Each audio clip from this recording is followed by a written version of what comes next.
ever lost the magic numbers, and the magic number is 104.9. XFM. I'm Ricky Gervais, with me, Steve Merchant and Karl Pilkington. Right, 2 more shows. Till we're off air for don't know how long. Is that 2 more including this one? Yeah, no. 2 more after yeah, no. It's this is one, and then there's another one. Right, 2 more. And that's shows. the last one. There's 2 more shows. Yeah, including this one. We're starting now. If I'd have said this at the end, it might have been ambiguous. But I've said it at the beginning. There's 2 hours. That's a whole show. Right. So there's 2 more shows. 2 more shows, including this one. Yes, well, obviously. So 1 more show. After it's this only one. 1:05. After this show, 1 more. Yeah, one more. Yeah. Next week there's 1 more show. That means 2 altogether. Oh no, now it's only 1 more show. Good night. Okay. Now, it better be a good one, Karl. Have we got Rockbusters? Yeah. To win those prizes? Check. Have we got Monkey News? Check. Is it a real Monkey News, or is it something that's slightly made up that you... What? Always is. Check. Okay. Knob News? Yeah, we've got a bit of knob news, yeah. I'm worried that knob news, because it's only about penises, is a little bit sexist. Have we got any fanny facts? Can we sort that out for next week? I don't want to alienate our female audience. Welcome to Minge London. Good, I'm glad that's that. Well, brilliant. We've got a song with a story? Yeah, doing that. What is it? I don't want to sort of tell you what it is yet, because the song isn't that great, do you know what I mean? It's not a song that's like an XFM song, but every time I hear it on, say, like Magic or whatever, yeah, I have an argument. 105.4? Yeah, I have an argument with Suzanne that, you know, what I think it's about, and she says, don't be stupid, it's not about that, and I'll say, no, it is. And so we're going to decide who's right. Yeah. Well, I don't know what song you're talking about, and I don't know what the argument is, but Suzanne's right. Definitely. No doubt about it. Yeah, we'll have a listen, but I'm hoping that once people sort of listen to it again with my thoughts, every time Well, this song sums up what people should think of you. It's don't believe a word. All right? That's the sort of links I'm capable of. If that doesn't bag us as Sony, then nothing will. Thin Lizzy, don't believe a word on XFM 104.9. I'm going to miss this show. It's been good. You want to be the only one? No, well, you know, so we'll come back again. We've got a lot to do over the next few months, but maybe for Christmas or just after. But I still call Karl every day anyway. Oh, sure. I called him a couple of days ago. Of course you did. And I went, it was the weekend, I went, what are you doing? He went, oh, just in Regent's Park and that. I went, what are you doing? I said, just going for... He went, oh, Jesus. I went, what? He went, a caterpillar just fell out of the sky. I went, what? He went, a caterpillar just fell out of the sky. God, it's there, it's wriggling around. I went, sure a bird didn't just drop it? He looked up and went, oh yeah. It was a bird. Of course he did. Yeah. For a moment he thought caterpillars were raining from the sky. I thought I was in Chicken Licking. Yeah. Unbelievable. Why did you think a caterpillar had fallen out of the sky? I don't know, it just startled me a bit. I love Karl being startled. I like the idea of him straight on the phone to Trevor McDonald. Look, Trevor, there's caterpillars, insects falling out of the sky. They're falling out of the sky now. Put it on the news, quick. Are you sure there wasn't a bird? Oh, there was a bird. Yeah, sorry, Trev. Bye. But it was after, like, I hung up the phone and that from you. I sort of sat there for a bit watching it. I imagine him cross-legged, just in front of it. But do you know what? Because of his shape, the shape of his head, and his sort of IQ, I bet the caterpillar was thinking, Mama. Yeah. Do you know what I mean? Yeah. It's unbelievable. Go on. It was sort of running about all over the place, right, Steve? So the caterpillars have loads of feet and that, don't they? Wow! Well, they have 6 legs. They're actually a larva of an insect, so they have 6 legs. But they have little sucker things to hold on to the back of cabbages and that. No, they've got more than that. I'll tell you, they've got 6 true legs. Trust me. Trust me, I'm a scientist. And you were thinking what, Karl? Well, but they've got little pods. They've got little pseudo pod legs and little suckers. Yeah. But it was running about like everywhere, right? Mental, but sort of running off to the left, and then it sort of went back to where it was. Then back, you know, went right and what have you. And I'm just thinking, whoever gave them the legs, right?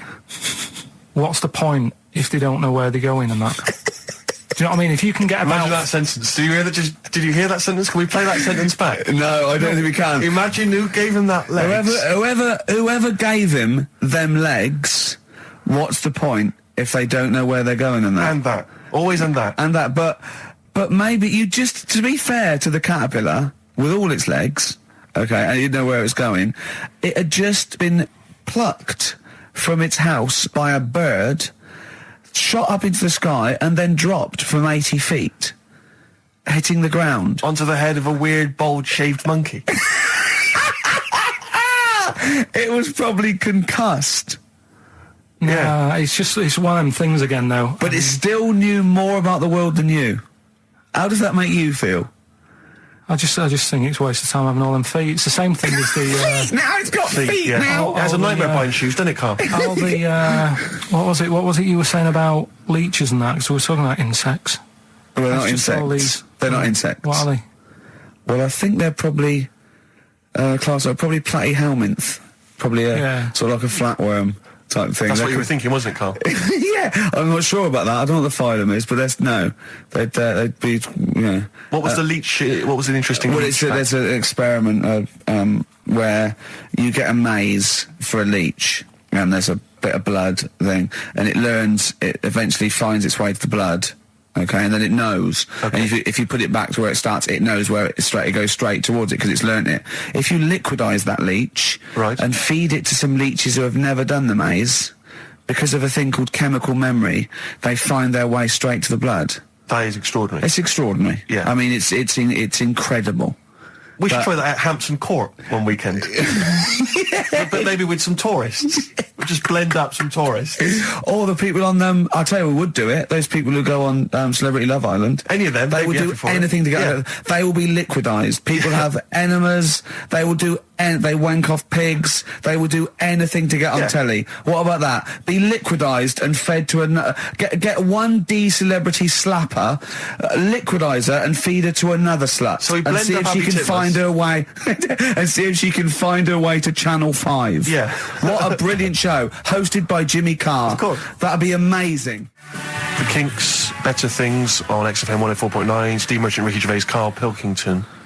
But do you know this... we're talking about the leech thing. Sure. Right. You're saying put them in a blender. I'm not saying that. Well, someone did. Yeah. Why were they doing that in the first place?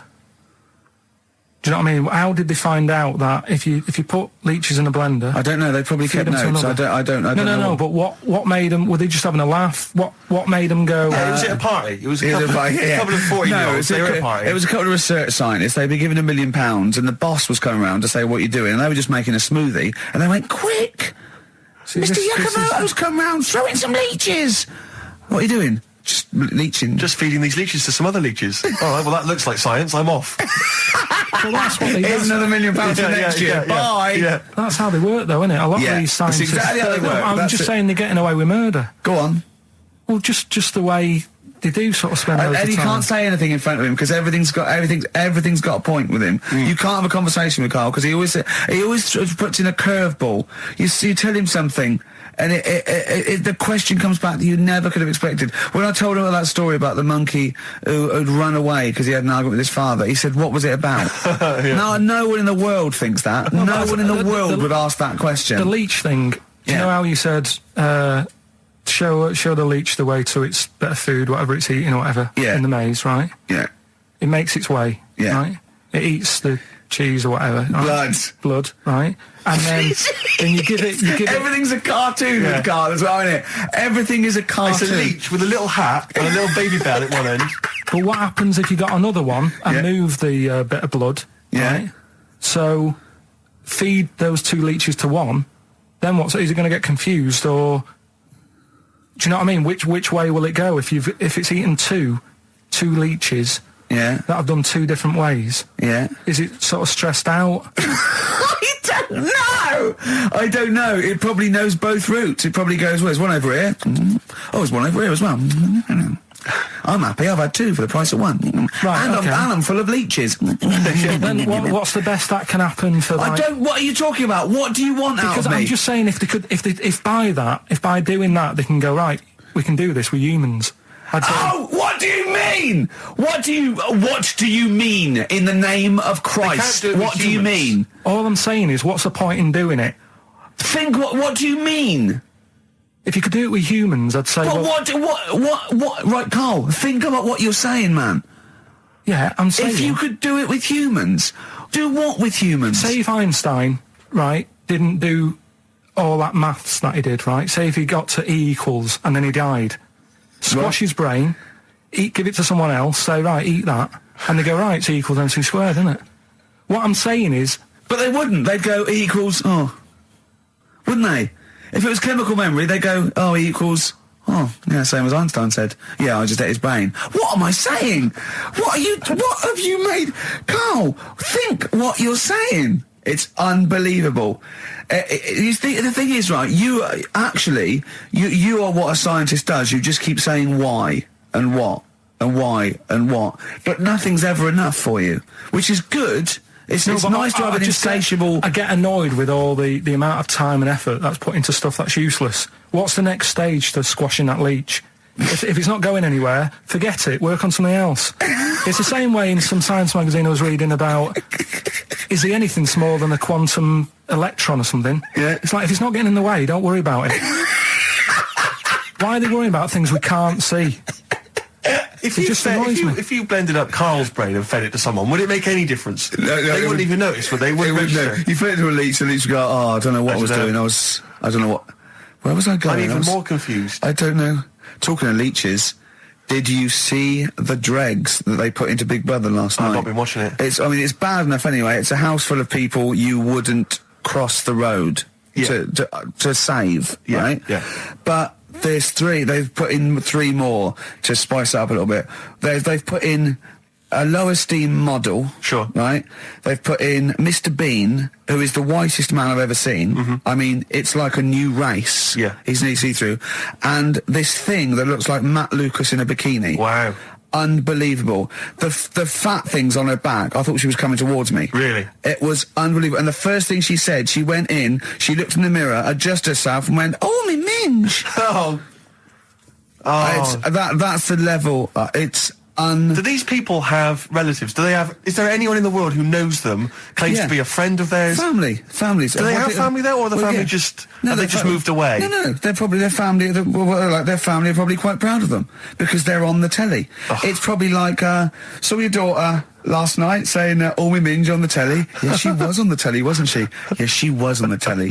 What about the bit about "Oh, me minge"? She got one out immediately. Went, got it out, lobbed it out.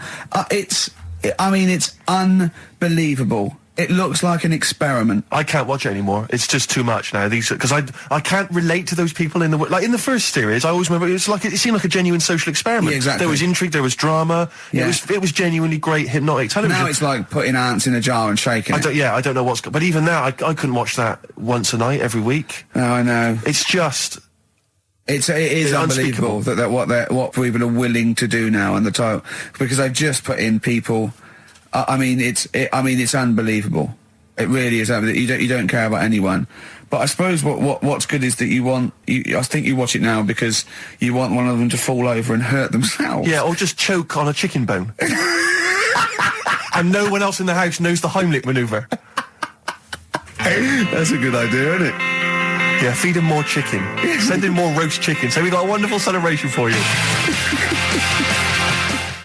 Pushing the Senses by Feeder on XFM. Ricky Gervais, Steve Merchant, Karl Pilkington. Right. All right? How you doing, Carl? Yeah, all right, yeah. Another holiday? Well, it wasn't holiday. Well, it was. You had 5 days off work. Why isn't it holiday? You had 5 days not working for a living. You know how many days holiday gets a year now? 29. Oh. That's more than teachers, isn't it? It makes me sick. It makes me sick. Well, I know the kind of hours you work, Rick. It's mad. I mean, if you're not in work by midday, you're furious. No, but I mean, I'm always... 29's normal for the normal working person. Yeah, but, you know... And anyway, it wasn't a proper holiday. I went to see my mum and dad. It's nice to see them and everything, but it's not holiday, is it? Why? It's not going away. It's not getting on a plane, is it? Going away. Oh, is that definitely a holiday? What happened before 1950? I don't know. People used to go... Yeah, exactly. People used to go to Blackpool or Brighton. That was holiday. Yeah, but I didn't Where did you go? Went to Wales. There you go. Lovely holiday. Lovely holiday. Have a holiday in Wales. That's what they say, innit? Come to Wales and have a holiday. That's what they say, innit? So come to Wales and meet your parents. Come to Wales and have a lovely holiday. Right. Well, anyway, it was good and that. It's always good to see him. Right? Yeah.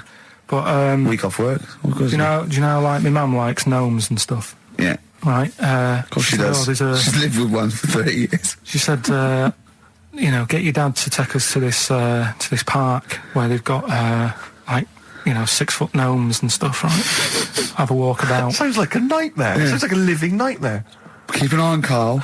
Yeah. So anyway, He stood still for 2 minutes. Someone bought him. No, you can't buy them and that. It's like a little exhibition thing, Yeah. right? And it's part of a hall, right? This big hall that you have to pay to get in, but we didn't want to see the hall, I just wanted to see the gnomes. Of course you did, yeah. So anyway, my dad says, yeah, well, we can get in there for free. Of course he did. Clever. Right? So we parked up on this little country lane, right? No one about. We walked How much down, was it to go in? Like £2? about £3 each. Yeah. But he said, well, yeah, but if you don't have to pay, do you know what I mean? You enjoy it even more, don't you, when you're walking about and you think, I've got this £3 in my pocket, no one's having it. Yeah. Right. No, looking over shoulder for a bloke with a peak hat saying, can I see your ticket, please? I wouldn't enjoy it more, no. Go on. Yeah, but you don't worry about it, do You got a bit of money now then, Rick. You've changed. So anyway, so we had to walk across about 4 fields. For £3! Right, and what happened was we're walking through all these fields and what have you, big grass and muddy bits and all that because it'd been raining, and climbing over fences and stuff. And we're in this field, right? And I look to my right, and there's about 30 cows all staring at us, right? And Suzanne started to panic a bit. She said, we shouldn't be here. Dad says, of course we can. We're allowed to go wherever we want. You know, all this land, it's ramblers' rights and all that stuff. Yeah. And take a cow if you want, So, unattended. Serves him right for leaving him in the field unattended. I'm having one. Yeah. I keep us fed for a week. across. Anyway, these cows start surrounding us. Surrounding us. Oh, brilliant. Oh, no. Face off. And Suzanne's panicking, going, this isn't right. We're not going to make it to the fence in time. They're moving faster than us, and he started sort of running a bit. Wow. And It's like Dad some was kind of bovine West Side Story. Don't A gang of cows coming at you. don't worry about it and stuff. But my dad had to sort of stand there and like wave a stick at him. Of course. And we got away, but Suzanne was like having a bit of a sweat You on, got away. saying, we could have got killed. Sure. And my dad saying, nah, it never happens. And I just wondered if it does, if there's a risk of... Yeah, it is rare, but there's been a couple of cases of being trampled by cows. They're not aggressive. They sort of run through you. Well, they're aggressive if they've got a calf. They do have kids. What? They had kids with them. Kids, yeah. That's goats you're thinking of. Yeah. Maybe they were trying to sneak into the gnome thing, and they were worried that, like, if too many people did it, and they thought some cows, we can just sneak in. They Where were trying, cows, yeah. no one's expecting cows. And the cows but were some going, humans. walk upright like you're human. Don't walk upright. They thought you'd blow their cover. Yeah. Yeah, people have been killed by cows before. Yeah, that was like the highlight. And then... So when you arrived there, you were presumably covered in mud, looking like something that had just come from Glastonbury, staggering around this exhibition. It wasn't that bad. It was just like a woods, and it had like a funny sort of funeral, like a graveyard thing. Right. Yeah. With bodies sort of hanging out the ground and that. And we had What? these 6-foot gnomes. Right. And then we just set off again, walked back. But we You didn't sure have to this go wasn't a through the field. dream? No, it was good. But then I got back, right, Steve, and called up Ricky. I said, right, are you about? Have a chat and that. So he said, I'll just come round. It's a nice day. Have a drink and what have you. So I got round there at about 6:30, right? Go up to his door, knock on his door, right? He stood there with his tackle out. Oh. Yeah, what did you make of that? What was wrong with that? What do you mean, what's wrong with that? Why were you looking at it? Why were you looking at it? I tried not to look at it. But again, you're always sort of attracted to it, aren't you? Kind of like... I've never been attracted to another man's tackle. I don't know what you mean. You can't help but have a little sly look. Well, especially when it's there. When you ring the bell, and I mean the one on the door, right? And that's hanging out. And does he dress to the left or the right? It was to the left, right? Yeah, it was left, yeah. Just popped it out of my shorts for him. Just popped him out of the shorts. Should have seen the state of him. Shorts on, no top, cigar. Looked like someone out of The Sopranos. It was a mess. Yeah. And then... Then we sat on the balcony drinking wine, didn't we? Did you pop it back in, or was it still... Yeah, I popped it straight back in. I'd got the laugh. Sure. I'd got the laugh I Yeah. wanted. Yeah. He walked in, he went, it's not that hot. Straight away, it's not that hot. Oh, brilliant. And then, was that knob news, or is there more? No, it's got more knob news. That's just a on there. taster. Just a taster. Listen, let's play some adverts, let's play some great music, and maybe we should have some early knob news. Early knob news coming up. XFM. Landed by Ben Folds on XFM. I'm Ricky Gervais, Steve Merchant, Karl Pilkington. We've had a couple of emails, Rick, saying that there have been reports of people actually being killed by cows. Yeah. So it is actually quite a lucky escape for Karl and his family. The worrying thing about that is it's tragic, and anyone dying unexpectedly, it's terrible. But what makes it worse is when it's something like being killed by cows, because there's a slight humour aspect. Yeah. How were you killed by a cow? Yeah. You know, like for example, if you were killed by a falling safe, Yeah. the vicar might laugh. Yes. That's my worry. Yeah, well, I read a story in the paper of a man who fell out of a window and died. He fell out of, he was like a third-story window and he fell out. But it was slightly amusing because at the time he was mooning. I know. For a laugh, he was mooning someone and he fell out. I know. So when he fell, even though it was tragic, he obviously had his trousers around his ankles and his arse out. I know, the thing, there was a kid who died, got hit by a truck mooning. But you know, the worst thing about that is, it's not funny enough to be killed for. No. Mooning isn't funny enough. No, it's just not a good enough gag. Do you know what I mean? It's a witless sort of thing to do, and then to be killed for it. If you'd just done a 2-hour impromptu Eddie Izzard style, routine, and then you got tragically killed, that would sort of make sense. But doing something that's mooning, it's almost karmic because it's such a bad joke. Yeah, it's like in some weird universal karmic way. It's like if you hadn't been mooning, maybe you wouldn't have got killed. I know. If you hadn't done such a lame joke, maybe you'd be okay. Yeah, but that's it. But there's lots. Yeah, you don't want to be walking along. You don't want to be walking through the garden and stand on a rake and it flips up and it hits you so hard, and it's like a boing noise as it hits you. and it hits you so hard that it kills you. It kills you. Yeah. Or you fall out of a window and a cactus goes up your bum. You don't want you're that. killed by a cactus up the arse. I know. Or you're at a concert and a fat woman stage dives. Yeah. And she just squashes you. Yeah. How did he die? He was squashed by a big hefty. Mama Cass just jumped on him. Just big fat woman squashed him to death. Yeah. Tell you what. Yeah. Tell you what though. Right, talking of fat women. Go on. I'm not having a go, but did you see Michelle McManus on... oh, man alive. Yeah. You are what you eat. What had she eaten? Girls allowed. Look at that. It was unbelievable. No, but to be fair, she didn't... Did you see her in her bikini, whatever? Yeah, well, yes, but she was always a little bit... Yeah, but a little bit. Well, no, she eats too much, right? But what I did like about it was that she had a go, she did lose her... hard and that, yeah. Huh? I quite liked her at the end of it, really. Yeah, she's not an unpleasant woman. She's a lovely woman. But, I mean, like I said before, there was that interview in Heat magazine where she, I tend to eat 11 packets of Doritos a night. Yeah. 11 I mean... Yeah. Come on, Michelle. Yeah. That's too much, isn't it? Unless you're trying to win some kind of competition, like trying to find some kind of, a golden ticket in one of the packets. There's no excuse. What could you possibly be trying to win to eat those every day? But she's not... It wasn't her who annoys me. It's that doctor in it, that woman. She does me head in. Yeah. I can't be doing with her the way... Well, she's not actually officially a doctor, is she? No, and her bedside manner's not very good either. No, it's like the fear tactic. I think you want a little bit of... And what does she look like? I mean, she doesn't look like the sort of peak of health. She's got that weird sort of witch-like crone face. Well, it can't be good for you hanging about all that poo all the time. She's always delving into that every other day. I used to be told, don't mess about with dog poo because it can make you go blind. Yeah. She's constantly at it. Yeah, I know, yeah. Rubbing through it. And it annoys me the way it's like... well, let's have a look at your poo. Let's see if you're eating the wrong types of food. The person's about 33 stone. Yeah. It's obvious. Yeah. Do you know what I mean? Yeah. Don't need to look at that. It just whine. And I'll tell you the thing that, I've never had it done anyway, right? But the colonic thing. Did Michelle have that? I didn't see it. Yeah, she had that done. And they're showing it. She sat there sort of lying down. She's like, oh. But I don't understand... why people have that done anyway, unless you are sort of bunged up. Yeah, or you've got a cactus up there. Yeah.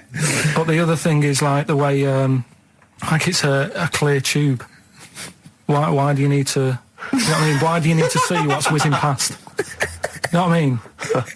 Yeah. Like it's some sort of generation game. You've got to remember what's going past. Everything, then you win a prize. Yeah. Why can't they just look at it in the bucket after and go, right, yeah. Well, why look at it at all? Why do you need to look at it? Well, it's... Out of interest, isn't it? See what's come out, I don't know. So, yeah, that's where that went. Oh, that's what I've been looking for, that. Remote control. How does it work? I don't want to go into graphic detail, but they just send water up there, don't they? No, caffeine. Caffeine? Yeah, so it's like a gallon of coffee.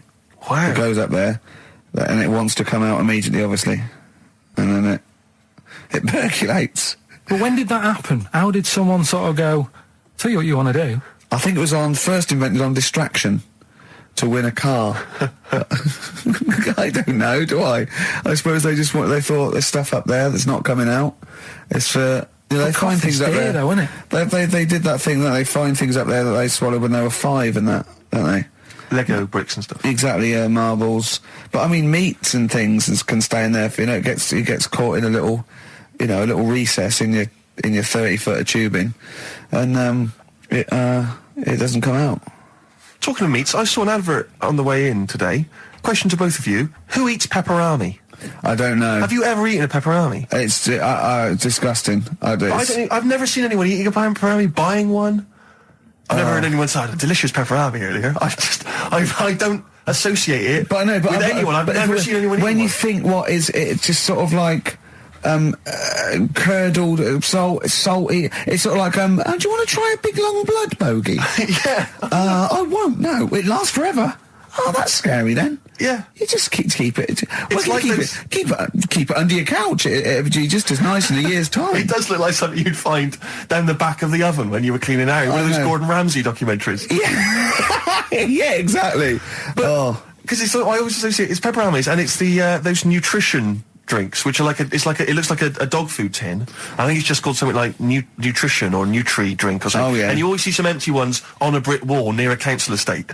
Oh, right. Which I think the only people who eat them are homeless people. Oh, really? I thought you were going to say the bodybuilders. No. It's because you buy these. You can see them in regular newsagents. It's not a bodybuilding. I don't believe a homeless who's just got a quid because who runs in and buys an isotonic Nutri No, drink. it's not isotonic. No, I think it's basically if you don't want to eat a meal because you're too high on smack, it'll give you as much as you can possibly need just to keep you alive until your next hit. And tell me, Steve, doesn't Special Brew do that? Or am I barking up the wrong tree with that? I don't know. Because they seem to be getting a lot of nutrition from Special Brew. The people who make Special Brew now, they've just resigned to the fact that it's only homeless people who are drinking it. It's like, well, we may as well just market it chiefly at them. What's the advertising? Takes the edge off when you can't find smack. Yeah. Are you trying to sleep on Tottenham Court Road? Oh, God! Tom Petty and the Heartbreakers on XFM, Free Falling, Ricky Gervais, Steve Merchant, Karl Pilkington. Coming up after the ads, Rick, you'll be loving it. Go on. It's Knob News. Excellent. XFM. New Order, World, XFM 104.9, Ricky Gervais, Steve Merchant, Karl Pilkington, and it's Knob News time. We're all very excited. Now, last week's Knob News was what, Karl? Do you remember it was a man who grew a knob on his arm? Sure. No, he didn't grow it there, did he? He put it there. Well, I know that, but, yeah. Just popped it on his arm. Yeah. A bit. Yeah. This week. Just a recap of the week's news. Right now it's the headlines. Well, we Right, talked about it before. Do you know the little mouse that had an ear on its back? yeah. Sure. Right. Well, you thought he had a bad time, right? Listen to this one. Mouse walking about with us, sort of wearing a monkey's testicle. They're just having a laugh. This is what I mean about a lot of scientists. What are they doing? When's that going to come in handy? I don't know what you mean. Well, they were seeing if, say if a fella loses one, right? Yeah. Hitler or whatever. And they go, well, don't worry about it. We can sort you out. I don't know what the monkey's going to do. I don't know if they keep passing them on or whatever. But the actual monkey testicle was put on the mouse. And it worked. It worked for the mouse. But isn't it... I mean, isn't a monkey's testicle quite large in relation to a mouse? Would it not look like the mouse was on a space hopper or something? Oh, yeah, it didn't look good. Well, they didn't put it where its testicles would be. No, they did. They put it... Well, how could it walk then? The ear was on his back, so he could just get about. Well, I don't know. But Well, you don't know, do you? You just guessed. Did they grow the monkey's testicles where the mouse testicles it looked would... stupid anywhere else, though, wouldn't it? Oh, whereas a mouse with monkey testicles, that's fine. Oh, you'd be showing off. You'd be all right. I'd prefer that than the ear. When that mouse gets put back in with the other mice, do the other mice go, George, you look different. Have you had anything done? But the weird thing is, as well, apparently it still works as a monkey. What? So, like, what are you talking about? Like the sperm and that was it was still sort of monkey. Of course sperm. it was. What are you talking about? But that's weird. But what, Carl? What do you? It's only a thing to give it nutrients. That's all the thing they're testing. It's like grafting at that level. Right. What's your question? Because I'm right. What do you think? It would change eventually. It would have changed into a mouse testicle because it had been hanging round a mouse for so long. No, I thought the actual sperm of it though would be a mouse's. Why? Because it's hanging off a mouse. No, but your sperm is actually created in the testicles. So that's why it has to be outside your body. Otherwise, we put them in a nice little cage. But I'm guessing then that they've done this operation so that they can do it to humans. Yeah. Why would I want a monkey testicle if my kids are going to be monkeys? What use is it? No, think. That's no. That's going to happen anyway, Carl. Yeah, but think. Think of what you're saying. They've grown a monkey testicle on a mouse to see if it would still function as a monkey's testicle, okay? So they can do that to humans. So think, Carl. What they'd do is they'd grow a human testicle on a mouse and it could still be used as a human testicle. So what? To give you a testicle that you've lost. From a mouse? No, from another person who it was kept alive on a mouse. Because it's kept the nutrients alive, as opposed to keeping it in a deep freeze. Maybe bollocks go off after a week. I don't know. Maybe they get accidents. He had a little a card. Do you donate your testicles? Yeah, I'll tell you what. No one needs testicles yet. Let's keep them on a mouse. You have yours ripped off in some sort of bizarre skiing accident. You go, well, you're in a Battersea Dog Town. You pick the ones you want. They can grow them on anything. They can grow them on a Dachshund. Bulldogs are growing them usually, that's where you see a bulldog. Usually that's waiting for an operator. What don't you understand, Carl? Hang on a minute. I thought this was knob news, not testicle time. I don't understand what this testicle time's not for another 10 minutes. Yeah. No, it's all sort of linked and that though, isn't it? Well, sometimes it's linked to a mouse. But what do you think about, like, I don't know, testing stuff out like that? Is it worth it? Could you not just go straight from... But listen, Carl, I'm getting this information from you. No, if this was on Question Time and someone said there were, Dimbleby and Paxman or whatever said it, I'd think about it as a moral dilemma. You've just said you saw a mouse with a monkey testicle. What do you think of that? I don't think anything of it. I don't think anything of it is the answer, Carl, because I can't trust the info. I cannot trust anything that comes out of your mouth. Well, it's true, but it's just all this. It's the same thing, innit? It's the leeches in a blender. It's the fella looking at an electron. Yeah. It's the mouse with an ear on its back. Yeah. I don't know what the point is. But you don't read on. Because I've seen you read something and you're going, look at that. Man survives on eating knee. And I go, what else? You go, I didn't read on. I didn't read on. You look at the mouse with the ear on the back and you just think, that must be murder at a concert. You don't think. You don't think. No, anything I else. just You don't think, read is it worth sort of wasting You think he swallowed someone's ear? He gnawed it away and swallowed it and it's just in his system? Yeah. No, I just get a bit sad about the mice and that. I agree. I mean, that is sad, yeah. Of course, anything like that is awful. But saying that, I remember ages ago, they have a load of people on Oxford Street. Don't know if you've seen them, where they get you to sign stuff. Yeah. And the woman got annoyed with me, right, because she was saying about, drugs with animals, testing them out and stuff like that, which is bad. Mm. And I was saying, yeah, it's really bad, and I was looking at the pictures and that. But I said, what would happen, if like the drugs, aspirin, and the monkey's got headache, is it such a bad thing? She got annoyed, didn't want to listen anymore. It's a good point, though, isn't it? At what point is it cruel to test stuff out and things? Yeah. Give it some Nurofen. It's happy. Yeah, well, I bet that mouse had headache. Because everything must have been loud. The other mice squeaking must have done its head in. Yeah. Oh, that would give Turn him a that Nurofen. radio down. Give him a Nurofen, please. But listen, are we going to get Rockbusters out of the way quickly? Go on then, Let's quick do it then. Might as well do it. It's not going to take long, is it? Right then. So, 3 clues and that. Yeah. Initials of a band and artist. Yeah. And win some stuff. Steve can go through the... Ladder 49 better be in there. Oh, let me just quickly... It's Ladder 49. You get on with those clues and I'll tell you what's happening. And this is the last time. The winner of this... No, we'll do it again next week. Oh, is it? And then there'll be 6 people and we just draw someone out of a hat to win the signed Homer, the Nigel Tufnell, and the us as for animals. Right, you ready But then? they've got great prizes. They've got Alias. They've got They've got Alias, they've got The Aviator, a Batman cartoon series, M. Night Shyamalan's The Village, atrocious film, and Ladder 49, there it is. Brilliant. It's in there. Joaquin Phoenix, John Travolta. Their greatest challenge lies in rescuing one of their own. brilliant. Go on then, Carl. Right, the first one then. When I'm ill, I throw up horse food. When I'm ill, I throw up horse food. How can that work? What's going on there? The initials there, I-H. Right? It's a band or an artist or a singer. Something like that. I-H. They're the initials. The clue. I've got it. When I'm ill, I throw up horse food. Right? I've got it. Right then. Well, don't say anything. Works, doesn't it? No. Second one, that garden tool, it's not yours. What are you doing with it? Right?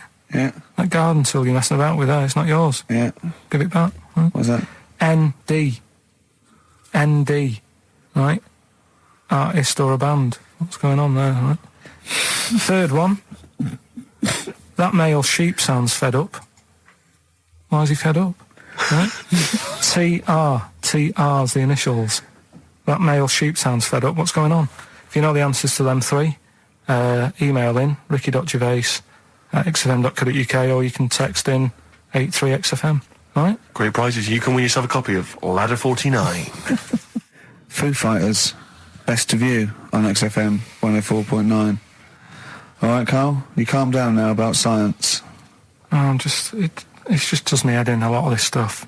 I think I would have been better off sort of growing up in the 1940s or something. Why? Where there isn't as much science going on. People just live, don't they, for the moment. So You know what I mean? well, but what if you'd had to go to war? What? What if All right, you- maybe 1945, then I'd be happier. Just after the war. Just that bit after the war and before they started What messing age? about. What year would you want to be born? When was the war over? 45. Right. 46 then. But there'd be Born rationing. 46. There's rationing for another 10 years. 56 then.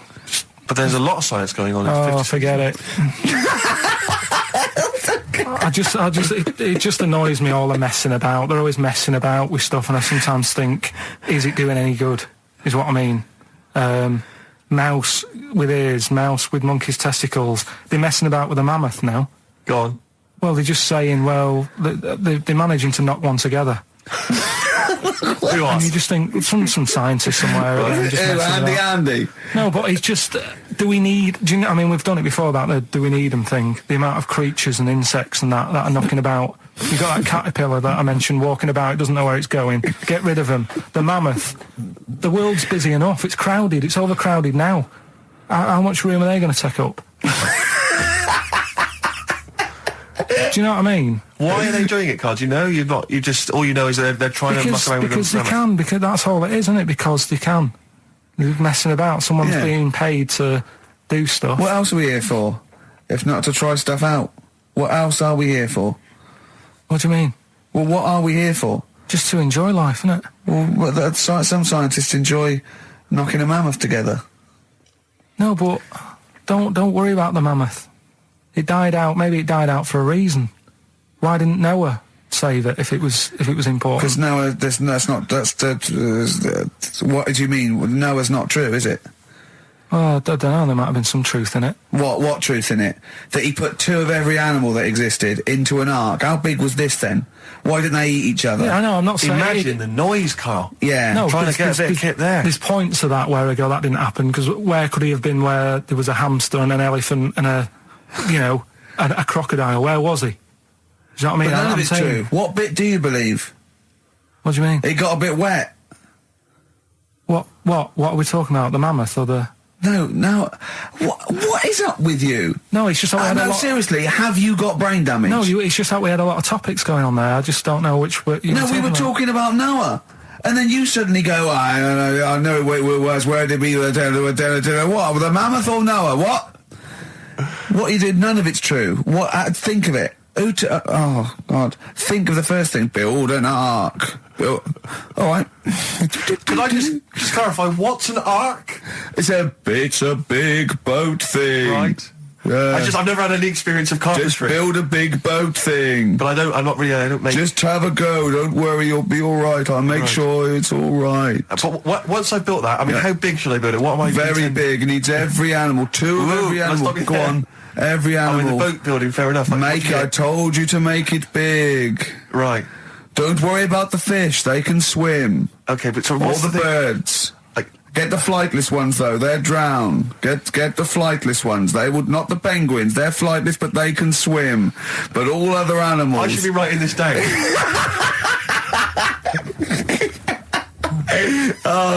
Why? I mean, wouldn't you have took that opportunity to go, right, you know, forget the, whatever. Man, the jellyfish didn't need to get in it, did it? But there's other animals where you can We go, don't need to be here. No. Because Karl is actually having a little argument with his own head. It's like, you remember that comic strip, The Numbskulls? Yeah. Where there's loads of people in there doing different stuff, that he can hear them. Yeah. And sometimes his own mind puts him off. Yeah. Like just then, he has an argument with himself and it puts him off. Right, what's your question? I'm just saying, don't mess about with a mammoth. Whoa, Good, okay. Well, what a platform. It's good. You know, we've got a radio show, got our own radio show. People are spending money to advertise it. People are actually bothering to listen. And the words of wisdom coming out of your mouth is don't mess around with a mammoth. Brilliant. Great. No, but just going back to... You sound just like Bob Geldof. I can't be bothered with this. He's trying to say... What can't you be bothered with? Just because I think I've got a good point. What? Don't mess around with a mammoth. That's not anything. the point. Don't put your daughter on the stage, Missing Roy. Well, what are you talking about? It's just that I think there's too many animals knocking about. I mean, I know you love your cat and what have you. Waste of time, though. What do they do? Well, they frighten you. Well, yours is mental, though, isn't it? He's sitting there, and the cat right behind him, and he nearly shut himself. Well, your cat is crazy. It does go for it. It loves... It's got claws, big old claws. Of course they have. It's a cat. Yeah, but no, most cats don't come leaping at your ghoulies every time you sit down with a lovely warm hot cup of tea. Aren't they pointless, though, Steve? Well, I've always had a problem with pets generally, the idea of But pets. cats the most. I was saying to Ricky about, I don't know why, out of all the animals that Dick Whittington could have took with him on his journey. Again. Forget the cat. Forget it. What's it going to do? Okay, you've got to walk to London because the streets are paved with gold. You can take any animal. What do you take? It wouldn't be a cat because it would keep wandering off. You do double the distance.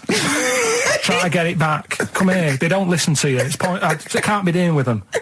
I agree that you don't get enough affection back from a cat. A dog, it loves you, it can't get enough of you. But cats, they're very snooty. Well, they're cool, aren't they, cats? They're cool and independent. I like dogs as well. I like all animals. What would you take with you? What if I was Dick Whittington? Yeah. And where's he walking from? Like, I don't know. Wasn't it Bristol to London or something? I don't know. Again, it's a bit hazy. This isn't well documented. But couldn't he? I mean, why is he taking a pet and not a mate who? I'm not interested. Forget it. I try and learn, and you don't help. That's a track from the new Amy Mann album, The Forgotten Arm. It's called She Really Wants You. XFM 104.9, Ricky Gervais, Steve Merchant, Karl Pilkington. Brilliant. Talking about technology, sometimes being a waste of time. Yeah. You know, when you came round the other night, before you came round, I'm sitting there, just at the computer. It's a hot day, wasn't it? As you know, I was in my shorts. I was tucked in. I didn't get them out till you came round. Just my own business. Jane got some wax strips, and she went, "Oh, let me just do your back." I went, "No. Right? I haven't got a hairy back. I've got a couple of wispy hairs on my shoulders, probably about 20 either side. Nothing to worry about. It's not like I look one of those people that's like a gorilla on the beach." I assume your back looks a little bit like Karl's head. Exactly, yeah. And she went, "Oh, just do this." I went, "No." She put it on the back, and she ripped it off. I went, "Forget it." She went, "I've got to do the other side now." I said, "Forget it." Right? And, oh, God, I let her do the other side. It's ridiculous. It's so painful. And I've hardly got any hairs on the back, right? So it made me think of something that I'd heard about.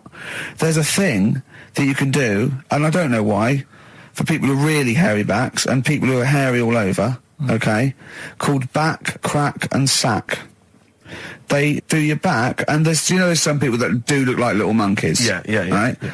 They do your back, they do your arse crack, and they do your balls. Oh. In that order. Again, always a question that doesn't matter. No, it does, because what I'm saying is it done from the top all the way down? It's not done in one. What do you think? This is huge 30-foot Band-Aid type thing that you're wrapped in and then pulled. It's done a little bit at a time, isn't it? Right, well, again, it still matters which order. Because if it hurts your back, it's definitely going to hurt the sack. That's what I'm saying. I think... What is it called? Back... Crack and sack, or sack, crack and back? No, it's called back, crack... I don't know. It's probably a marketing person said we've got it in order. You could probably choose which order you want them in, Carl. It's back, crack and sack. It should be sack. Sack, crack, back. Definitely. It should be sold like that. Why? Because like I say, if you're lying there, look, you've had half of your back done. If you went, forget it, right, there is no way you're going to have the sack done. Is it? No. I'm sorry, I wouldn't have the crack and sack done anyway. I don't know why people I'm not going to have a back done. It doesn't need doing. Where are people going where they've got to worry about the condition of the sack? At what event do you go to and you go, I've got to look sharp. I've got to look the part today. I don't know. The sack done. Nudists? No, because they're about being natural and that, isn't it? Normally they are airy, like that woman on holiday. Yeah, the women are, the men aren't. I don't know. Yeah, they all are sort of pretty airy. They believe in just leaving the body as it is. I think little gay fellas love it, don't they? Why are you looking at me? I don't know. I don't know. If you're a little gay fella and you've had it done, text in. Just text in. What's the text thing? 83 XFM. Just text in. Tell us what. I don't know. Is there any information that we're missing? Is it painful? I assume so. Of course it is. Why did you get it done? That's the question. Why did you get it done? Yeah. Why is it important to have a hairless arse? XFM. Touring breaks on XFM. Ricky Gervais, Steve Merchant, Karl Pilkington. Karl, are we doing your story with a song? Is that what you want to do? Yeah. Well, excited about it. Like what was it the other week? We did Babushka. Did Babushka. Yeah. Pinball Wizard. You said if he's deaf, dumb and blind, he doesn't even know he's playing pinball, which is... I just Fair don't bother putting money in it. That's all I'm saying. Let him play pinball, but don't waste 20p or whatever. Good point. This week, right, do you know how I was saying... It is a good point, actually. It is a good point. Again, though, it wasn't a documentary. It was it's not... Didn't really happen. Yeah, well...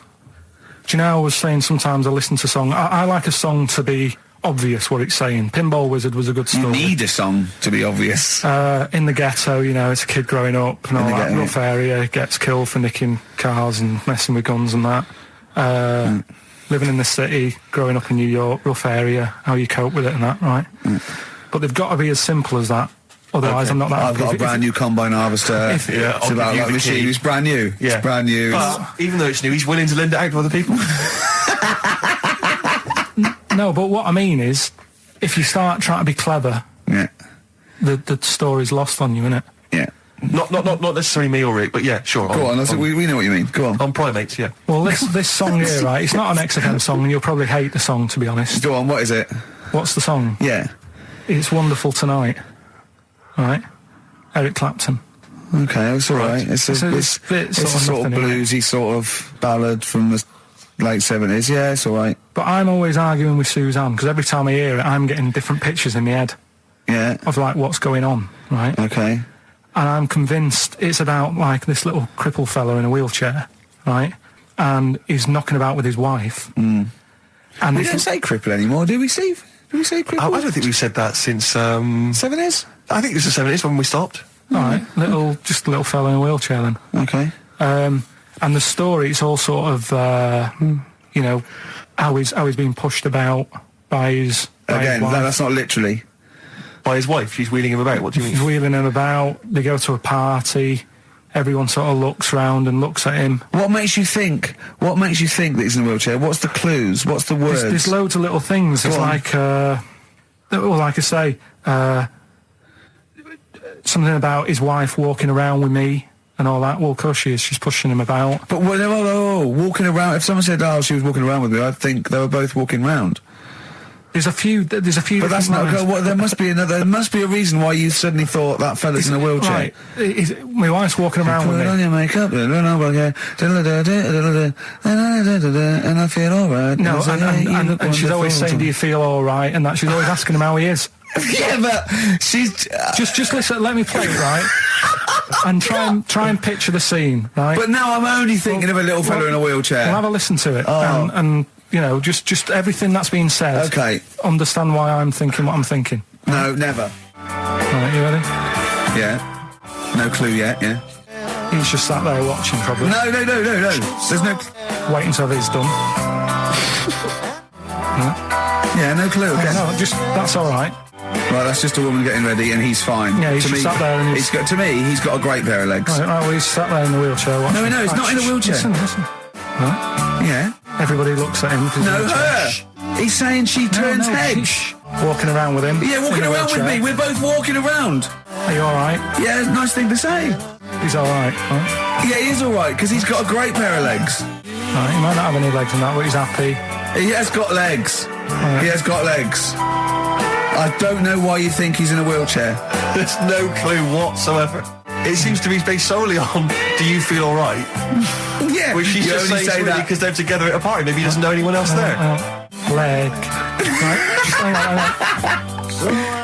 So he can't drive. because he's drunk. Probably he's had a great time. He's been dancing Puts him to bed. because he's drunk. Wow, is he though? He's turned out the light. His hands work. Is that it? Yeah, there's no clue. But the thing is, that's what I'm picturing. But that doesn't mean it happened. You picture people that are half man, half moth. It doesn't mean it's possible.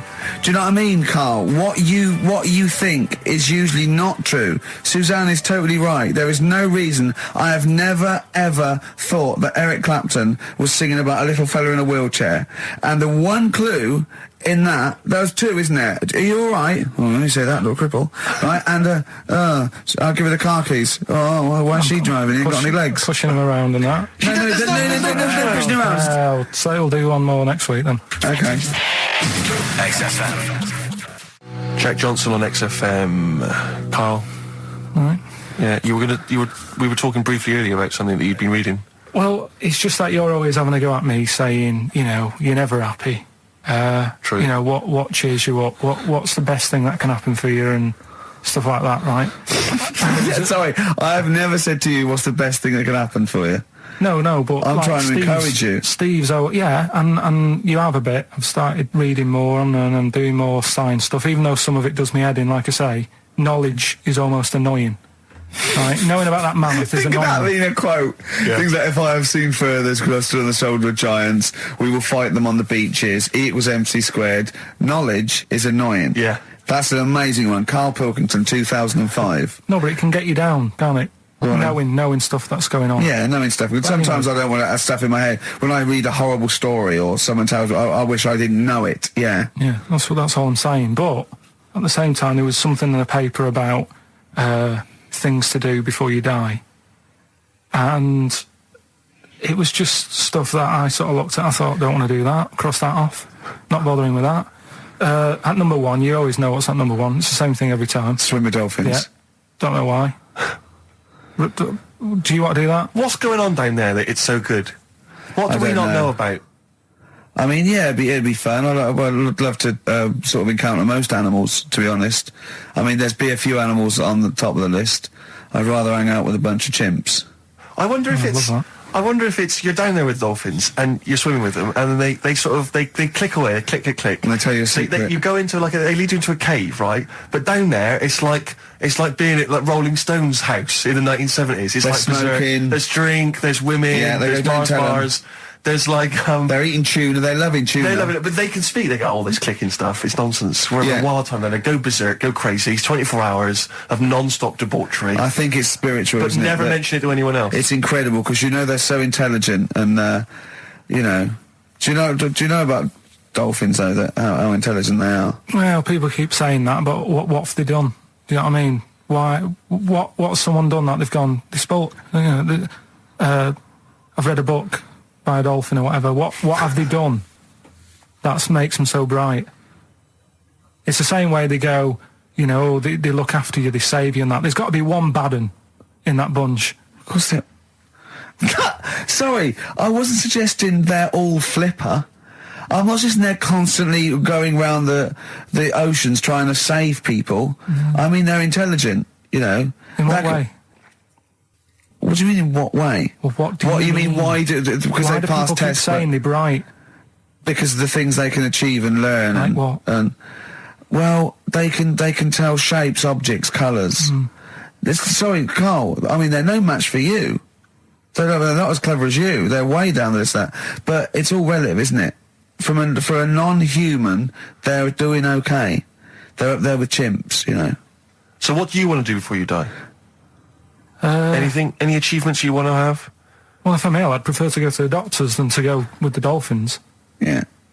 Why are you suddenly ill? It's not, they don't, when they say things to do before you die, they don't literally mean the sort of, the day before. They mean you croak. that you want to experience life. You can do it over the next 20 years. Is that what you thought you meant? Like, literally Is the that 24 what you hours meant? before Like you a die? priest there going, give me the lift. What is it, Grandad? Dolphins. You know, no fit state, Grandad. Get me in the water. Get me down to Brighton. What do you think that list means? Well, yeah, that, you know, before you die. You're incredible, Carl. Amazing. You're all this time. Things to do before you die. That's why he doesn't want to do any of them. Didn't you think it was a bit extraordinary that you So had to what try and you- swim with dolphins and visit Disneyland and climb Mount That's Kilimanjaro what I all in was the same saying to you. afternoon? That's why I said to you, I would be in no mood for a dip. That's incredible! Always a new twist on things. Always a new twist on things. But you say about travelling and that, you like travelling and stuff, but why? Because I've seen and experienced extraordinary things. You know, I went to Kenya once. I met a man who was a vigilante. He was cleaning up his neighbourhood because the police were too corrupt to do it. Carried a sword, and you know, he was extraordinary. He'd been attacked, but he didn't care. He fought them off. He was trying in this little slum area to try and instill some law and order. He had to arrest his brother-in-law once. It was a fascinating story, and he was an extraordinary man. I went to Manchester and I saw two lads with big heads and webbed feet looking at a house. There was a horse in the living room. I mean... That's living. Leave it then. Listen, I didn't realise it's like 7 minutes to, right? Well, come on then. Well, let's do Rockbusters on Yeah, it. do Rockbusters. And you got Monkey News. Well, we'll see if we've got time. We got to do Monkey News. Listen though, Justin, if he's out in the office... Oh, look, just quick, do the Right, listen, Rockbusters right. answers then. Have you got a winner? No, I don't even know the answers, we'll do I? pick one. All right, then. The first one. right. it's I just dropped chaos. a plastic cup. Right, the first one was, when I'm ill, Yeah. I throw up horse food. Right? Yeah. That's the clue. The initials were IH. I got Right? this one. And that I must was, say, to... that was I sick haze, because when you're ill, you're sick. What do horses eat? They eat hay. I sick haze. I sick haze is the answer. They got that. Second one, that garden tool you've got, it's not yours. What you doing with it? Right? ND. That was different. That was what's a garden tool? A rake. Right? If it's not yours, what have you done? You've nicked it. You've nicked Drake. You've nicked that rake. Nick Drake. Nick Rake. Right? So that's ND. You got that? I don't know where to That's start. fine. No, that's fine. That's fine. The third one, that male sheep sounds well fed up. Go on. What's up with it? That was TR. That was that ram. That's a ram. That's a male sheep. It's fed up. It's moaning. Ram moans. Ramones. The Ramones. So they got that as well. Well, let's give it to Jenny McKean from Isle of Wight, because she's got all three of those answers. And Right, straight on to Monkey News. It better be better no, than let's that. play a record. Too much. No, we've got to do Monkey News. It's only 5 minutes to go. We've got time for a record and then some monkey Yeah. news, surely. Bit of XTC. Making plans for Nigel XTC. Okay, let's play the jingle. Oh, chimpanzee that. Monkey News. Right. This happened in Pittsburgh. Right. There was a rock band, and they've got this studio in Pittsburgh and what have you, and they're laying down tracks and stuff like that. And in the studio that they use, right, there's this monkey works there. Right, called, I love the way he throws that in. Like he throws that in. This monkey works there. no, it's just got a little gig there. He sort of he carries the equipment in, guitars, stuff like that. He doesn't. He does. No, he doesn't. He just sort of cleans up after the bands. No, he doesn't. Emptying the ashtrays. Doesn't that sort of happen. stuff. He Doesn't does. happen. That's the gig it's got. Anyway, right. Gets women out of the crowd that they want to go visit with. With one arm. Drag them back. So anyway, right. So the band's in the studio, right? And one of the band members brings some A&R fella to the studio to have a listen to the latest track. Right? Yeah. So they hit play, and they're all there going, "Yeah, brilliant, this is good." Oh, no. Anyway, so the fella says, "Yeah, I like the track. I especially like the bass on it." Right. Right, this is bullshit. So This is rubbish. So And they hadn't laid down a bass track? so this is, have you heard it? So Carl, weird please thing don't is, do this to so me. the A&R fella goes, and it's like, the band members are stood about, and they're going, that's good that you liked it. And they're saying, yeah, but what's he on about with the bass? So No, this is rubbish. This is absolute rubbish. Where did you get this from? Please, because we never get to the end. Let's hear it. This is absolute nonsense. So they played it back. Yeah, right? and it's the chimp playing bass. Definitely not. So they were like, that's weird, we haven't got a bassist. Anyway, so they go, well, whatever, right? So we haven't got a bassist. So They go, whatever, let's go home. Forget it. XFM. Snow Patrol and Run on XFM 104.9. I'm Ricky Gervais. With me is Stephen Merchant and Karl Pilkington. Yep. So that's 3 for 1. I don't know. All right? Exciting. News. Breaking news is that there's only 2 more weeks of us before we have to go away on a little extended break again.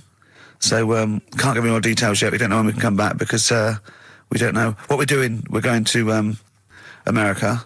We're doing the Golden Globes, and then we're going to watch the Office pilot being filmed. Yes. And then we got bits.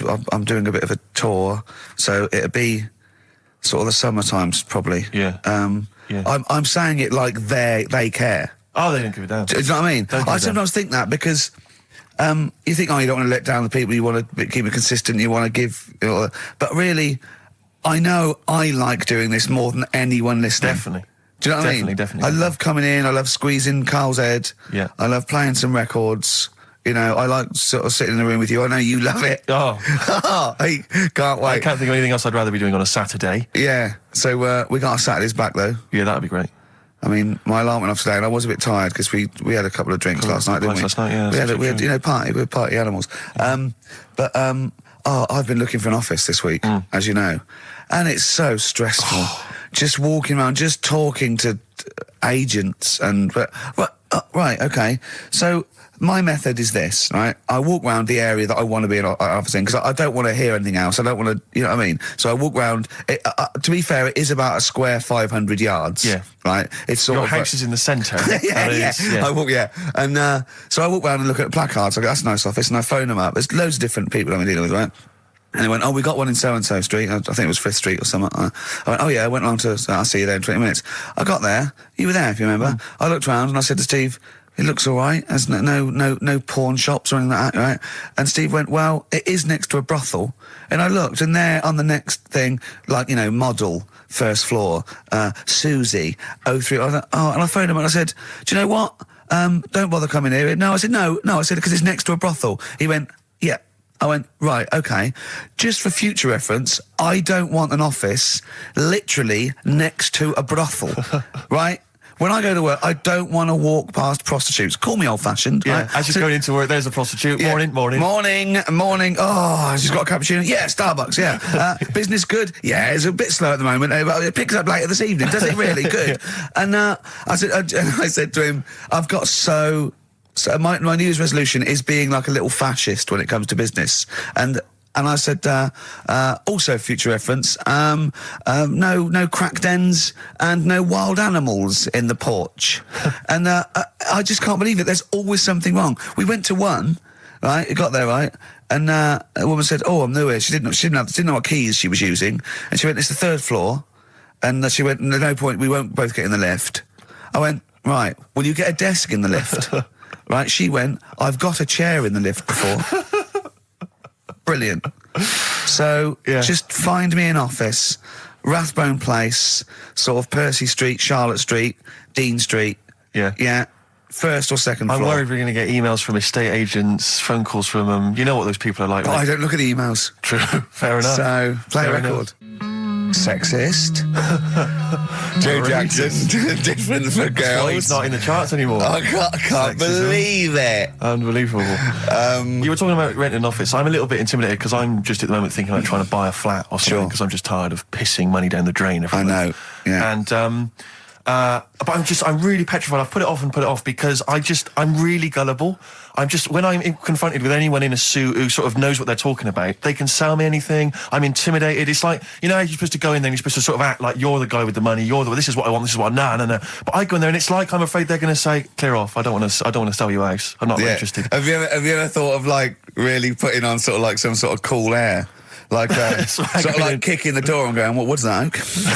Is it like, you'd be found out in 30 seconds, wouldn't you? Exactly. You'd go in there, you'd stub your toe, and they go, what, you give like, I've hurt my toe, I've hurt my toe. Exactly, yeah. Brilliant. Just tapping the walls. Yeah, tapping the wall. What's the rates on? What rates? I don't know. Well, do you remember, I don't know if I told you before, I wanted to buy a laptop computer, and everyone said, go up Tottenham Court Road, and I was reading like magazines and stuff, they were saying haggle, make sure you haggle, make sure you're planning to haggle, get the best deal you can, and I found a shop which was selling the computer I wanted, and I went in there, and I had this whole plan in my mind of what was going to happen. He was going to say, like, it's worth this, I'm going to go, well, look, I can get it cheaper here, I want to buy it from you, I'm going to haggle, and off I went. So I went in the shop, and I said, yeah, looking for this, interested in this Toshiba. How much is it? He went, oh, it's 1,500 quid. I went, sure. Okay. I said, I'll give you 1,300. He went, it's 1,500. And I said, sure, but I'm willing to give you 1,300. He went, 1,500. And I was done already because he hadn't even begun to haggle. And I was assuming he'd at least go 1,400 and we could start, but nothing. So now I was screwed. My whole plan went out the window. Yeah. What did you do? Just leave? No, I said to him, the thing is, I can get this computer cheaper down the road, but, I like what you're providing here, I like your service. I've had good stuff about you. It was amazing. I said, I've heard good stuff about you. And he went, I said, seriously, I can walk down the street, I can buy it there for cheap, for like 1,400. And he went, well, see you later then. And I was like, right. So I walked out the place. I said, well, I'm going to have to leave then. And I walked out the place, and of course I wanted to get it from there because it was still the cheapest, so I had to walk back in again. I went, yeah. I've just had some second thoughts. Listen, I'll tell you what, I'll pay the 1,500. Can I get a free carry case? He went, the carry case is free anyway. I said, I'll take it. The carry case is free I got anyway. nothing. No, but how much would you charge for that if it was on sale? Carry case a tenner. Well, let's just say it is a tenner. Give it to me for free. And he went, no, it's a tenner. And you went, well, you said it was free a minute. Yeah. It's just pathetic. That is lovely. It's having to walk out making a big statement and then come back in again. Oh, dear. So I'm really scared. I feel like I need someone to come with me and do all the talking. Know what they're talking about. Because I'm not going to be able to tell if there's subsidence or if there's damp or... No, but you don't do that. Don't I? Is that not my responsibility? No, you get a survey done. Sure. And they charge for that, and then you don't have to go around doing it yourself. Right. Could I make a saving if I did it myself? Yeah, this should be all right. Yeah. There's a hole in the wall, Steve. Yeah, but what's a hole in the wall? Put some newspaper over in that. Chaucer's day, that was the toilet. That'd be fine. Carl, you're a second-time buyer, aren't you? But Yeah. Bought one in Manchester. Lost $7,000 on that one. well, don't buy in Manchester. No, it's a good flat. It's just it wasn't. I didn't buy it to sort of make money. I thought I was going to be living there like all my life, and then a job came up here, and it was like, oh. You bought your first flat in Manchester. You assumed you would be living there for the rest of your life. Well, I wasn't in a rush. Play record. You're an idiot. Hang on a minute. So have you got a property portfolio? Have you got the two houses now? No, I've got rid of that one. Oh, you sold that one? Got this at flat. £7,000 Got loss. this flat. I'll tell you something that is interesting. Hold on, though. What? £7,000 lost. It's a flat in Manchester, but it could only cost about £8,000 anyway. Right, Steve, something they do now, right, they've got to do by law when you're buying, right? I was looking at one in London, right? It's haunted. They've got to tell you now. Right, don't talk shit. I'm telling you now. Play record. I'm telling you now. Yeah. There's no such thing as ghosts. That is ridiculous if that appears on a legal document. Right, if there's anyone who sells flats and does that for a living, yeah, right, email in, because I'm telling you now that is a fact. She sort of dropped it in. She said, I said, oh, nice feel here. And she said, yeah, well, that'll be the ghost. Just dropped it in, that's all they've got to do. And then I was like, what? And they went, oh, yeah. That's all I've got to do, is it? So that's the legal thing. Did you drop it in? So in court you go, did you drop it in? Yeah, I dropped it in. Play a record, you're an idiot. That's David Gray, and this year's Love. If you're in love, I hope it lasts. It's only January. What you got for us, I just Steve? thought we ought to maybe go through some of the emails. I mean, I don't want to query the calibre of some of the emails we get sent on this show, but here's a typical one, Rick. Go on. There's no name, it's just from Glicko, that's his email address. It's just a question to you, Rick. Did I see you walking around Marylebone High Street last Sunday? Yes. Okay. Well, I don't know. Well, I mean... I was in Marylebone High Street last Sunday, yeah. Yeah, but did you see Glicko? I didn't see Glicks. Okay. I didn't see the Glickster. But all right, this is one from M. Ricky, what do you think of Richard Bacon's show? I can't decide if he's better than you. Nor can I. Any thoughts? Nor can I. I can't help her out on that one. Sure. That's a really personal thing. She's got to dig deep. She's got to look at both of us. She's got to find out what she likes, and then whether I provide more of that than Baker's. Yeah. I mean, Baker Foyle's brilliant. Yeah. I'm not going to put myself up against him, so I can't help you. Next, Steve, next. Well, there was a lot of emails last week which were saying how much they enjoyed the Christmas specials. Thank you very much for that. That's very flattering of you. Cheers. There was also a couple. There was one. It was a guy. I'm sorry that I think I might have deleted it. But, I should have sent a reply because there was a guy from Canada saying if there any chance you're around in March, whether you could pop in and have a surprise birthday dinner for his wife. Oh, why don't you keep that? I know. Sorry I can't bloody go now, can I, you idiot? Okay. So, I really apologise for that. Yeah. There's also, this is interesting, this is more for Karl, really. It seems unlikely. Is it from a doctor saying you're an idiot? We've got plenty of those. I tend to delete them. Okay, all right, yeah. Look at his face. No, it just says, don't like to complain, but I won the film competition about 5 or 6 weeks ago, and I haven't received my prizes. Oh dear, that's all Karl has to do on the show. We provide the chat, the records, the light entertainment. I mean, the glamour. Strokes of comedy genius. All Karl has to do is send out the prizes and say there was a monkey that was a bank robber at 5 to 3. Yeah. What's your excuse, Karl? Do you remember her winning? I've got all. Well, you calling her a liar? Well, I am, because I don't remember ever seeing. Right, he's calling her a liar. So, Joanne Ogden, you're claiming, is just making this up. She sent this in on a whim, trying to fool us and get some cheap tat. Wow. I don't believe that. I don't believe anyone would lie to try and get Knowing Me, Knowing You on VHS. I really don't. Well, I'll look in the records because we keep all the details, so... Do you know what I mean? Right. Well, one of you's in the wrong, and do you know what? Knowing you, Karl, I don't think it's Joanne. No. Has anyone else ever emailed in saying they haven't got the bag of crap? No, they haven't.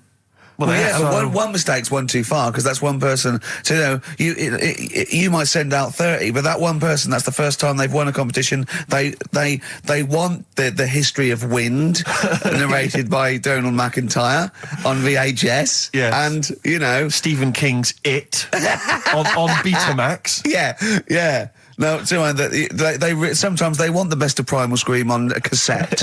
Exactly. So, You've got to make sure you're sending these prizes out. Yeah. Final email from Andy. He says, the webcam is pointing at the ceiling. Is it because the air conditioning vent is more exciting than what happens on the show? Let's put that down now. I think that's absolutely right. Hold on a minute. Now, just if someone... Is that good? People love the webcam. I don't know what they're interested in, because all they get is a picture of Karl's big head. It's not as big, it's just round. Oh, get it right. Yeah. Karl, I'd like you to play the next tune. I got sent a little cheeky primer for The Cure's Join the Dots. It's B-sides and rarities, lots of stuff from them, from all over the ages. And it's amazing how good their B-sides are. Here's one of them playing. Yeah. Cure. And that's called A Man Inside My Mouth, which was the B-side to Close to Me. There's nothing amusing about that, Rex. I don't know why you're laughing. Wow. It's called A Man Inside My Mouth. Yeah, I know. And that's fine. Yeah, it's like, the little man inside your head. Yeah. Man If inside a your man mouth. wants to be inside anyone's mouth, that's good. Good luck to him. Yes. But, There's nothing wrong with that. But I agree. Yeah. Karl, do you agree with that? What man in your head? What does that mean? Brilliant, isn't it? Extraordinary. He Look at doesn't his even face. understand schoolboy carry-on innuendo. Amazing. I know the fact that the play on words is too far then. What does he mean on slightly erection? And what? What do you mean dumplings? Huh? You're a fan of The Simpsons. You know that character in The Simpsons, the gap-toothed yokel? Yeah. If I look at Karl when he's Cletus. perplexed, Cletus. Yeah. It's very similar. It's the kind of cliche comic book thing of having a mouth wide open to suggest gormlessness. Oh. It's amazing. Or an accommodating come on. Yes. Absolutely. Karl, that little man inside your head, it's what, if that people use it as your conscience, don't they? All right. Have you ever heard that before? No. No? No. No? Okay. I was, Rick, I was watching Moonraker. It was on, I think it was last week. Yeah. I don't know how familiar you are with the James Bond films. I don't think I've ever watched a Bond film from beginning to end. Yeah. I've never watched one on DVD, and I've never gone to the cinema to watch one, and I'm not usually in on Easter Saturday. Exactly. The Honestly. thing about James Bond, when I was younger, I thought he was amazing. I just thought he was the ultimate cool, sophisticated hero. Do you know what I mean? My dream as a kid, like when I say kid, I mean a teenager, was to come home, which invariably he did. He'd come back to his hotel suite, he'd open the door, there'd be a trail of clothes, and he'd follow it, he'd go into the bedroom, there'd be a beautiful woman in the bed, You'd have said, clean up, what are you doing? You're messy. I'm going to get my mum to clean all this up now. Mum, She's got a bad back. There's a nudie lady in my bed. But and as I say, I used to think he was really cool and sophisticated, and it's only of late that I've sort of revisited these films, and I tell you what, it's his jokes. Oh, he is the most his sense of humour. infuriating man ever. Absolutely. I mean, I don't know why people in the films consider him so. I mean, I think the reason that women in the films are always being seduced by him is because if you notice, they normally got English as a second language, right? So they don't understand. So when he's making those jokes, so they don't know when he goes, just keeping the British end up. Yeah, I'm just attempting re-entry. Yeah. If I was a British woman, she'd be going, what? What are you talking about? Don't say that. That sounds awful, and it's a terrible pun, It's so Roger. lewd. What am I? Yeah, what am I? Yeah. And they just laugh politely. They just laugh coquettishly and then, unzip their dress normally. Yeah. But some of the guys, there was one where he's being chased by a guy in a moped or something, and the guy plummets off a cliff and smashes through a van which is full of feathers, and he plummets to his death, and Bond just says, all those feathers, and he still couldn't fly. What are you talking about? What do you mean it's not a joke? It's just words. There's one where in Moonraker, he punches this guy, he's having a fight, he punches him through a plate glass window, and he lands on a piano, and Bond goes, play it again, Sam. What? And I always remember there's the one in one of the early films where he throws a guy in the bath and electrocutes him by throwing in a thing, and then he goes absolutely shocking. But I'm just thinking, you just killed a man. I know. You're a psychopath. Yeah. And it's just so excruciating. If someone was doing those kind of jokes in the office, you would hate them. Do you know what I mean? You wouldn't want to talk to them. They'd be a bore. I know. Yeah. Everything's a little one-liner. I know, and everything's a pun. Yeah. But I'll tell you what, he's a bloody good secret agent, Steve. That's true. So they're not hired for their wit and stand-up ability. Exactly. So there's swings and roundabouts. Yeah, I doubt Johnny Vegas could save the world. That's true enough. Yeah. So think on different people, different needs. Kings of Leon, California Waiting on XFM 104.9. Do you know what, Steve? We get emails and we got our posters up around this show and people enjoy it, but I don't think we get the credit we deserve for picking the music. It's true. Because we're totally unplaylisted, and I don't know if people know about this, that mine and Steve's sort of first passion before comedy is probably music. We're really, we love playing each other sort of records and that. And maybe when we come back, we should do a show where there is no pressure to, like Carl doesn't press the buttons for us, pre-record it, where we just swap each other's sort of ideas for music. It'd be like the Ricky Gervais compilation tape. Well, sort of like, we're not talking John Peel, where we're trying to find obscure Belgian jungle and do demos. It'd be everything from, Kings of Leon, Lou Reed, maybe a bit of 80s stuff that people have forgotten about. Beautiful songs. So what do you think? I'd love to do that, Rick. I mean, genuinely, there's nothing more exciting to me than introducing to someone a song which they then go on and they love and they listen. Maybe they buy the album. But that's something to think about, maybe for later. Yeah. Well, it's like you say, the pressure to kind of come up with some, high caliber chat between each record. It takes a toll. But and that's it's a passion of ours, and we'd love to. But now it's Rockbusters. Can I just say something now before we do Rockbusters? A lot of people they come up to me, they say, "Steve, we like the show. When are you going to get rid of Rockbusters?" It brings it down. I'm not joking. I'm not joking. There's lots of people. But come on, let Carl speak. Come off it. What? Come off it. What? I know people who say you're never going to stop that, are you? So one of us is lying again. Well, not really.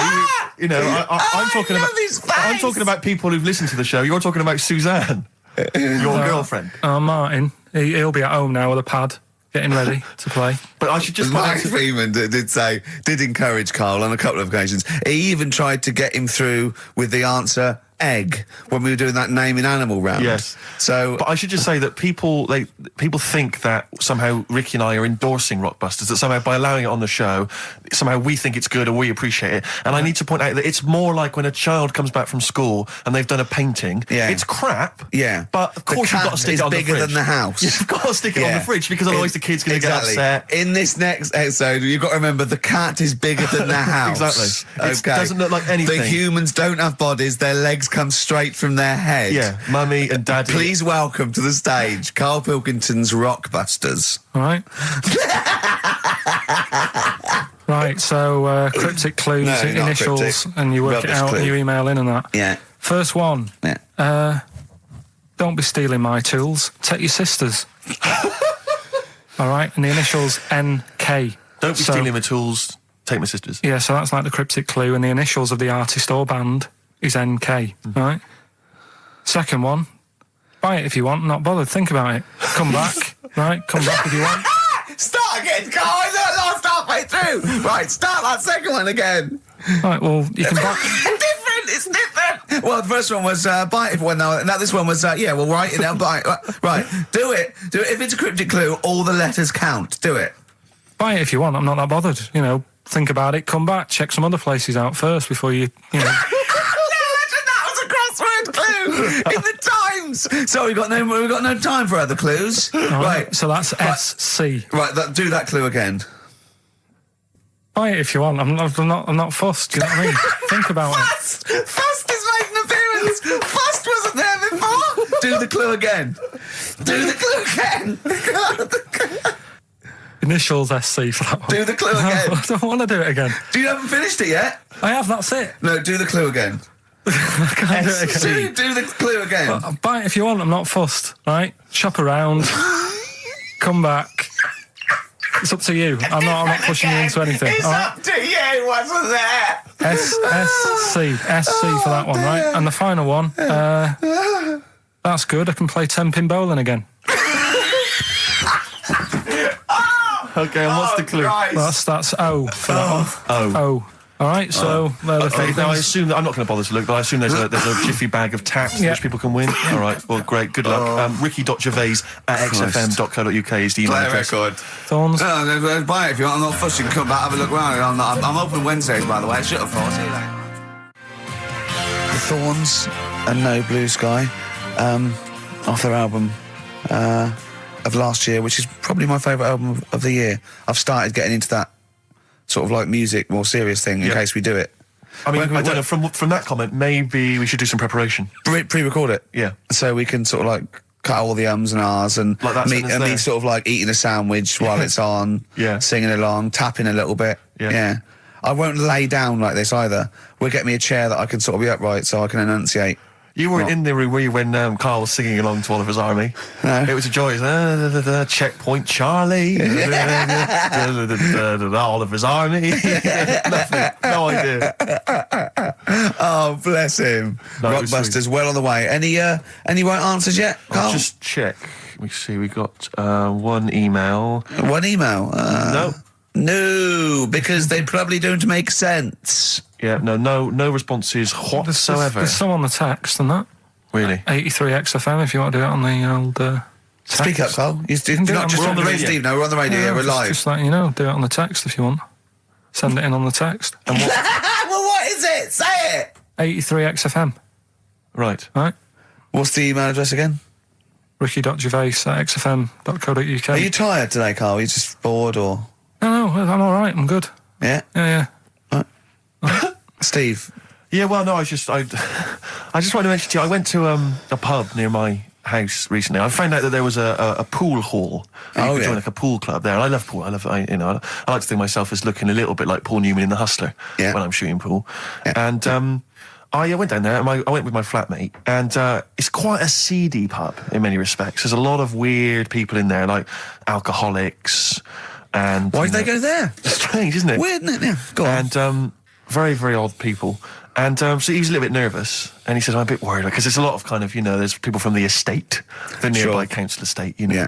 For want of a better word, scum, And so he's a bit edgy. And bizarrely, because I so wanted to play pool, I said to him, he went, I'm a bit scared about going in. I went, don't worry, you're with me. Yeah. I don't know what I was thinking. I don't know what that means. They're going to think, oh, wait a minute, the 6-foot guy with the lanky guy with the glasses. We're not going to mess with him. You go there, they take your glasses off and you go, I've lost. Exactly. That's it, I'm out of here. This is why I've never got into a fight, because if my glasses are gone, I'm screwed. That's the first thing you do. You really are short-sighted, aren't you? I'd be absolutely done for.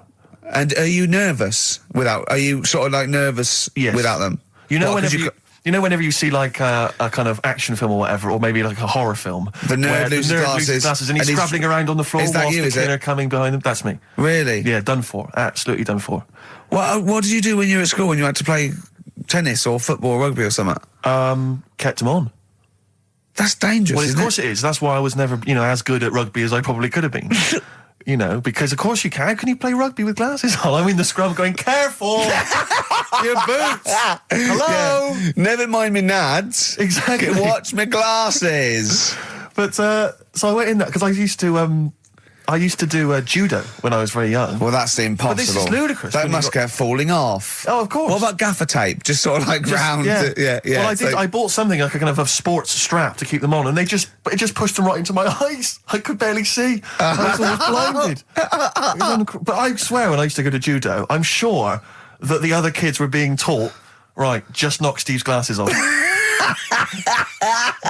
his glasses off, you can get him. Dear. And so I'm always a bit edgy about fights, but for some reason I felt super confident going in there. I swaggered in and into the pool hall, and it's one of those places you've got to sort of knock. It's like a speakeasy. You've got to knock, and they open the door, and you come in. Yeah. And I'm in there, and my flatmate. Yeah, one of those things you slide like a little letterbox. They slide over. You knock. You open it up. When you put your face there, you just knocked your glasses off. Exactly. And so I went in there, and in a way, my flatmate was justified in being a little bit edgy because the conversation we could overhear, the table next to us, we were playing pool, the guy next to us was going, yeah, of course, the bloody police. Spent Boxing Day in the Nick. Absolute nightmare. Were you getting nervous? So I was getting a little bit edgy because I didn't know, but then I thought, they don't mess with their own. We're almost like gangsters ourselves because we're there in the lion's den. Do you know what I mean? We'll probably be fine. So then there's just an old guy serving at the bar, in his 50s, and some guys go over to the jukebox, some young kids. They're just hanging out in the pool hall. They're pretty cool. They put some money in the jukebox, and in first track, Coldplay. Fine, I'm thinking that's nice. I'm playing pool. Second track, hardcore German techno, and they put in about 50 quid's worth, it seemed, because it just went on. Really thumping, kind of like GABA stuff. Old guy at the bar just nodding his head, cleaning the glass. Yeah. So into this... Piano player, furious. Exactly. Into this comes, like, what appeared to be a family of holidaymakers with kids. So they've entered this, like, seedy pool hall. We've got, the Cray twins playing pool next to me. They've come in, the German techno's blaring. They come in, and there's, like, kids, and they've got the baby in one of those little pouches, and they sit down, and the weirdest thing was one of the guys, the uncle, let's say, of the family, he picked up the kid, and he was about to put the baby down in a chair, and I thought, hang on, that's quite a hard-backed chair. And as he did it, the baby's head just went fa-doom and hit the back of the chair, and just flipped back and hit the back of the chair because he just lumped it down in the God. thing. And it started screaming, it crying, and the teenagers were rocking to that. They loved it. And then he came over and it was transparent what had happened, and the mum was going, "What's happened? The baby's crying." And he went, "I don't know what happened." And I wanted to lean over and go, "You lying swine! You know what happened? You just hit his head." I wanted to go, just take her aside and say, "Never let him handle your baby again." No, the head was wobbling around. He put it on just heavy. I could see it coming. I don't know. Who knows? He might turn out like Karl now. That's a point. But what do you do in those situations? Do you? Well, I'm assuming by the way you're taking it lightly, the baby wasn't hurt in any way. The baby wasn't hurt. Well, then. But it was still a bit. Then you keep out of it, don't you? What are you going to do? Call the authorities and go, "It was him." Yeah. But I don't know. I mean, I don't want to name the place in case I get knifed. I imagine you trying to swagger it when you overheard him talking about the Nick. I imagine you know him go, "Yeah, pigs." Sorry? Yeah, I ate the pigs as well. No, I'm a lawyer. I was down there. Exactly. Oh yeah. Sure. Oh dear. But so I'll be going back there. I feel like I'm one of them. I mean, I've told you before, Steve, stay away from working class people and bad men in trainers, because, you hang around with ne'er-do-wells and you're going to get your glasses knocked off. That's true. McCarmont and Butler doing their version of Back for Good from the Enemy War Child charity album. I like it. It's a good cover. For being honest, Steve, I prefer the original. Well, I don't think I would dispute that, but I think McCalmont's voice is well judged. And Butler's axe work is no slouch, but I'm just saying, to take that, lads, I prefer their version. All right, well, I'm just saying that, that was interesting, it was worth listening to. Well, that's the sort of thing you might get with our musical show, all right? It's a taster, let's have some ads. Jet, rollover DJ on XFM 104.9. Karl, you promised me that you were going to reintroduce Educating Ricky. Yeah, we can do that. Have you got it? Have you got something that will that's something that I won't know that's correct and that will interest me? Yeah, there's loads of stuff. Is it anything to do with monkeys? No, we've got monkey news. We've got monkey news coming out. Of course we have. Yeah, monkey news people. And they're now over to XFM for monkey news with Karl Pilkington. No, we won't do that yet. We're not doing that yet. Educating Ricky is Well, let's do it. We did it ages ago. Educating Ricky. Oh, that's interesting, and it's correct. Hang on a minute, though. What I do is, I tease you, don't I, with headlines. Oh, go on then. And then you have to sort of go, that one sounds good. Go on then. What are the I want to headlines? know more about that. Educate me. Yeah, Right? okay. You've got, Jeez. that Nelly died. That Nelly died. All right. Okay. Right. Could be about an elephant. Yeah. Go on. You've got that. You've got, I got well. Take well for as read. So they all start with well. Okay. knob body has been that lucky before. Brilliant. All right. Okay. Or you've got get a lobe of this court case. Right. Okay. Not bad. I'm going for Interesting. knob body has been that lucky before. Right, it's a story about this kid who was born, right? Was he?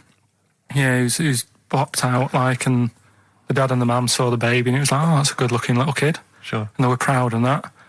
And then... I don't know, they're surprised that it's a good-looking little kid. It's theirs. yeah. Like it could have been a frog, and they'd have gone, "Oh, he's got your eyes."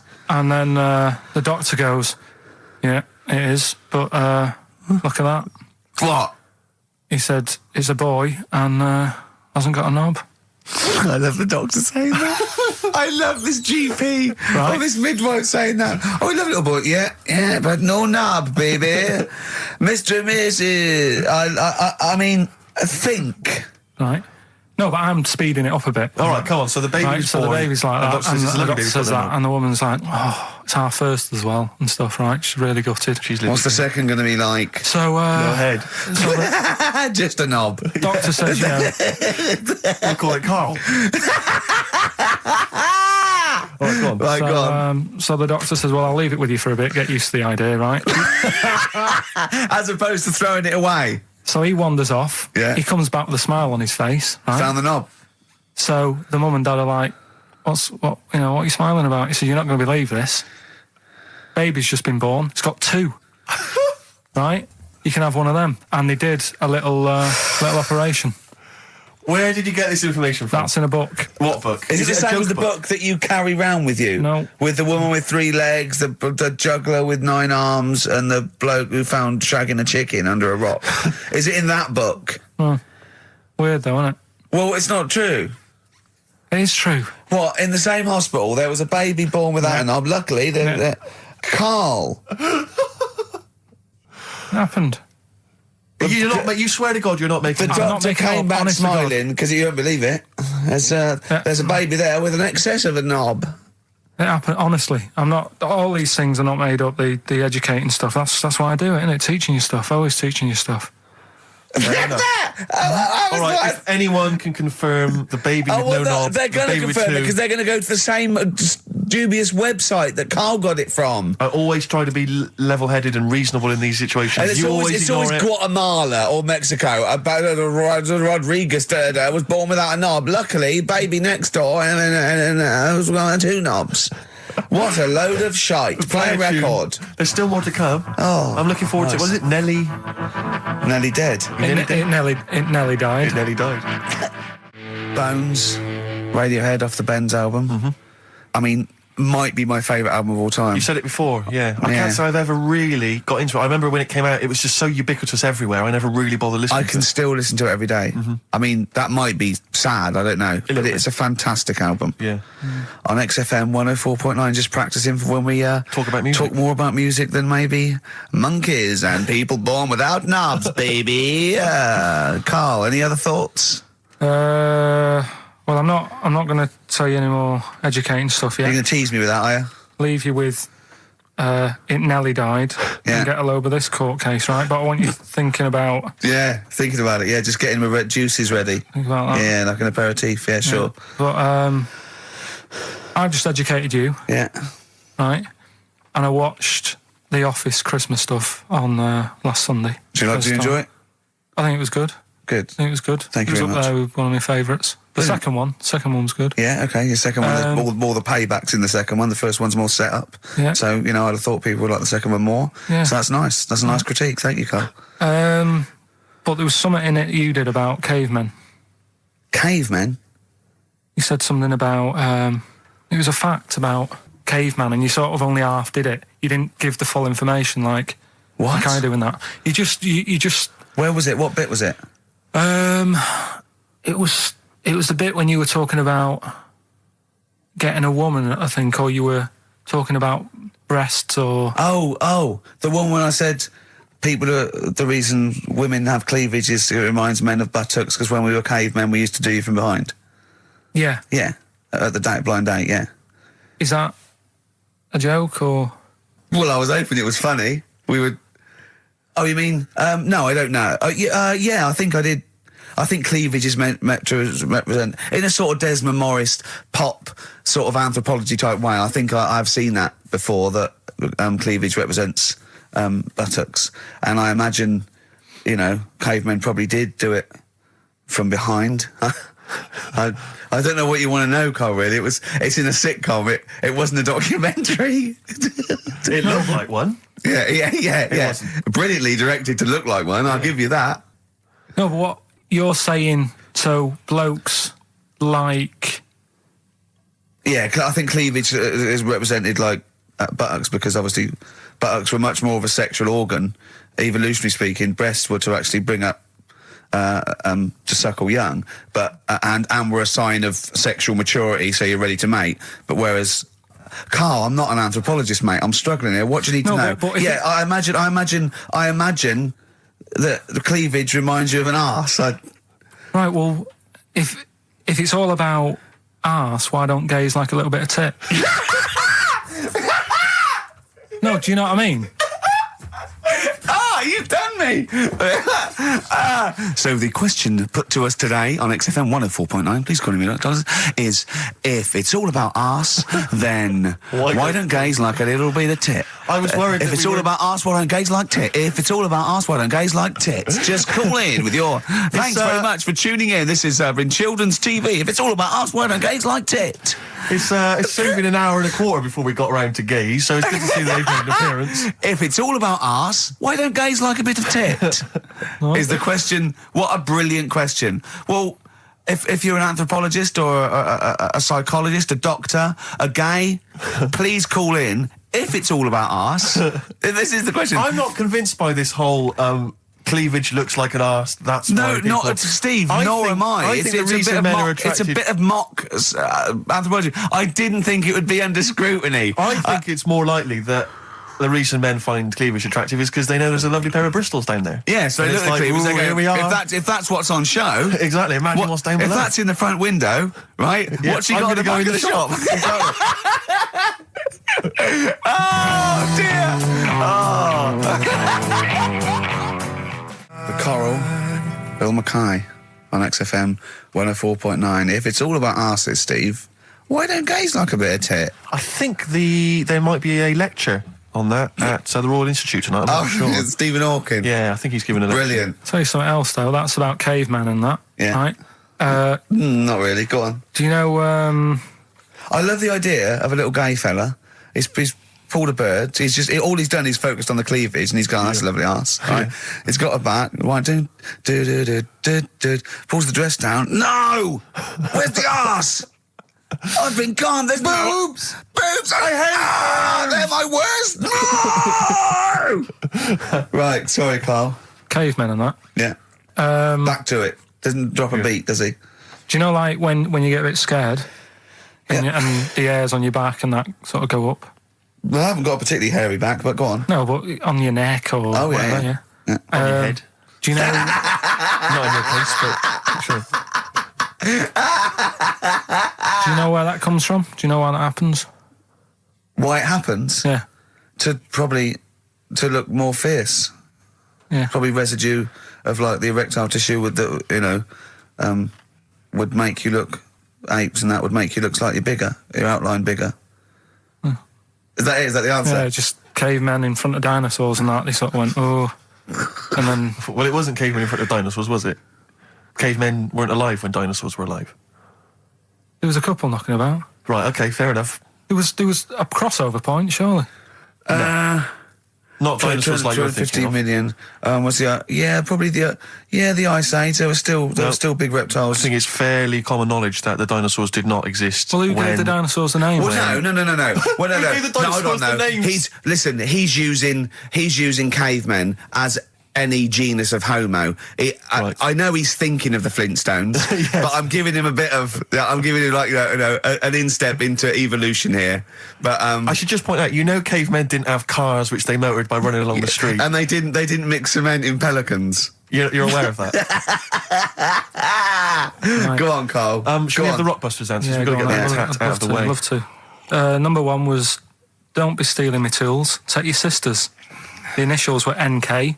That was Nick Ursaw, right? Nick Ursaw? Nick Ursaw, 80s. I don't know. I've never heard of that band. Sort of Nick Kershaw. Nick Kershaw. Yeah, Nick. Sorry, what? Nick I don't Kershaw, understand it. right? Nick. How does Nick Kershaw? Second one was, No, don't move on. Nick Ursaw. What's Nick Ursaw? Jesus. All right. It doesn't count. It's not a clue. Then let's just leave it behind us, all right? Second one was, buy it if you want. I'm not bothered. You can think about it, come back, have a look around, think it over. I'm not fussed. The initials were SC. That was soft sell, right? That works. Yeah. Well done. That works. Right. And that's good. I can play 10-pin bowling again. That's O. That's outcast. All right. What? What does that mean?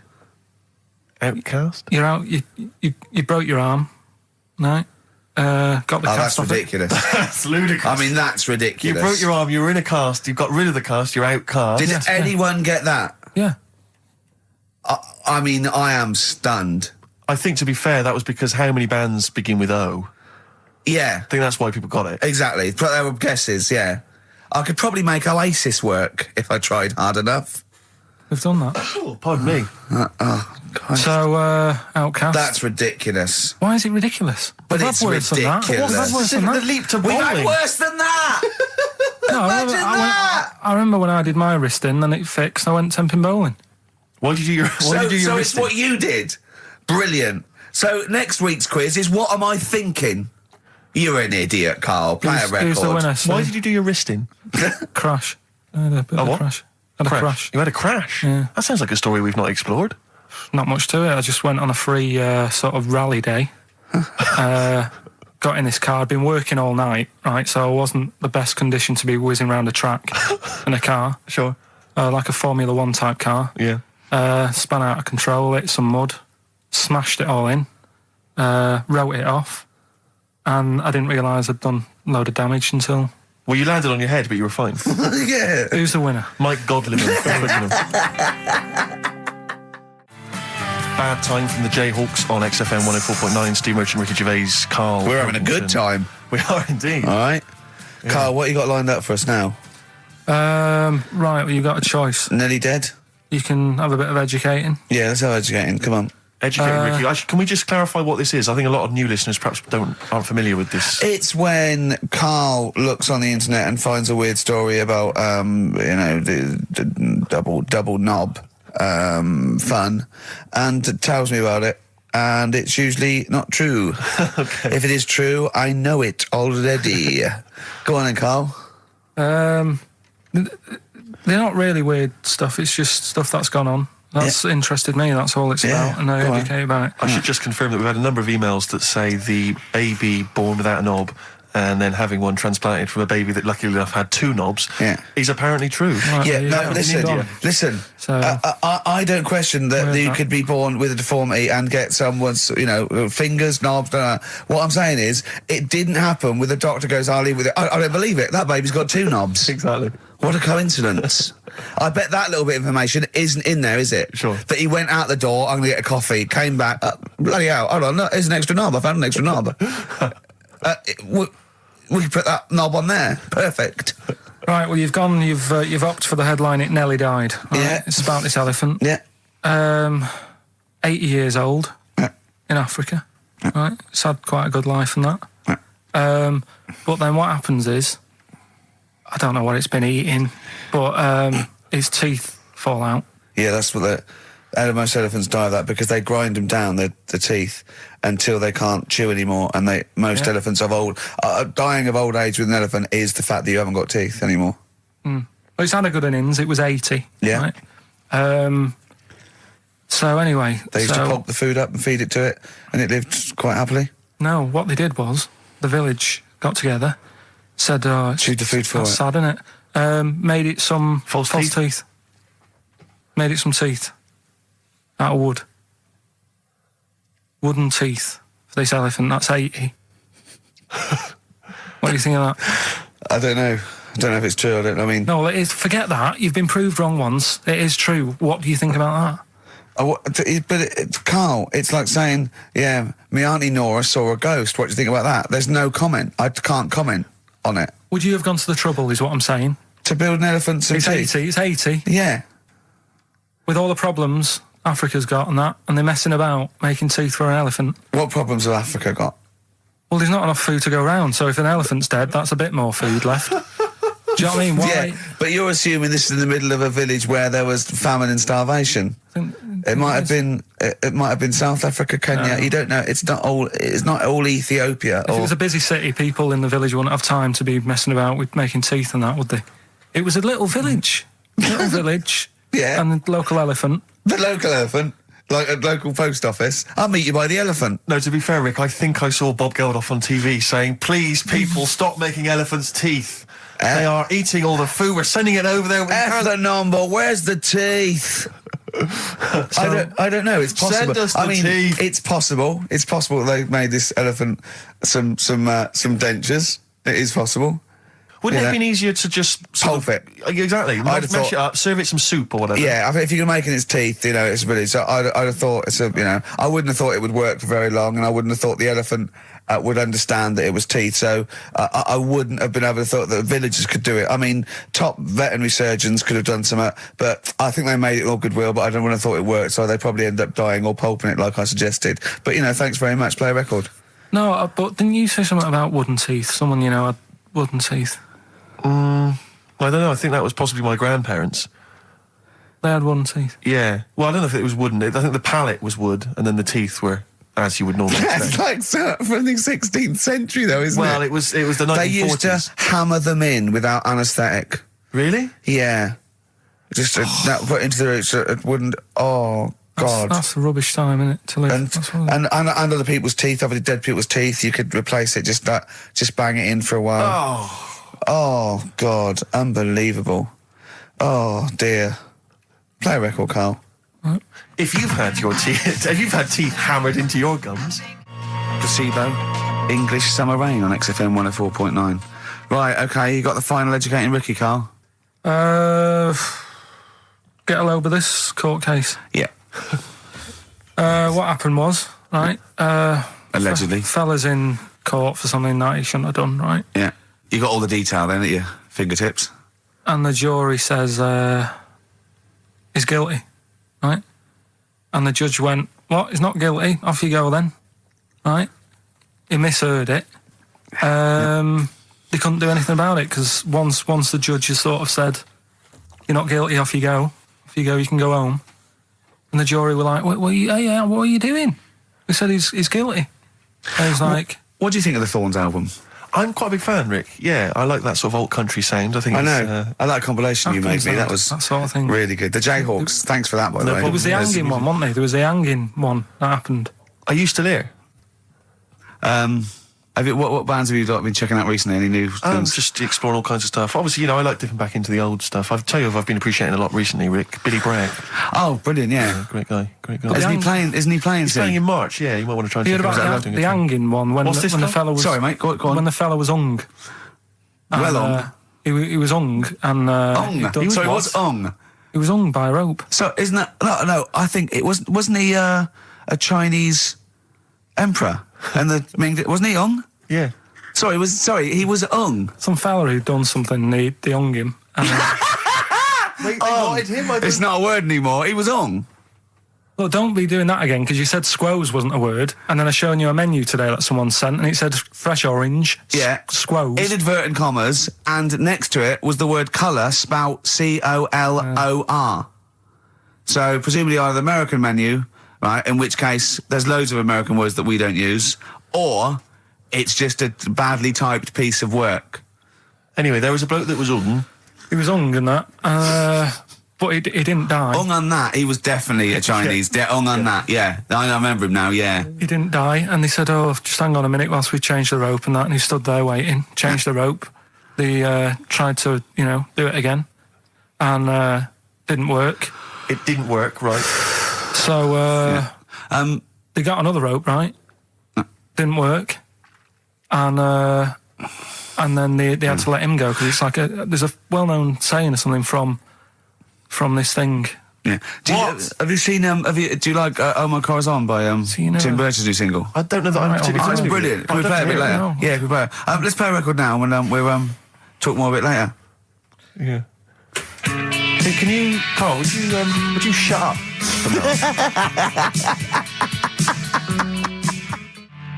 "Oh My Car Is On," Tim Burgess, brilliant. XFM 104.9. Right. Well, we're running out of time here. Yeah. We had Carl in a little film, but I think we've only got time for Monkey News, Yeah. What are you thinking, Carl? Yeah, if you want to do that. Yeah, let's do Monkey News. All right. Play the jingle. Oh, chimpanzee that Monkey News. Right, there's this monkey, right? Oh, yeah. I think his name was number 6 or number 7 or something, right? In this lab, right? Yeah. And anyway, it's in there with the rabbits and little mice and stuff like that. And The rabbit smoking. the nurse, right? Not the nurse, the woman who works in the lab. What would you call her? Is that a nurse? Depends. What depends what her job was. If she was a lab assistant, you call her a lab assistant. All right. I mean, they probably call her by her name. All right, lab assistant, right? Kirsty. So she's, I think it's probably Kirsty. Right, Kirsty Morris. well, she's in there, right? Yeah. And she don't work with many people and that. She's mainly on her own with, just putting lipstick on rabbits and stuff like that, right? Chimp fancies it. So, Chimp fancies it. He's putting on lipstick. Chimp fancies it because she's got hairy legs. He gets pally, right, with this woman. Yeah. Because, it gets to a point when she sees him every day. It's the way he sort of tries to string out like it's a narrative love story. Did the chimp put its hand out and grabbed her, and then you thinking that he made a move on her? So Right, come on, he's let him allowed tell out. the He's story. allowed out. Oh, the it's not a cage. story, is it? He's allowed out the cage and what have you every day. So he's wandering about, and as time goes on, he's watching what she's doing more and more. Right. So he notices like the code on the door, right? Because whatever 247 or whatever. Yeah. And he goes, right, I've clocked that. I've got that. I'll remember that. Right. And then he goes, right, there's a lot of Definitely lipstick and that knocking about, a lot of makeup. Right, okay. No, there's no way. Finish. No, because So- Steve, you know what's going to happen. Let him finish. I know what's going to happen. So he's there. It's ridiculous. And he's going, well, if it's there, you know what I mean? So while she's messing about with the rabbit, he gets there, he's in front of the mirror, putting a little bit of lippy on. Right? You are mad! No! I can't! It's gone too far! little bit of a- No, it's gone too far, Steve. Right, Your mic's off, Rick. He's finishing Right. the story. So- Turn mine off as well. It's gone too far. Turn them off. Just let him finish. Right, so the thing is, right, it's this monkey wandering about. It's got lipstick, it's got mascara on, it's looking pretty I good. didn't mention the mascara! It's looking all right, right? So it knows the code on the door, 247, right? So when she's sort of messing about with the rabbit, right, he goes, right, here's my chance. He's looking good, 247, out the door, through the reception man's there. He's like, all right, Kirsty, right? Don't talk shit! I Feel Free from Cream. That's pretty much the last track, isn't it, guys? I imagine on XFM 104.9. Well, I mean, yeah, I've got nothing to say after that ridiculous story. I mean, that's worse than the bank robbery to me. Yeah. That he clocks that, and the bloke on the desk. All right, Kirsty. Oh, you're 2 foot shorter and hairy. She wasn't a looker anyway. So. She wasn't a looker anyway. Brilliant. Oh, play a record and say cheerio. We'll see you next week for the last time for a little Just while. got ads and... Oh, adverts. Oh, I'd love to end with adverts. See you later. It's brilliant. Going out on a bang. XFM. Ladies and gents, you're listening to XFM 104.9. Big thank you to Ricky Gervais, Stephen Merchant and Karl Pilkington. The French have tried to keep that secret for over 100 years, It was only Steve. the upper crust people. Nearly 200 years. That is a top secret. Somehow Euston Station upper crust got hold of a document left behind in an old sea chest, possibly Napoleon's. Could have been Josephine's. Unfortunately, jotted it down. He's kicking himself now. Oh, Secret, I cannot believe I left a note. If he talked like that. He did. He did that. Yeah, he talked English, but in a very funny French accent. Do you remember, there was one thing that, talking about funny French accents. Loch Ness, the monster, Yep. Sure. probably doesn't exist. Okay. What it is, Interesting. Hold on, interesting. Oh, interesting. It's- What they thought the Not List probably didn't exist. Curious viewpoint. Hold on. What proof have they got for that, Carl? How can they go around saying stupid things like that? it's methane, Right. Again, in Loch Ness. and people have seen, what's the lake it's in? Loch Loch Ness. Yeah? It being the Loch Ness monster. Yeah. That's where it lives. That's how it finds its way home. That's certainly the clue. Yeah, Get again, Carl, that's the clue. Yeah, it's the clue. And it's if it's out wandering, it goes, excuse me, would you know where I'm being the Loch Ness monster? Where would I be going? Oh, you'd be going to the Loch Ness if that's your home. It's way over there, you So big anyway, monster, you. So the bubbles from the Sure. methane bubble up out of the water. Yeah. People think, oh God, it's a monster's head. But it's not, it's just water sort of shooting up because of the bubbles. Well, that's two of the great mysteries of the universe solved by Karl P on a Saturday afternoon. That is fantastic. So that makes me think a lot of things. So you know when mediums are sort of like going, oh, I've got something coming through. Do you think they are exhaling a lot of methane gas, and thus making them not think straight? Do you think everything's down to methane gas? Do you think that all the mysteries of the universe are down to methane gas, Carl? What did it say in the documentary you saw? About what? What was the budgie happy? We know that budgie was sad. Was it in a room? Because they used to take canaries down the mines, didn't they? They used to take canaries down the mines, they'd smell the methane, and then the budgie would be happy. I'm not going to teach you anymore. Play a record. Oh, should we introduce this, shouldn't Go on, then. it? Oh, it's Beatles, Long and Winding Road. Smooth. Are we getting paid for this? Our Freaks Electric, Richard X and the Sugar Babes on XFM 104.9. Well, nearly through. We've had a few laughs again, a Yep. few tears. Absolutely, as always. Oh, excuse me, and don't be alarmed. I look quite frightening, but I'm merely a nice monster. I seem to have lost my way home. Could you direct me in the right direction? Nice to meet you. Yeah, Karl Pilkington. Hi. What's your name? Why do you need to know my name? Well, it might help me to find out where you come from. Oh, my name's the Loch Ness Monster. Okay, all right. Give me a second. What was your name again? Loch Ness Monster. See, this is what I mean.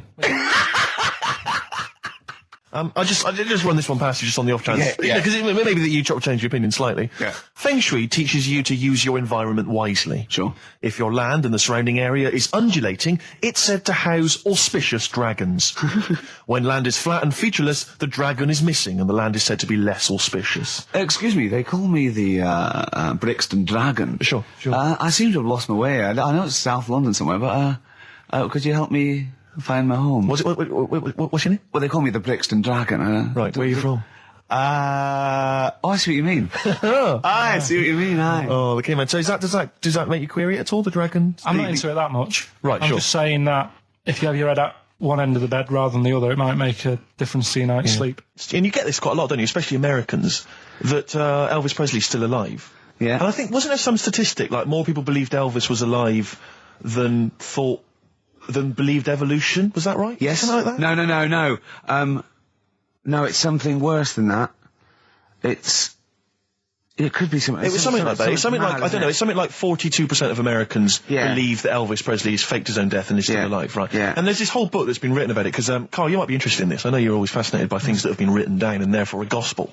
Yeah. And that you don't have to revise yourself. You just learn off Ian Wright. Yeah. But apparently, the reason that Elvis is still alive, is that there's a number of sort of pieces of evidence. One is that none of his family could agree which colour pyjamas he was wearing when he died. That's evidence, apparently. Apparently, he was an honorary member of the FBI. Well, apparently his signature appears on FBI documents well into the 80s, long after he should have died. Apparently no one can agree. There was sums of money a lot of fat people in dungarees have seen him. Yeah. there's a number of sums of money which apparently only he could have given authority to have transferred to other bank accounts. They've moved. Yeah. So this is all evidence that Elvis is still alive. And a lot of people, I was talking to this guy and he was saying, yeah, well, of course, the thing is, the pressures of fame were too much for him. That he faked his own death so that he no longer had to be this huge icon. You know, he could live an ordinary life. And my query has always been this. If Elvis faked his own death, do you think the method he'd have chosen is to have shat himself to death whilst on the toilet? Yeah. Yeah, but because he picked that, nobody will doubt it. Right. So Elvis went to the FBI. Yeah. What do you make of it? Well, exactly. So what we're saying, Carl, is that there was lots of methods open to him. You know what I mean? It's all like, he didn't go to his secret reason and go, oh, I'm fed up. I want to fake my own death. You know what I mean? And they go, yeah, that. Yeah. And what methods have you got? I like to be found shit myself down the toilet. You like to do what? I want to be a big fat motherfucker on the toilet, just shitting myself to death. Right, on my ankles. Yeah, Elvis is a good idea. I'm just wondering if there's maybe something a little bit more glamorous. If you're in favour of death, I mean, you could take a bullet for the president. What? Shit all over him? Just shit? No, we know crap at all. That'd be what you No, you just take a bullet for him, or you could. There has to be shit involved. Why has it got to be? There has to be shit involved. Why has it got to be crap? I want it this way. Make it happen. Yeah, it's probably Carl, head in hand, look. Yeah. He's worried about the things we say. Yeah. Jeez. We haven't offended 1.2 billion people. Yeah. A fifth of the planet. So, Carl, what do you make of it then? Are you convinced Elvis is still alive? Am I getting him mixed up with someone else? Because all Elvis, all Elvises look alike. Because... that is true. A lot of Elvises do look alike. That's safe. On his gravestone, didn't they get his name wrong? Or is that his brother? Who's his brother? Aaron. That's his middle name. Yeah. You're not an Elvis kind of expert, are you? Hold on, wasn't Elvis one of a twin that died? That died, and I'm sure they got his name wrong on a grave or something. Oh, I don't know. But that's consequently that's proof he's still alive. No, I've had the thing with the still alive thing. Like I say, he picked that awkward death because nobody would be saying, hang on a minute, going round upsetting the family, wanting to talk about it because they'd be embarrassed to be saying, you know, he was found sort of in a pile of mess. Weighing 25 stone. Yeah. So... Because you notice he also expanded to a huge size as well, so he was just a huge fat blob of a man. He also did that to add, you know, extra... To the glamour. I don't quite understand these people who fake the deaths, because... Well, a lot of them don't. A lot of them don't, Carl. This is what, in a roundabout way, we're saying. We're saying that a lot of people that say people fake that they didn't, like Bruce Lee and James Dean and Elvis Presley, we're saying they didn't fake their deaths. He did die, didn't he? His head come off, didn't it? Thank God. Who's this? James Dean? His head came off. I watched Call My Bluff in the week. Is this with Toxic and Colin? It was quite good. I quite enjoyed it. I imagine you could get on there if you want. I used to watch it with what's his name? Famer. Famer. Yeah. Oh, that was great. You're brilliant impressions, because obviously while Bowie was playing, you were doing your infamous Bowie impression, which is the best one you do, actually. Well, that's just because Carl said, you know what? He said, I'd love to go out for a drink with David Bowie. Of all the people that come in here for sessions, I think he's really good at him. And I said, I think he'd like you as well. That's all. And I just went, hello, Carl. You're strange. You're alien. It interests me. Myself and Ian, I'd like to put you on there. Yeah, I just imagine you and Bowie in a pub somewhere. Isn't that pretty much the same impression you do when you do Ian Canfield? No. Ian Canfield's more like that. But not on air. On air, he's sort of like this sort of eloquent 40-year-old capital DJ. Yeah. But when you talk to him in the studio, he's slowly turning into Tommy Vance, isn't he? Mm. It's one of his pillars of rock, Canfield. He loves Vance, Lemmy, Diano. If we run out of material later in the show, which is likely, considering we're now talking about we ran out of it at 1:05. Exactly. But could I maybe just sort of interview you as David Bowie? Yeah, in a sort of humorous sketch. Yeah, that would be fantastic. Maybe it could be the idea that what if like David Bowie was a cab driver? What would he say? What was some of the funny things he would say? We saw that, what was that in when it said Dead Ringers coming up? If you've ever wondered what it would sound like... Dead Ringers is this impressionist show. They did it's on Radio 4 and they did a TV version. Yeah, I saw it. What did you make of it? Didn't like it. It was all right. No, it was just that the write-up in the Radio Times, magazine, the Radio Times, said... ever wondered what it would be like if Robbie Williams was singing George Formby? Or what would it be like if there was an Animal Hospital... was hosted by Anne Robinson. Yeah. Yeah. Do you know, I have wondered. Were those two sketches on there last night? Yeah. Yeah. What were they like? You are the weakest dog skink. or something? No, what was it? It was something like they had to vote off an animal to die or something. It was something like that, yeah. It was This is all right. flagging. Quick, do your Bowie again. Oh, come in here. Look, it's Tin Machine. Now let's play Changes. Hello, Iggy Pop, you nutter. Stop cutting your sound. Which one? Well, What do you think because that- obviously Ricky doesn't travel on the tube anymore. He's too rich for that. I never did. I always But- thought it was beneath me. Sure, but They I used have to walk everywhere, didn't Yeah. you? But I'm still forced to. Take the tube, and I sat on the tube, and it pulled up, and outside the window, just happened to be on the station, was one of the posters with us. So I was kind of there, not realising it was behind me, and these big kind of fat German or maybe Bavarian guys. Well, they're in lederhosen eating sausages. Yes, they were. They're Bavarian. Yeah, they were. And I noticed one of them kind of looked at me, then looked at the poster, then looked at me, just happened to say it, and wittered something to his friend in German. You know, I don't want to try and do an impression. That's freaking goggle-eye. Oh, whoa. I think that... No. But I know what you're thinking it means. It doesn't mean that. Right, okay. It means... What's a rough translation? Elegant boy. Right, okay, yeah. And so anyway, That's freaking goggle-eye. he pointed out the poster, and his That's mate, lanky piss and streak. and his mate burst into laughter. And then we pulled Well, they've up. got a great sense of humour, the Germans. Well, That's indeed. the thing. But we rumbled onto the Yeah. next. We rumbled onto the next station, and the poster was in exactly the same place. And this time, they tapped the shoulder of someone else on the train and pointed me out, and that person also laughed. An Italian?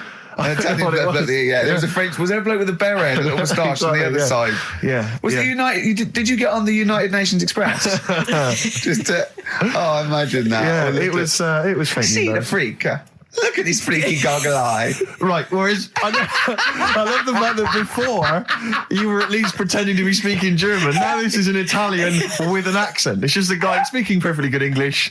Same. You've not even disguised the insult there. Oh dear. Oh, that'd be lovely. Try and insult me in other cod You languages. could bring Europe together if they just like, instead of Esperanto, that there was just one common language. The language I'll of tell you what freaky would bring us. goggle I'll eye. tell you what would bring the Europe together is you maybe representing England on the Eurovision Song Contest That would be great. with a wouldn't it? self-penned tune. Anyway, I didn't get around to getting drinks. I can't believe it. Can't believe it. round to getting the Right, so I said, right, I'll pay for the cab.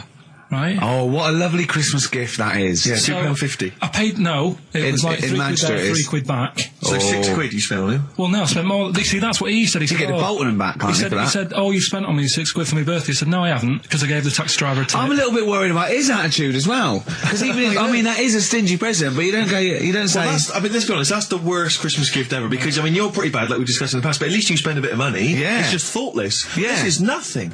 I You know. haven't given him any time. I mean, I would... And I knew my demographic. They loved it, my Oh, yeah, family. yeah, the they couldn't scratch believe card. their luck. You know. Well, a tenner.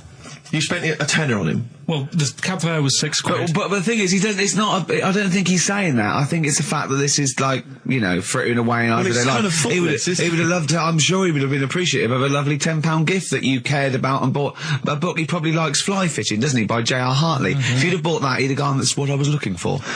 Or what I was looking for, Carl. Bloody hell, Carl, you little bald twat. That's just what I wanted. So, alright, so just calm down. So what have you got planned for Christmas? Is this what, I mean, are you doing the same approach with Suzanne? Excellent. You've paid me milk bill for this week. That were nice. I'm spent this year. So That's it. have you planned anything for Suzanne, or are you just... Yeah, gonna- I'm taking her out Christmas Day for something to eat. So, do we need them? Do we need them? And Yeah. you should explain, do we need them, for those that don't like the show. Well, it's sort of education about animals and stuff, and if we need them. So, like, David Attenborough once said, you can get rid of people off the earth and it would carry on, there's no problems, but, you know, get rid of a monkey and you could have problems on your hands. So, Is that a direct quote from Attenborough's current it was autobiography? something like that. I think so, yeah. So what I've done today, right? He always starts everything with, right, so then. Yeah, exactly. Yeah. So, And he always ends things, you got yourself all sorts of problems. Yeah. So that's that. That's done. That's coming up. Enjoy that. Enjoy that. What would you do to sort of like egg them on a little bit to help them out? What do you think? What sexy things would you say? What do you think is your quality? What do you think people would find, you know, pretty horny about you? Is it your sort of mank wine? Do you think that? Just say this, London shit, innit? I say that, but, you know, London. It's not that good, is it? Like Oh, I think you've done it there. So that's Say something quite sort of sexy though. Say something like, well, I love to love you. Say well, I something don't sexy. say that. No, say something As sexy. soon as answers to me, do you love me? I go, yeah, you're all right. Have you not The added point of a anything to rollover this? is you've got to add to it. That's the excitement. Yeah, not there's a couple of albums that. Okay, well, it's also Okay. the Fools and Horses video with the free. I don't think I'm bloody jealous of that. I like that little yellow thing. It's a little. There's a little kind of model three-wheeled van. Rodney, you plonker. Oh, dear. What's that? This is what looks to be some kind of best of the stereo MCs. Don't call me a plonker, you wanker. The David Attenborough DVD collection. Oh, Unc shit himself again. Oh yeah, the big prize that we tried to give away. you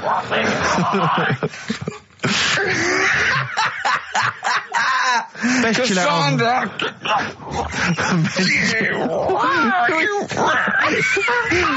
Who is that supposed to be an impression of? Which member of the cast is that?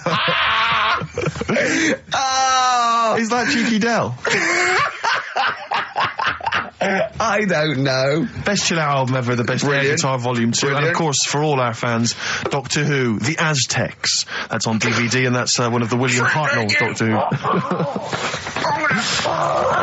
All right, that's the worst impression I've ever heard. That's brilliant. Right, what's this then? Right, three cryptic stuff. Oh, come on. Right, Rodney, Three. I can't do it. come on! Badly drawn boy. Born again on XFM 104.9. Here we are then. Ricky Gervais with me, Steve Merchant and Karl Pilkington. Raring to go. He's a bit grumpy, Karl. Woken up at 8 Because he's o'clock. from the north. Yeah, because he's in London. Yeah. And London's rubbish, right, isn't it? Oh. Well, you can't even get a Band-Aid in London, can you? Or grouting. In Manchester, I could walk to the next shop and definitely get some Flash or maybe some Vim. You can't get it down here. You got to go to a trendy bistro, haven't you? Karl, why are you grumpy? So the Iceman, why does that amaze you? What's like, ooh. Well, they found some part of our preserved past. It's interesting. Again, I'm amazed by anthropology and evolution. Yeah. It's just that line on its own like that, they found an Iceman is great, but then it went on, and it's going on about, they've had to get different people involved to find out how old it was. Because first of all, the story started off, right, an old fellow on holiday somewhere. Where did they find it? In Sweden or something? And he was walking in the hills. And He was walking in the hills. in heels. Was he a transvestite? In the mountains. Oh, right. In the hills. Yeah. Yeah. So he's walking about, and he sees this body in the snow, and he thinks, oh. So he calls the police up, and they come and have a look, and he goes, oh yeah, it's probably a murder. So then they dig it up and find out he's got hold of a spear in his hand. Right, and he's dressed like Fred Flintstone. Yeah. Right. And they realise it's probably not a recent murder. Right. His knuckles are dragging along the floor. He's Yeah. a Neanderthal man. They Yeah. think, hang on, Karl Pilkington. But when they found out, hang on, it's an old thing. It's an old thing! Can it? If it was a murder recent, then you'd go, hang on, how did this happen? Who does he belong to? Yeah. But the chances are whoever murdered him is also dead. 5,000 years ago, probably, yeah. So leave it. Just bury it. I don't think it's a murder investigation. No, but they are. It's not Quincy going, this was before my time. It's not a murder investigation. Yeah, just one thing bothers me, sir. Just one final thing. My wife loves you, but this guy. That's how they were Why treating would him. he have a spear Yeah. and a leopard skin? I just can't. I can't get over this. What are you talking about? No, there's this lad who called Mark, right, who I used to go to school with, who used to call me that. And his mum, right, was like obsessed with cleaning. And I was never allowed in their flat. He makes the place look untidy. So she used to, I don't know if it was just me or all his mates, but I used to turn up and she goes, yeah, he is in, but you know what you've got to do? And I used to have to go round the side of his flat, and he had a computer, right, which I used to play. I didn't have one at that point, but he had one. And I used to have to go round the side of the flat and stand at his bedroom window with his window open, and I'd be sort of leaning in playing the game. You are joking. I'm not, his mum. You had the weirdest upbringing I've ever heard. The things you were willing to do. It's the strangest. What is this town like? No, I stopped going once Was it there got me always home. music? Like, there's the horse in the house there. Oh, look at these two kids with big heads and webbed feet. All right, Ronnie. All right, Reggie. What was it like? She was obsessed. It's like you've grown up in a cartoon made for children. Yeah. No, his mum was really obsessed with cleaning. Can I play it through his window? I used to... Mrs. Ramsbottom, can I play it through Mark's window? Aye, you know what you have to do. She used to be up till about 3 in the morning. Pilkington again. Have you washed your hands? What, up till 3 in the morning? She Washing? used to be up doing the tiles in the kitchen. Washing until 3 in the morning? It's at 3 in the morning. And for ages and ages, that saying that out on the tiles, I used to think that came from, like, his mum. Because she was out, like, cleaning them late. So, till I was about 13, I thought that saying, out late, on the tiles, was... And now you're not confused by anything. XFM 104.9, what do you want to know? Funny thing happened to me on the way here. Okay. Actually, it was about Wednesday or Thursday. I was walking along Charing Cross Road. I was on my way here, actually, to meet Karl for a drink. And this little fella came up to me. I think it was an overseas student. He's sort of like a student type, but he had an accent. And he came up to me and went, "Excuse me, are you one from the office?"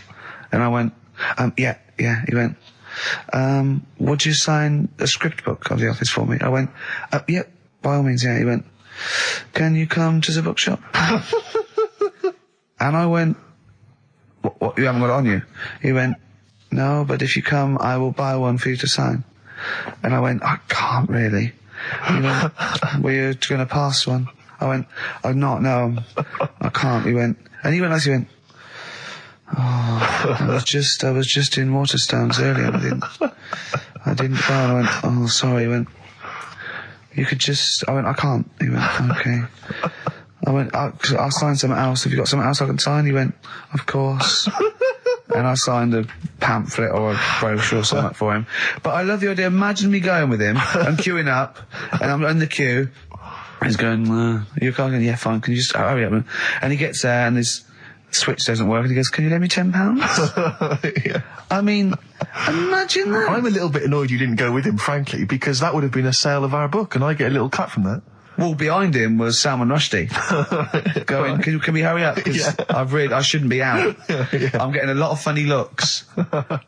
Now, a lot of them obviously doing good work. There was one fella, I think you'd have appreciated it, because I know you are very politically active. And I think this guy has really studied hard, and he's realised the best way to make his voice heard on the international political stage is to ride around on a tricycle wearing a jester's hat. He was really shaking up the bloody government. wouldn't want to be George W. Bush about now. Not indeed. Once he sees that. Once he sees that guy. Imagine his aides rushing in and going, "George W., look at this guy.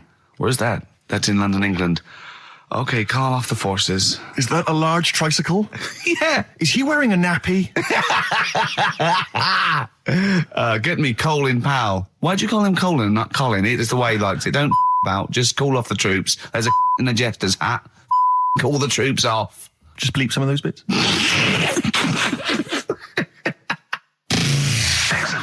So anyway, I found these things. Do you want to hear them? Yeah. So explain this again. Right, so I got back off holiday. The first job I found out I've got to do is work with Ricky for a voiceover. I do a regular thing. I do X-Ray magazine, but I'm allowed to make the script up. And they said I could, so I did. Right, so imagine this. Well, I know you, Rick, and I know you like to put a lot of work into these things. Yeah. You want to do a good job. So he rolls up, he says, "Let's do it then." He said, "What's in the magazine?" I said, "Well, here's a selection of stuff. This is what you've got to sell." He said, "Leave it with me." He goes into the little booth, and the first one he comes up with is this little advert for it, right? X-Ray magazine. It's out now. It's £3.50 May edition.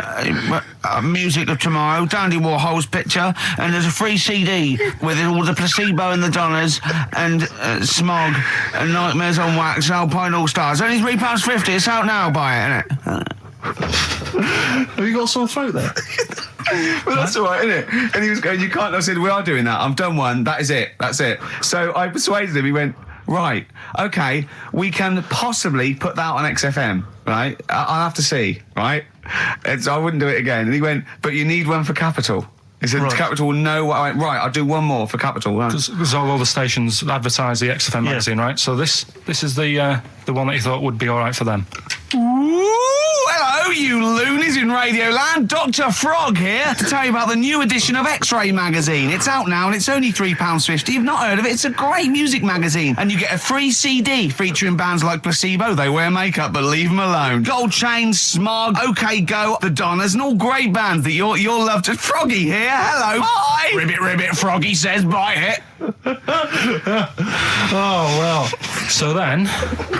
He says, that's it. You had your money's worth. Dr. Frog still on there? He's still on Classic. I said, that isn't going to go out. They're not going to be happy with that. He said, you've had your money's worth. I'm going. Yeah. So I'm left with that. I then have to get the bosses in. And because I've let him go, in a way, it's my responsibility. Yeah. So I've obviously thought I've got what I need. I had to play them to the MD. What did he say? And justify... Well, I was sort of thinking if I laugh... He might go, well, I don't get it, but he finds it funny. Oh, brilliant. Well done. So I was laughing. He was sort of thinking, you know... Excellent. Is that it? Brilliant. When do they go out then? I think one of them's going out at the moment. Excellent. I think the first one's going out. Brilliant. Well, let's play a great track then. Is it Dr. Frog? I'd like to see Dr. Frog feature maybe on our show more often. Okay. It's on XFM 104.9. I'm Ricky Gervais, with me, Steve Merchant and Karl Pilkington, and a few new characters. Oh, Steve. I can't believe I just said, I know you love Moyles and his sort of wacky stuff, and Chris Moyles, Edmonds, one of the greats, and Edmonds, and just all well, I'm going to go along the same sort of vein. I've come up with a couple of. Can I do a little? Can I show you one? I'm excited. Okay. Well, it always starts with a sort of doorbell. Okay. So it goes, ding dong. I go, oh no, hold on, Steve, hold on, Karl. Who's that at the door? Yeah. Hello. Oh, hello. Oh, look, it's Camp David, the right queer gay.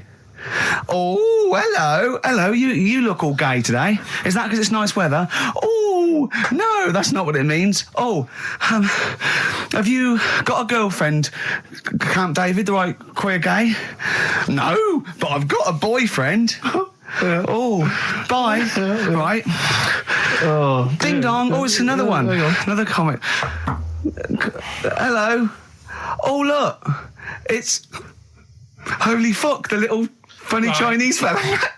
Wait, that's his name, Karl. That's his name, Karl. Karl. Hello, Holy Fuck. Harold. Yeah. Right? Yeah, that's so, fine. Mr. Fuck, you can call me Holy if you want. No, I'd prefer to call you Fuck. Yeah. Right? You're right. Nothing wrong with this so far. No. Have you got a girlfriend, Mr. Fuck? Achoo. Oh, you haven't got that SARS, have you? Yeah. No, that's my girlfriend's name. See? Yeah. Oh, just before you go, Mr. Fuck, I've got two things here. I've got a nice trilby hat that you could wear, or I've got a little lampshade. Right. Which one do you want to put on your head and walk around? I presume the trilby. No, but it's not. No. Yeah. The lampshade. Lampshade, of course. Bye. See you later. Yeah. I thought they were genius. Can I be honest? I'll be honest. I thought they were brilliant. I thought they were. You didn't steal them off Chris. No. They're original. They're original. Sometimes characters. Chris Moyles has done stuff as good as that. I know. Yeah, I know. But no, these are all mine. So there you go. We'll be hearing more from Camp David, the right queer gay, and Holy Fuck, the funny little Chinaman. What? All right, Karl. Yeah. Is that your sort of humour? It might not be your sort of humour. You just should have run it past me before you did it. Yeah. What one are you worried about in particular? The not Camp David. Well, say his name. No. Say his name. Which one? I don't know which one you mean. The Chinese fella. Well, I forget who that was. What was his name? I can't remember. Well, if you can't remember, it can't be that good, so we'll leave it. We won't do it again. Right? I'll tell you what I've got, Steve. Oh, what? I'll tell you what I'm thinking. Go on. Right. Do you know, like, TV programmes sort of get rested in the winter? Ding dong. Oh, no. Hang on, who's this? Oh, go on. Hello again. Not now, Mr. Fuck. We're talking. Bye. Is that Holy Fuck again? Yeah. Okay, Karl. Look at Karl's face. Right. Okay, that's it now. I'm not answering the door anymore. Right. Okay, go on. Right. Yeah. Ding dong, ding dong, ding dong, ding dong. He's trying to get in. Don't be impolite, Rick. Come on, Rick, he wants to come in. No, it's too late. It's too late. He's gone away now. Go on. Right, anyway, what I'm Nice thinking is Rockbusters coming back for a bit. What? What are you talking about? He likes my idea. He likes my characters. He doesn't like that idea. If I Go on, what, Carl? no, what? I was going to say, if I came up with With what? Name it. with that Chinese fella What was his name for again? a I keep sketch. forgetting. But do you not think that Columbo looks like he smells? Would you imagine he smells a bit? He's a brilliant detective. Well, but he's got that dog and he smokes cigars, so I imagine he I reckon smells. he stinks. I reckon he doesn't clean his clothes enough. Oh, I think he has. I think he gets up and washes, but I think he I puts on just a think he's crumpled too old mat. absent-minded. I think he's too busy thinking on solving crimes and stuff. What do you think? Do you think his wife makes him clean his pants now and again? I think they're quite a bohemian couple. I'm not sure she's really interested in that. I think she's got her own mind. Maybe she's a painter or something. No, maybe she's losing it a bit, and he's a bit embarrassed by Yeah, her. that could be the truth. And she's probably incontinent, so while she's ironing his trousers, she just all over them, and he goes, Yeah. "Oh God, she's shatting my pants again. I gotta wear them out." Yeah. Yeah, so that's what. Oh, ding dong! Hang Who's on, that? who's this? Oh, hello! Oh, look, it's David Gray, the bent piano player. Oh, all right. I thought it was going to be Columbo. That would be the joy. Ding dong. My wife loves you. No. Hello. Oh, I don't believe it. Look who's turned I up, can't Carl. believe it. Let me see what we've got Is here. Dickie Anderson called in yet? Sadly, nothing from Dickers. I think I might make him one of my hilarious sort Yeah. of comedy characters. What do you think he would sound like? What would he sound like? I sort of probably like that, I think. Ding dong. Hello. Hey, it's Dickie I Anderson. can't believe it. Your show's rubbish. Something like that? I mean, I think you should work on them perhaps before You're saying there's not a lot of substance to these I'm guys? just saying that, once the novelty of the doorbell has worn off. I don't think you understand comedy on radio, I'm not Steve, sure I do, to but, be honest. Listen to Noel Evans, listen to Moyles. You'll see you don't need to riff with it. It's just you just do the doorbell and just say they're here. Right, That's all you need to do. Sure. So that's the main thing. Well, so we've had a couple I'm of thinking of some responses. more characters as well. We'll keep working on those. Yeah. Marcus has emailed. He says no to Rockbusters. He hasn't heard it, but it sounds rubbish. Believe me, you couldn't be more right. Well, does The Office sound good as a title? All right.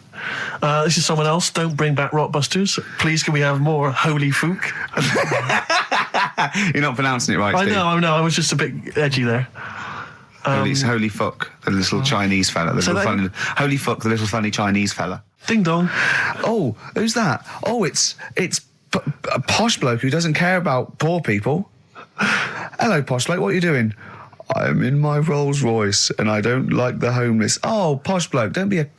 You want to do that? Satire. That is satire. Yeah. There's nothing like It's it. political as well. I'm getting in Oh, well, there's so political many. Don't things. even begin to show off. I the was showing that subtext. some foreigners are funny. I got in the fact that, like, if you notice that Chinese people wear different hats to us. Yes. So that's political in a sense. Yeah. So, if I'd have done a character called Tourette's Boy, friend of the little Chinaman, and it went, ding dong, oh, look, it's Tourette's Boy, friend of holy fuck, holy fuck, you'd have been annoyed. Do you know what I mean? Oh, who's your mate, Tourette's Boy? Holy fuck. You'd have been annoyed, wouldn't you? Is that a character from Lenny Henry's show? I was last night. I can't remember. I can't remember whether it's Chris Moores or Lenny Henry. Yeah, one of them. So a little surprise for you there. That's Coldplay here. They're live through there. Thanks. Can you hear me? Yeah, brilliant. Do you want to say a few words? Do you want to say I'll have a quick word with Chris, lead singer Chris. Chris, good to have you here. Hello. And how's it going with Gwyneth Paltrow? Brilliant, yes. She's a lovely lady. Yeah, no, I thought so. Yeah, I saw her in Shakespeare in Love. She's I thought good she was in that, Yes, isn't she? if you would pass that on to her, just say Yeah, I well, enjoyed that. It's going all right. You going to get married or? what's Yeah, happening? so I marry either her or that Julia Roberts woman. Yeah, either one is good. I know you're on holiday at the moment in Hawaii. I read in the paper today. No, You're actually here. I'm actually here. Okay. Got to go now, got to go. All right, just a couple of quick See you later, Chris. Yes, see you, Ricky.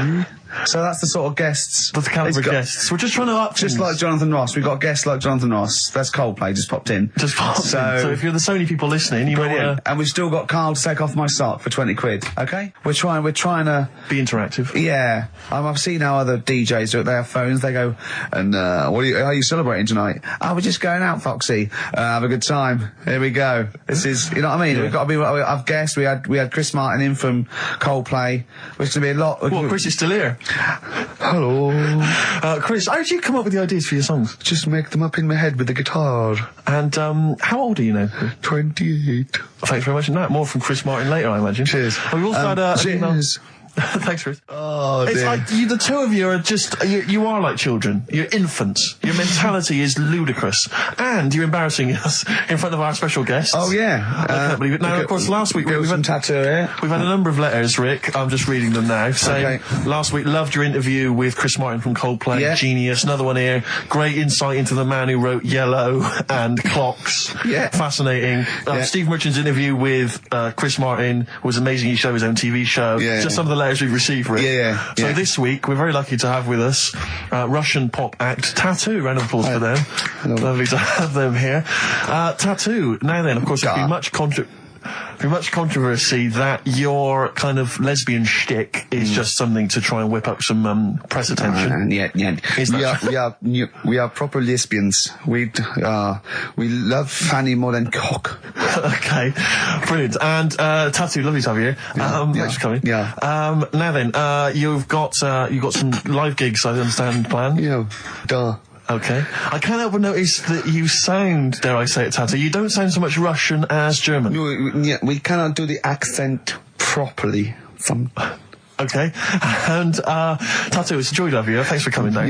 And finally, your lesbians would, for instance, either myself or Carl be able to convert you from lesbian ways? We like the muff so much that the knob is no good for us.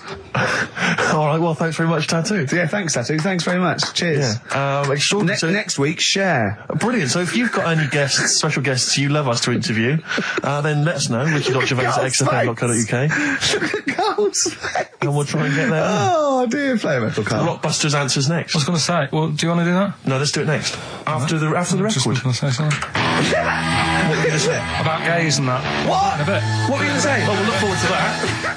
I mean, can you imagine what we just played? Or in fact, can you imagine the last 50 minutes on Radio 1, on The Breakfast Show? Well, we can pre-record it though, so I wouldn't have to get up early. Sure. That's not your point, is it? That's not really No, it. your point is the quality of what we're doing, not well how early it is. Sure.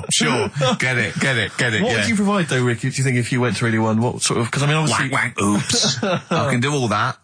Because, I mean, obviously, our time at XFM is going to basically... We're running on empty, aren't I'd be the furry shreddy. we? Right. Yeah, so I'd get that. Would you have some wacky catchphrases? I think I would. You'd bring back Holy Fook, presumably. Holy fuck, yeah. Oh, ding dong. Oh, hello. It's my little Chinese neighbour. Hello. What's your name? My name is Holy Fuck. Hello. Look at Carl. He's just going, oh, I don't know God. why you didn't even do the Chinese accent that time. Well, that'd be racist. Okay, sure. I mean, yeah, Sure. it's just his name's Holy Fuck, and there's nothing Nothing wrong with that. funny about that. So, yeah, you'd have that. You'd have have that. crazy comedy characters. You'd probably have some wacky quizzes. Yeah. Oh, look, it's Dirty Old Queer. Hello. No, I'm not. He's a new character to me. I'm quite excited. He sounds very modern and contemporary. Yeah. A new spin Yeah. on an old idea. Yeah. Just tell us a little bit more. Oh, wow, he's an actor, isn't he? And, Right. and he likes to, teak it up. All right, well, that's just, if anyone from Radio 1 is listening, and Yeah. they've listened to Dominic Mohan in the paper, they thought, yes, you're right, we need some new blood at Radio 1. Ricky Gervais, he's got a myriad of comedy characters. Yeah. Whack, oops. I can do sound You effects. can do sound effects. So- You could probably do funny voices like Chris Moyles, couldn't you? Yeah. Wow. Not as good, but I mean, I can... What about comedy songs like Moyles? Again, not as good, but I mean... Do you remember when Moyles rather hilariously changed the words of This Is My Moment by Martin McCutcheon to This Is My Motor? We listened to it, though, didn't we? Unbelievable. I mean, when he was doing a competition, this was pathetic, wasn't it? We were listening to Radio 1 once on our site, and I don't know why, we just wanted to, I think it was research, wasn't it, for The Office? Yeah. And he was doing this, he had to phone in with... We were listening to idiots. And No, I'm not saying that. And he was doing this competition, you had to call in with some songs that are golf related. and people were phoning up going, drive the cars. He was going, drive the cars, good. And I was on that phone, I must have wasted about 40 quid, and I wanted to get through and go, hello, Chris, it's not Milesy, yeah. Derek here, I got one. Oh, go on then, Derek, what is it? Something like Spandau Ballet with golf cart and that. And I just wanted to do and I waited. I thought the joke's on us. Yeah. I waited my phone bill just to say something stupid. Oh, dear. Oh. His show's better than this. Yeah, anyway, if you've got any hilarious golf-related song titles that you'd like to email in... What's the number? Oh, let me email in. ricky.gervais@xfm.co.uk. What would a song title be if perhaps we were doing something about, I don't know, air travel? Yeah. If you've got any crazy ideas, email in. We'd love to hear them. Yeah, brilliant. I've got a thought of another golf one. Okay. You know, Duran Duran? Something down the fairway or something, if they wrote that. Alright? Girls on the putting green? Yeah. Or something? Alright? Yeah. Oh, hello. Have you introduced you? My name's Holy Fuck. I'm Dirty Old Queer. I could do all that. Ding dong, whack whack, oops. Steve reckons, in ancient Greece, right, it was better to shag a bloke than a woman. And I went, well, yeah. I mean, that's about the male being sort of a first-class citizen. Yeah. Much better, wasn't it? An aspiration the to point sleep with a was, Carl, beautiful man than a beautiful woman. Women were lower-class citizens, Yeah. so therefore men were seen as higher class. So to have sexual relations with a man, there was no shame in that. No. In fact, it was looked upon And as I a said, good thing. well, you know, ancient Rome. I said, Nero, he'd sit in his big jacuzzi and he used to get, you know, pretty boy men to just go into the water and just nibble at his testicles while he was having a wash. He didn't do that. He did. No. Yeah. And he's not a gay fella. No, well, no. I mean, you know, I don't know about Nero, but I mean, it wasn't a case of a big delineation between what was heterosexual and what was gay. It was just, you know, whatever you... So what did this fella do then? This one who's having his... Well, he was pretty much top boy, Nero, for a while. He was in charge. And, you know, and you did what you're told. If Caesar or... But why were people going round there? Why didn't they go, oh... No, they weren't dropping in. It wasn't like the door was opening. I'm just going to see what Nero's doing. It's not like when I pop in here to see you. Normally what would happen is he'd say, come back to my place, I got a book for you. Yeah. You'd pop in. But he'd come out in his pants. Elton John would be on. You'd have probably been like a delivery boy or a stable boy or something, you know, and you'd have popped round there and you'd have gone, there, right, Nero, there's the tablets of stone you wanted. And they go, Pilkington, why are you here? Pop under, I don't know why he's French. What is that? I don't know why he's French. Just pop under the water and nibble at my testicles and you'd have done it. Because he was Nero. I wouldn't. You would have. There's no way I would have done. Well, you would What have. have I done? I've dropped a pizza off. Yeah, you why put am I around to there? Nero's place with the pizza. Right. Right, I'd say I've done my job. Right? Yeah. That's not the sort of tip I wanted. No, he'd have said, get the little baldy chap to nibble at my testicles, and you'd have run the water. I wouldn't have done it. No, Well, you I hadn't put my head on the done it. wall. You hadn't done it, right. No, I wouldn't have done it, Can I just say this, Steve? Not only would you be nibbling at his testicles, you'd have been going mad. You'd have been noshing him just for extra. You'd have been doing everything he wanted. You'd have been going, he'd have gone, I didn't ask you to do that. You'd have been going mental. They'd have been chewing, slurping, smacking, poking. You'd have chopped, you'd have gnawed his packet off. You'd think you're eating Walker's crisps. There'd be bubbles, there'd be blood. Oh, it'd be horrible. It's, you know, Carl's got a theory that Chinese people don't age well. This man was a Chinaman, right? And he was 120 or something. Yeah. Did you see a picture of him? Yeah, he's still alive. No, he's not. No, He's no, dead. he's not. No, He's he dead. died at 120, so... He said 120 or something, but makes you wonder. What makes you wonder? Well, because they don't age well. I think he's using that. What He's probably about 37. Oh, God! Honestly, we walk down the street, right, and we see an elderly Chinese person, Yeah. right, and kind of go, oh, I just think he is. Yeah. Like, it's not... I don't understand this notion that Chinese people don't age Yeah. well. I don't know where this has come about. No, I mean, I'm not having a go. No, right? of course not. I never want anyone to think I'm like having a go at them. But they are really good looking and they're healthy and that. Till they're about... I've never seen one, right? Can you scared now. Can you tell me if you've seen a Chinese person who's about 30? It's either 20 or 50. There's no middle ground. This is what I came back for? This is 2 hours of absolute drivel from sorry- the brain of Karl Pilkington. Let me just check something. So the Chinese gentleman who died recently was 130. Your theory is sure. Your theory is that he's maybe in his late 30s, early 40s. Yeah. This is an elaborate conspiracy on his part, because obviously whenever they talk about the oldest people in the world, it is always a Chinese person. Yeah, invariably. they do. Yeah, I mean, they seem to win that every year. Go on. So your theory is that in those small backwater villages in China, Ross McWhirter comes to a little village. they go, the Guinness guy's on the way. He goes, well, until recently, the oldest person in the world. How old are you? And they're so embarrassed because they think they look about 120. They go, 120. They go, really? They go, yeah. Can I have his birth certificate? No. In fact, I think this Chinese bloke didn't. It wasn't verified by the Guinness Book of Records because he didn't have his papers. Didn't have his papers. No. So is this the same one or a different fella? I think it might be the same guy. I'm not sure. Trying it on. So there's a huge conspiracy amongst these Chinese villages that every when time you get to about 50, say you're 70, because no one will believe us. Well, if you can confirm or deny that, then please email in ricky.gervais@xfm.u. This is the Racist Show on XFM 104.9. Call in if you're anything less than a little mank. The Jamaican fella would love to live there. Go on. But it's a little bit pricey. Go on. Right? That What was the initial? DS. Deer Streets. Right? What? It's a Deer Street to live on. Deer Streets, oh yeah, I haven't heard of them. But what are they, a band? That's Dire Straits. No, it's not Dire Straits! It's not Dire Straits! Deer Streets! The Jamaican fella. Go would on, love to live there. make it sound like that. Like Deer Streets. Deer Streets. Do it again, no, it's still not. Keep going. I haven't got it yet, go on. Deer Streets. Deer Streets. They got that one as well, so... All right, well, let's hear the one they didn't Can I get. do an impression of a Jamaican fella saying Dire Straits? Right. Dire Straits. The first It's not one the same. did a little pirate radio show from the...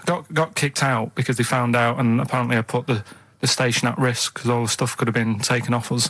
But from Little Acorn, 16 years later, he's on a show with less listeners. Yes. Brilliant. Can you imagine if you've gone into hospital, you're already pretty depressed, there's the fear of these super bugs in the hospital. Yeah. Maybe you've got some quite serious illness, you don't know if you're going to make it. His voice is what you hear to cheer you up. All right, weird, isn't it? I saw a programme about a parasite the other night. Yeah. Apparently, they get in through your eye and eat their way up through your genitals. Anyway, You here's think you've got it Radiohead. bad? Yeah, exactly. Play a record, Carl. Stone Roses, yeah? Oh, Fool's Gold. Classic. All he saw was the name of the band that this email was promoting. So all he saw, all Carl saw, and you can imagine how excited he was all he saw was Half Man, Half Biscuit.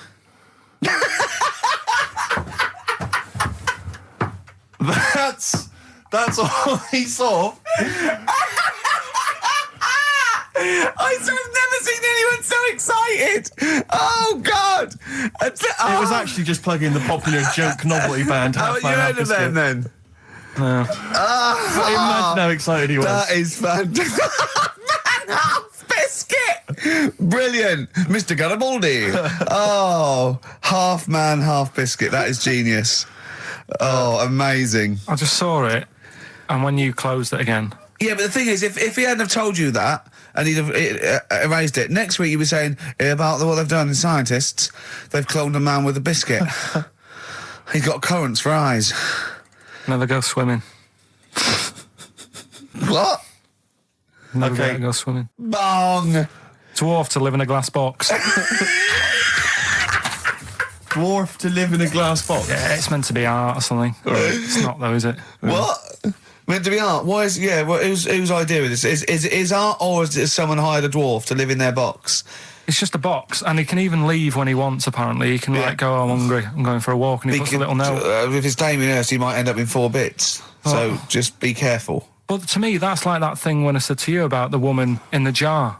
What woman in the jar? The woman in a jar, they go, oh, come and see the woman in a jar. And Yeah, then it's a it big turns jar. out it's a big jar. So Yeah, it's it's a like, big well, jar. put me Yeah. in there as well then. Exactly. It's not Yeah. special. Yeah. And that's the same with him. It's a big box, he's a small fella. What's good about that? What do you want to do, though, to compress matter? But hang on, it's not a world record-breaking attempt. It's supposed to be art. No, what's art about that? Well, I'd like to What's try and that justify about it. that? Oh, can we do a show for BBC 3?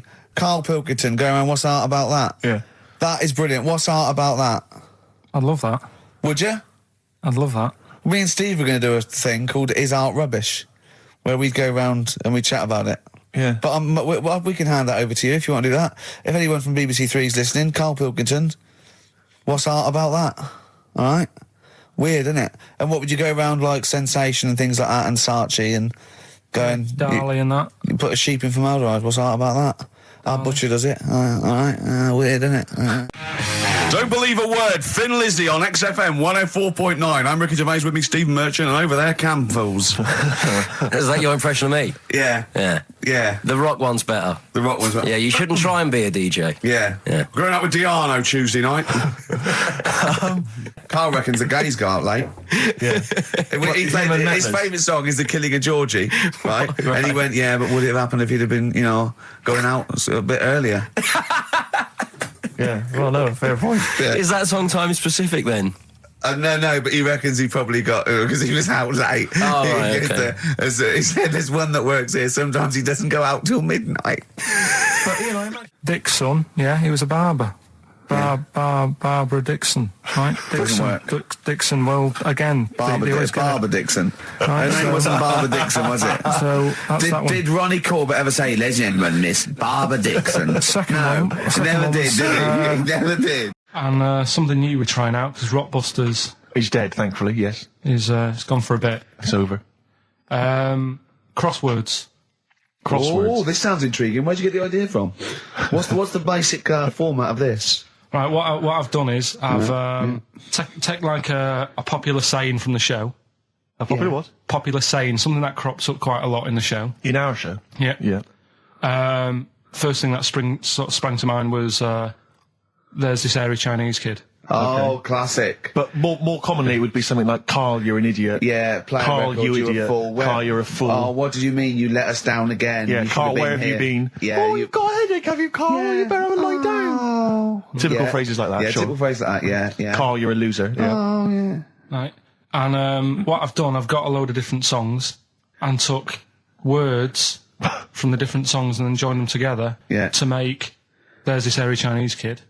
And then people have to email in and say what the 5 songs were. It sounds like the most complicated game ever. I'm looking forward to it. Have you heard any of this, Rick? Because I've not heard this at all. I'm not familiar with this. Well, all it is, it'd go like, Eric Chinese Kid, and it's from sort of 4 different songs, and you've got to identify the songs. Right. Wow. How many songs in this, Carl? 5. There's this hairy Chinese kid.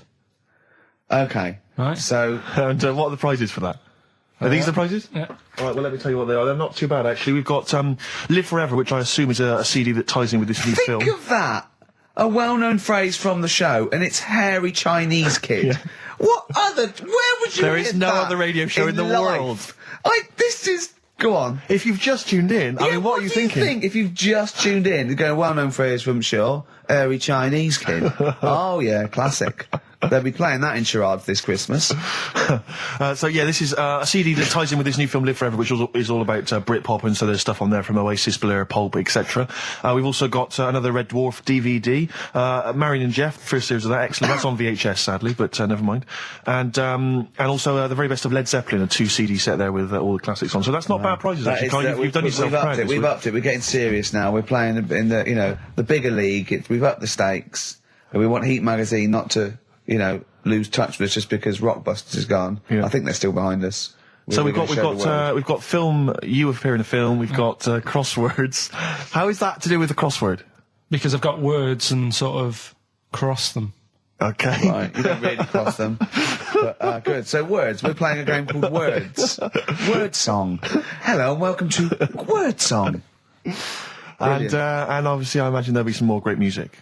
The Thrills, One Horse Town on XFM 104.9, Ricky Gervais, Steve Merchant and Karl Pilkington. Now, Karl Pilkington is getting ready. It's the start of a new strand in the show, a new quiz, a new competition to replace Rockbusters. Now, that's quite a tall order, but what have you done?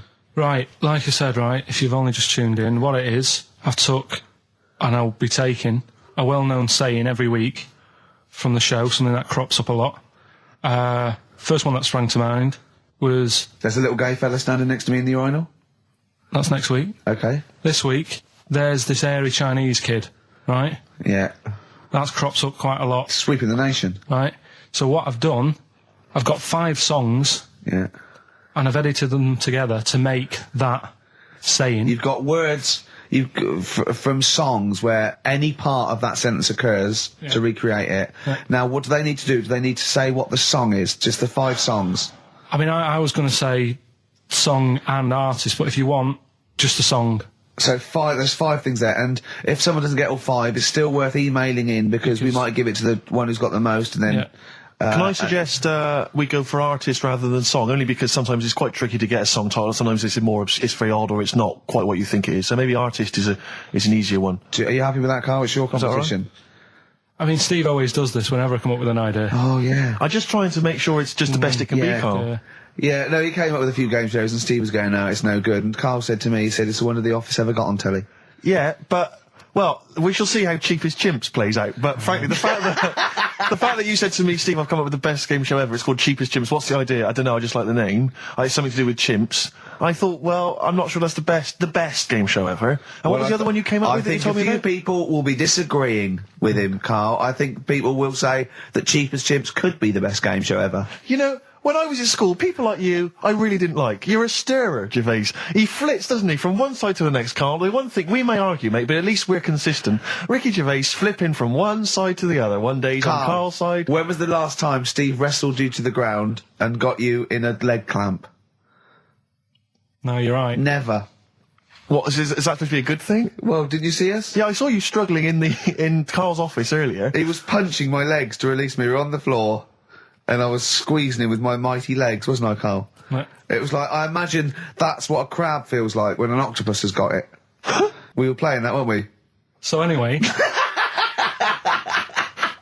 So, I'll play you this clip now. It's 10 seconds long. We'll play it a couple of times because you'll need to take it in. So here it is then. What are we saying? We're saying artists? Let's go with artists. Artists. So email in ricky.gervais@xfm.co.uk. Name the 5 artists it has taken to make up the saying, Give there's that this email hairy address Chinese again. kid. Give that email address again. ricky.gervais@xfm.co.uk. There's this hairy Chinese kid. Here we go.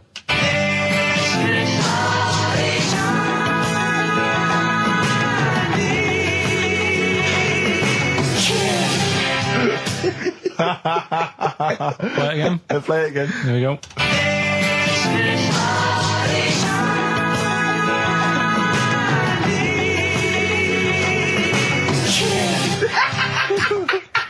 I think you better play it once more.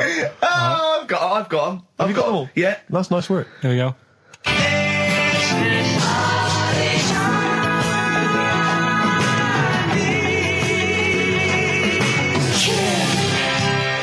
I can just remind you now that the prizes include a Red Dwarf DVD, Marion and Jeff, the first series of that on VHS, a Live Forever Britpop CD, and also the very best of Led Zeppelin. Let's play one of those actually while we're here.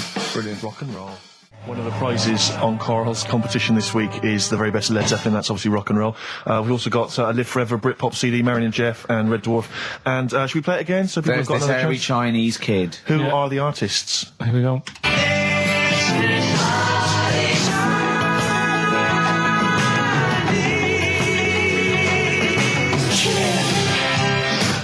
It's tricky. It's not very easy. Once more. One more.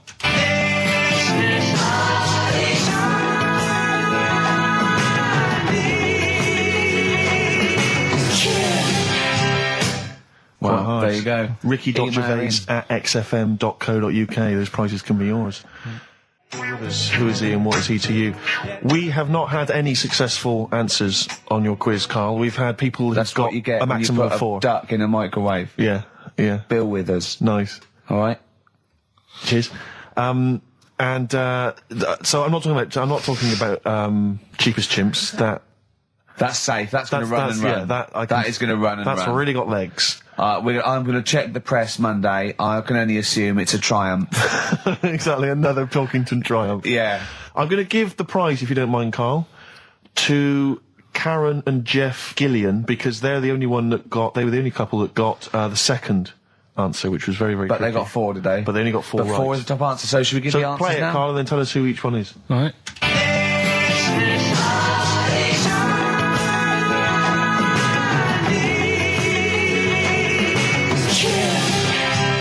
So there you go. I didn't know the second one. There's Play it this again. hairy Chinese kid. So the first one, the Lars. There she goes. That's George Harrison. No. That's Philip Bailey. And that's Deacon Blue. Right, so it was the Lars, Yeah, what's the second one? Strokes, That was very tricky. That is hard. George Harrison for yeah. Airy, that's all I could get. It was Ari. Ari Krishna, yeah. But it, Chinese, Phil Bailey. Chinese War is. Yeah. And Deacon Blue, Real Gone Kid. Real Gone Kid, yeah. There's this Airy Chinese kid. Very, very hard. I love the fact that the normal bit of that, like, the normal bit is like the well-known phrase, there's this hairy Chinese kid. Yeah, exactly. Like, nothing happened there. That's normal. There's this hairy Chinese kid. As a phrase that often... In fact, you're right.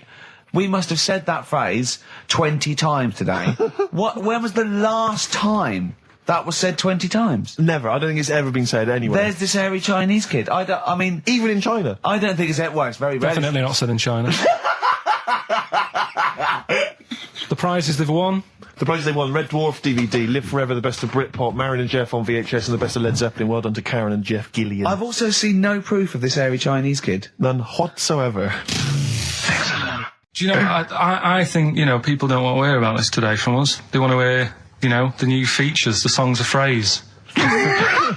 What song's a phrase? It's the feature we started last week, where we take clips of songs, we make up a phrase from the show. I mean, a famous phrase, last week's world famous phrase was, there's this hairy Chinese kid. Yeah. You'll remember. Yes. Well, it was called Crosswords last week, but Phil emailed in a good suggestion and said call it Songs of Phrase. Brilliant. Songs of phrase. Songs of phrase. But perfect. So are we still going with Cheapest Chimps? We're persevering with that, aren't we? Got some Cheapest Chimps lined up. We'll be doing that before 3 o'clock. Yeah. Great. Again, who else can say that? So good. So for the next 2 hours, everyone should just bury their head in the sand, ignore the world's problems, and enjoy features such as Cheapest Chimps and Songs of Phrase. And a bit of Shearing Braves. Oh, class. Trying to stop suddenly in Italy. TB. Turing brakes. It's like a rockbuster, Carl. They were the good old days. I know, yeah. Painkiller on XFM 104.9. But look, Rockbusters is gone. Forget Rockbusters. Long live Songs of Phrase. Over to you, Carl. All right, well... You know, Rockbusters was one of the things they were protesting about last time. that was why I just had to listen to them. They just kept stopping me in the street as I was trying to get to the tube. You've got to stop Rockbusters, it's run out of steam, they said, and I'm glad. Yeah. That's why they always do it on a Saturday. Yeah. They make their way to Leicester Square for 3 o'clock. Yeah. Right. Songs of Phrase. What it is... Songs of Phrase. We took a phrase from the show last week. It was, there's this hairy Chinese kid, right? Today, we're going back to the good old line of, like, you never see an old man eating a Twix. Sure. Right? How long is that? No, you'll never see an old man eating a Twix. You'll never see an old man eating a Twix. It's not as many as you think, though. It's not that many. Well, how is it not that many? Right, well, first of all, anyway, don't worry about that. I think there's about 5, I think. Hang on a minute. Oh, God. Why do we leave him alone to do this, I don't Steve? understand. Do you know what I mean? It's like, I'll tell you what, we were flying then. 6 different songs. 6 different songs. That's a lot to get, Carl. But what happened is, I couldn't find a song with Twix, so we've changed the chocolate. Oh, this is rubbish. We're not doing it. We're not doing it. No, you've got to be punished. We're not doing this. Do it next no, week. you'll like it. No, shut up, Carl. No, just no. We're He's not put a doing lot it. of effort in. So what? You're right. He's got to do it right. He's got to do it right. No. There's too many. We said too many. It's not. He's changed the thing. It's not a one-off phrase. It's ridiculous. No, it's If absolutely only, pointless. Rick, if only his parents had spoken like that to him sometimes in the past, Do you know maybe what I mean? we wouldn't be having this discussion You're not now. doing Oh, it. come on. No, we're not doing it, Steve. What do you think? I'll tell you, we've got the prizes, but Yeah. I'm not even going to bother giving. I'm not even going to no, bother. no, I think we'll just share them no. out amongst homeless. Absolutely. No. There's troubles in the world, and I'm not going to let you faff around doing nonsense like that. No, well- it's ridiculous. well, let's do it for No, this let's week. play a beautiful song. What do you think? I'd love to hear a great song. Yeah, the times they are changing. We've said that. Look at Rick, I'm Mother beginning to wonder Nature if it's on the run. Look at Mother Nature on the run, Steve. Yeah. Play it. So we're not doing... No. It's your own fault. Now, Carl, the big question, as we know at the moment, is whether we're going to let you do Songs of Phrase or not. Rick, I should tell you now, mad. there has been a flood of... Oh, no, there hasn't. Sorry, I was thinking there'd been a flood of emails, but it was people agreeing with you, Rick. I know Tony Blair has been trying to get through. Yeah, exactly. I'm just checking the emails now. There's absolutely nothing supporting you, Carl. No one gives a side either way about No, well, that's not then. fair. There were a couple of phone calls, weren't there? One was a guy saying you should. I think the other one was you, Carl. Was it phoning from the kitchen? Can we do it? Can we do it? Right. No. If you don't like it, we won't do it next week. But the fact that I've made it. I don't know why you did that. I thought of lots of stuff that you could do. You chose one where you have to have 10 words and 6 songs to choose. You haven't got Twix. I don't know what you've substituted Twix for. Okay, I've got to say now, I'm going to sit on the fence, so I'm quite intrigued. Okay, right. What have you substituted Twix for? Well, I can't tell you. Of course you can. No, I can't because people have to listen to it and work out. All right, let's just hear it. Let's hear it then. No. They know what they have to know what the word is. They have to tell what the song is or the artist. I prefer just to play it. No, you've got to tell them what it is because they might not even know what word they're looking for. Let's hear him out, Rick. Right. Please, democracy. That's what we're fighting for. Come on. Right, you turn them up. Right, okay, I'll put the headphones on. Go on then. Right. Okay, so hang on. The phrase originally was you never see an old man eating a Twix. right, and we're trying to identify a number of songs which you've used to make up that phrase. And you email in xfm.co.uk/Ricky with as many as you can get, and whoever gets the most right. It's so complicated. This is so complicated. Right, here we go. I'm baffled by the email address. I couldn't figure What's that the out. email address again? xfm.co.uk/Ricky. Right. Right? And there's some link on there, is there? That, Yeah, that you just press and it comes through. Brilliant. And that. Right, here we go then, right? And you'll never see an old man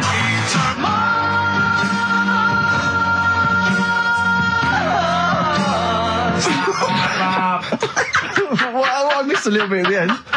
Let's hear it again. Mars, ba ba ba. Let's hear it again. and you'll never see an old man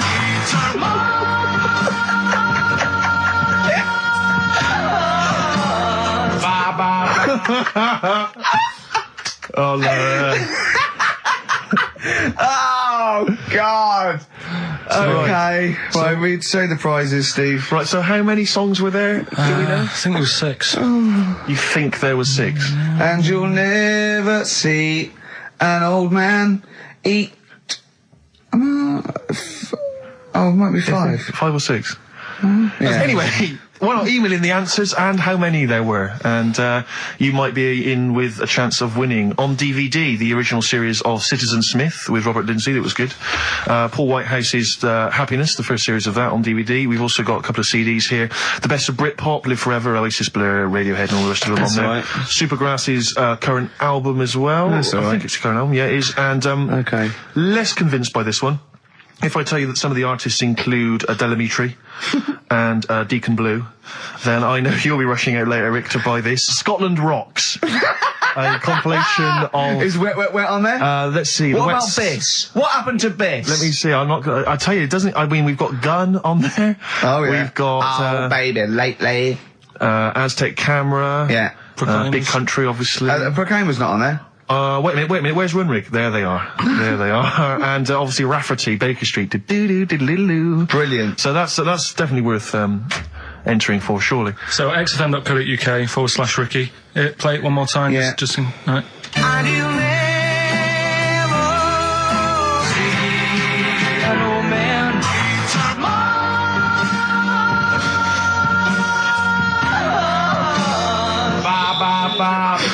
Class. Pure class. Well done. Okay. Yeah. All right, let's go.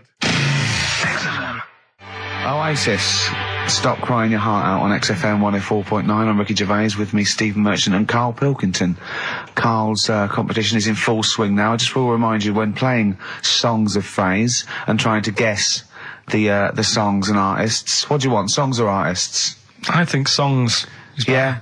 All right. But that's ambiguous, isn't it, what a song title is? Where Yeah, I if you think know it should the be artist, artists, definitely. maybe the artist cleans it up really. Yeah? Yeah. Should we do artists? Artists. Okay, you know if they know what it is, because that'll stop any ambiguity, won't it? And don't worry if you haven't got all of them, because the winner last week didn't have all of them, but it's the closest one. I understand when you're trying to guess what's in Carl's mind. You can only get so close. Yeah. Do you know what I mean?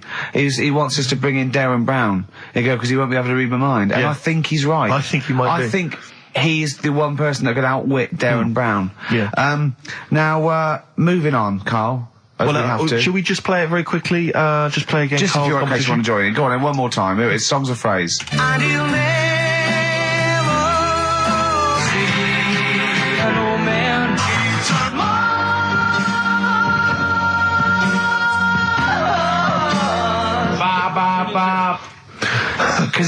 Because you have to get, you know, it is very difficult. So, you know, song or artist, we give points if you're close to any of those, and we'll choose a winner. So, you know, do. And what the points mean? Crap prizes. XFM. XFM.co.uk /Ricky. Ricky. We're running out of time. We've got like 5 minutes left. Winner for Songs of Phrase. All right, give us the answers. Right. We did this at the start. We haven't even got time for the film thing today. Oh. But we'll do that next week. Songs of Phrase. It was a phrase you never see an old man eating a Twix. I love the fact that we haven't got time. Like, we've had such important stuff, and it's been so jam-packed and interesting. Not that it's been drivel with gaps we could have filled much better. Yeah. Don't look at it like that, like, What, with his film quiz?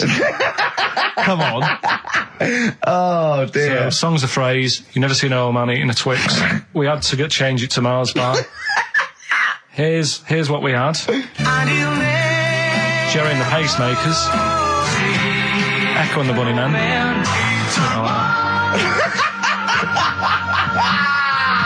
David Bowie.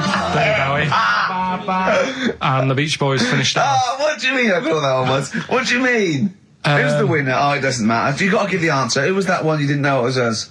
It was Neil Young, wasn't Jim Crochet, is it? Old Man River, it's called. Jim Crochet. Old Man River? Yeah. Jim Crochet sang Old Man River? I don't think so. What was it? Who cares? Right. Well, people... I can't believe this. Old Man River, it was. Let's give the prize to... Jim Crochet wouldn't have sung Old Man River. Well, let's give the... Paul Robeson. Let's give the prize to Mitchell Sterling, who has got some of the answers right. On XFM 104.9. How will we be playing that great quiz again next week? Next week. Ricky Gervais with it on XFM Sports. And if you want to send an email, it's rickygervais.co.uk, or check out the website on XFM's All the Comms. Good night, 3:30. Coming up is Harold Levine and Stoopy Nouns. So I'm just looking at, we have got Cheap as Chimps coming. Songs of Phrase. Oh, we haven't chatted about some stuff. Why don't we kick off with that so we don't forget it? What? Cheap as Chimps or Songs of Phrase, or the film thing. We didn't get the film done yesterday. We've also got a new feature, Cheeky Freak of the Week. Incidentally, I should just point out now that someone has, Ashley Phillips has emailed in, because obviously with Songs of Phrase, what Carl does, for those that have not heard it, he takes a phrase that you might hear commonly on the show, and then he uses various There's songs. this hairy Chinese kid. Was the one you we never kicked off seen an old bloke eating a Mars bar. And, as I say, he uses different chunks of songs and he makes up that phrase. And so he has made some suggestions here, Carl, because he thinks that the more common Carl, you're an idiot, fool, etc., perhaps a little overheard, he'd like to maybe hear Carl, pause, I don't know where to start, which is a common one from Ricky. Carl, which bit of that do you actually think is true? And then there's the regular dialogue between the three of us. Carl, well, you know, it could happen. Me, sure. Ricky, no, Carl, it could never happen. Not now, not ever. You're an idiot, play a record. So maybe some of those you could use next time. Well, will we get it going then for today? Yeah. This week we're, do you remember the story about my auntie having wind for 5 minutes?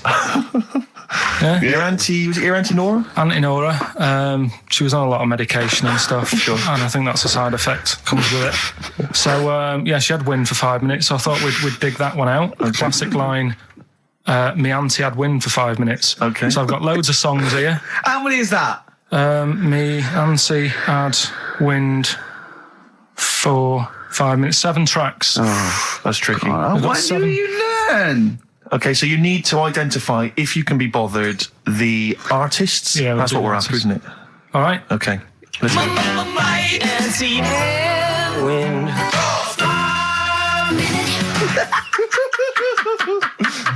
All right, we'll play it a few times. Just remember, as many as you can get, because the winner would probably be, who gets 5 or something. So don't worry if there's a couple you can't get, because you could still probably win. Go on. Again. Wait and see and win. It is good. Can I just, what's the email address? It's, well, if they go to xfm.co.uk/Ricky, they can just send them through there and that. Send them through that way. Which of these is the prize bag? Yeah, don't be getting them mixed up. That's the one, is it, Carl? Yeah. All right, so let's see what hot treats you could win. As I get them out, Carl, do you want to play it once more? Yeah. Wait and see and win.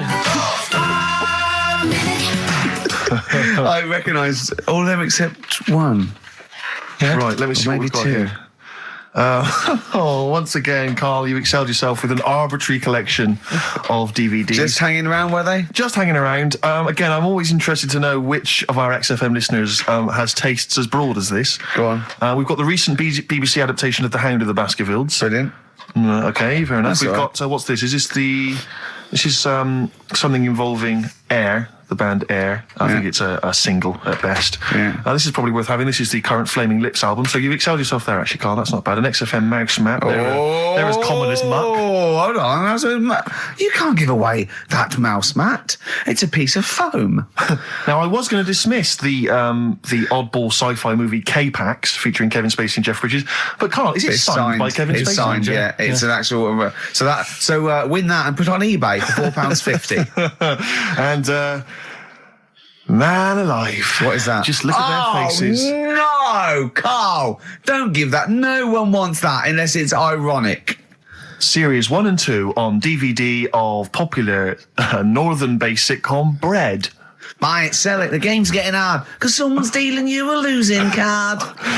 They all had a go. All the actors had a line on that song. Play the clips again. Play the clips again. They really want to win it now. Here we go. Wait and see and win. I can't believe this hasn't been done before. It's extraordinary. All right. Because most of our ideas have. Verve, Lucky Man on XFM 104.9, Ricky Gervais, Steve Merchant and Karl Pilkington.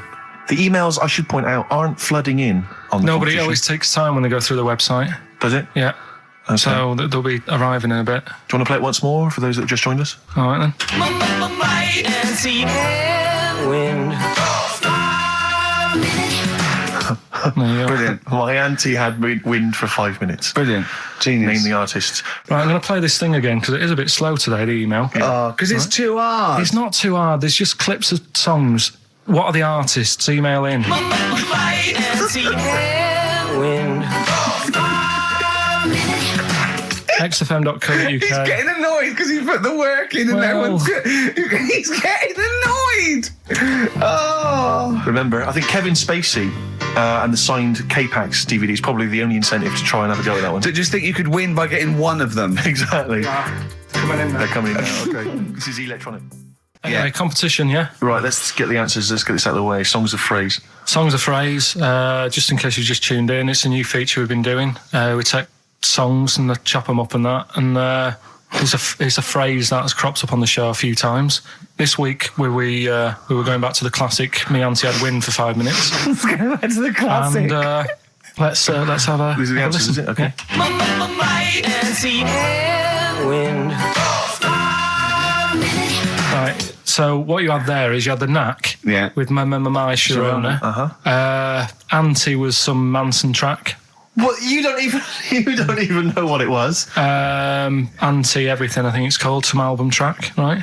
Then you had Bill Medley, Jennifer Warnes, I've Had the Time of My Yeah. Life. You had Bob Dylan, Wind. Idiot wind. Blowing in the Wind. Oh, Blowing in the Wind, was it? What was after that? Four was 2468 Bob Dylan. Motorway. 2468 Motorway. Yeah. Tom Robinson. Tom Yeah. Robinson, yeah. That was the 4. Then you had the 5 from Manfred Man, 5, 4, 3, 2, 1. We wrapped it up with a bit of 5-star for a minute, something about... Can't wait.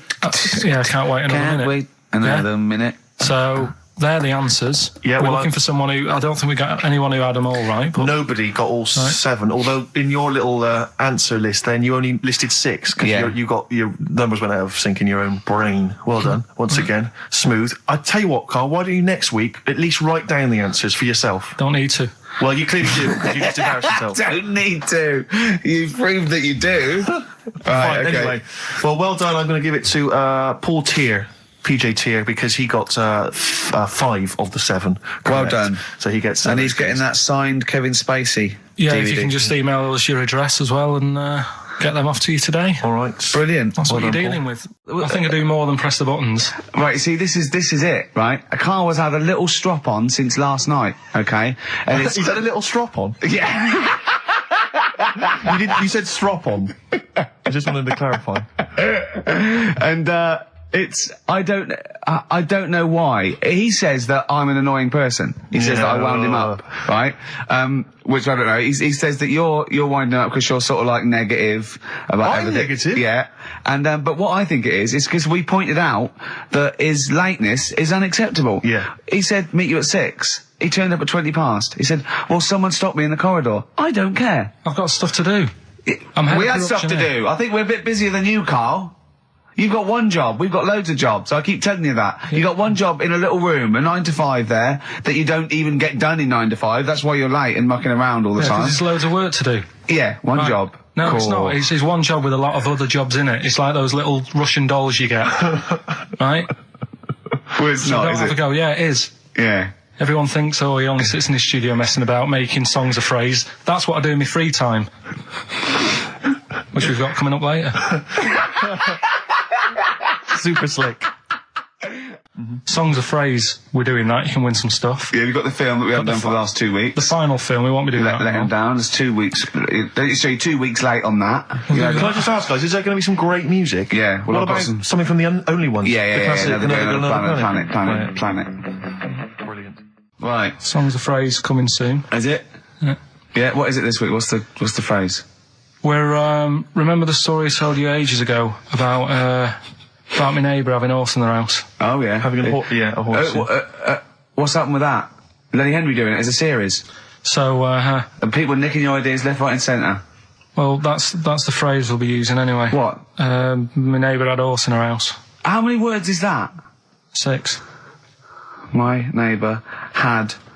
So, there's no grammar either. My neighbour had horse in the house. My neighbour had horse in house. What is the phrase? My neighbour had a horse in her house.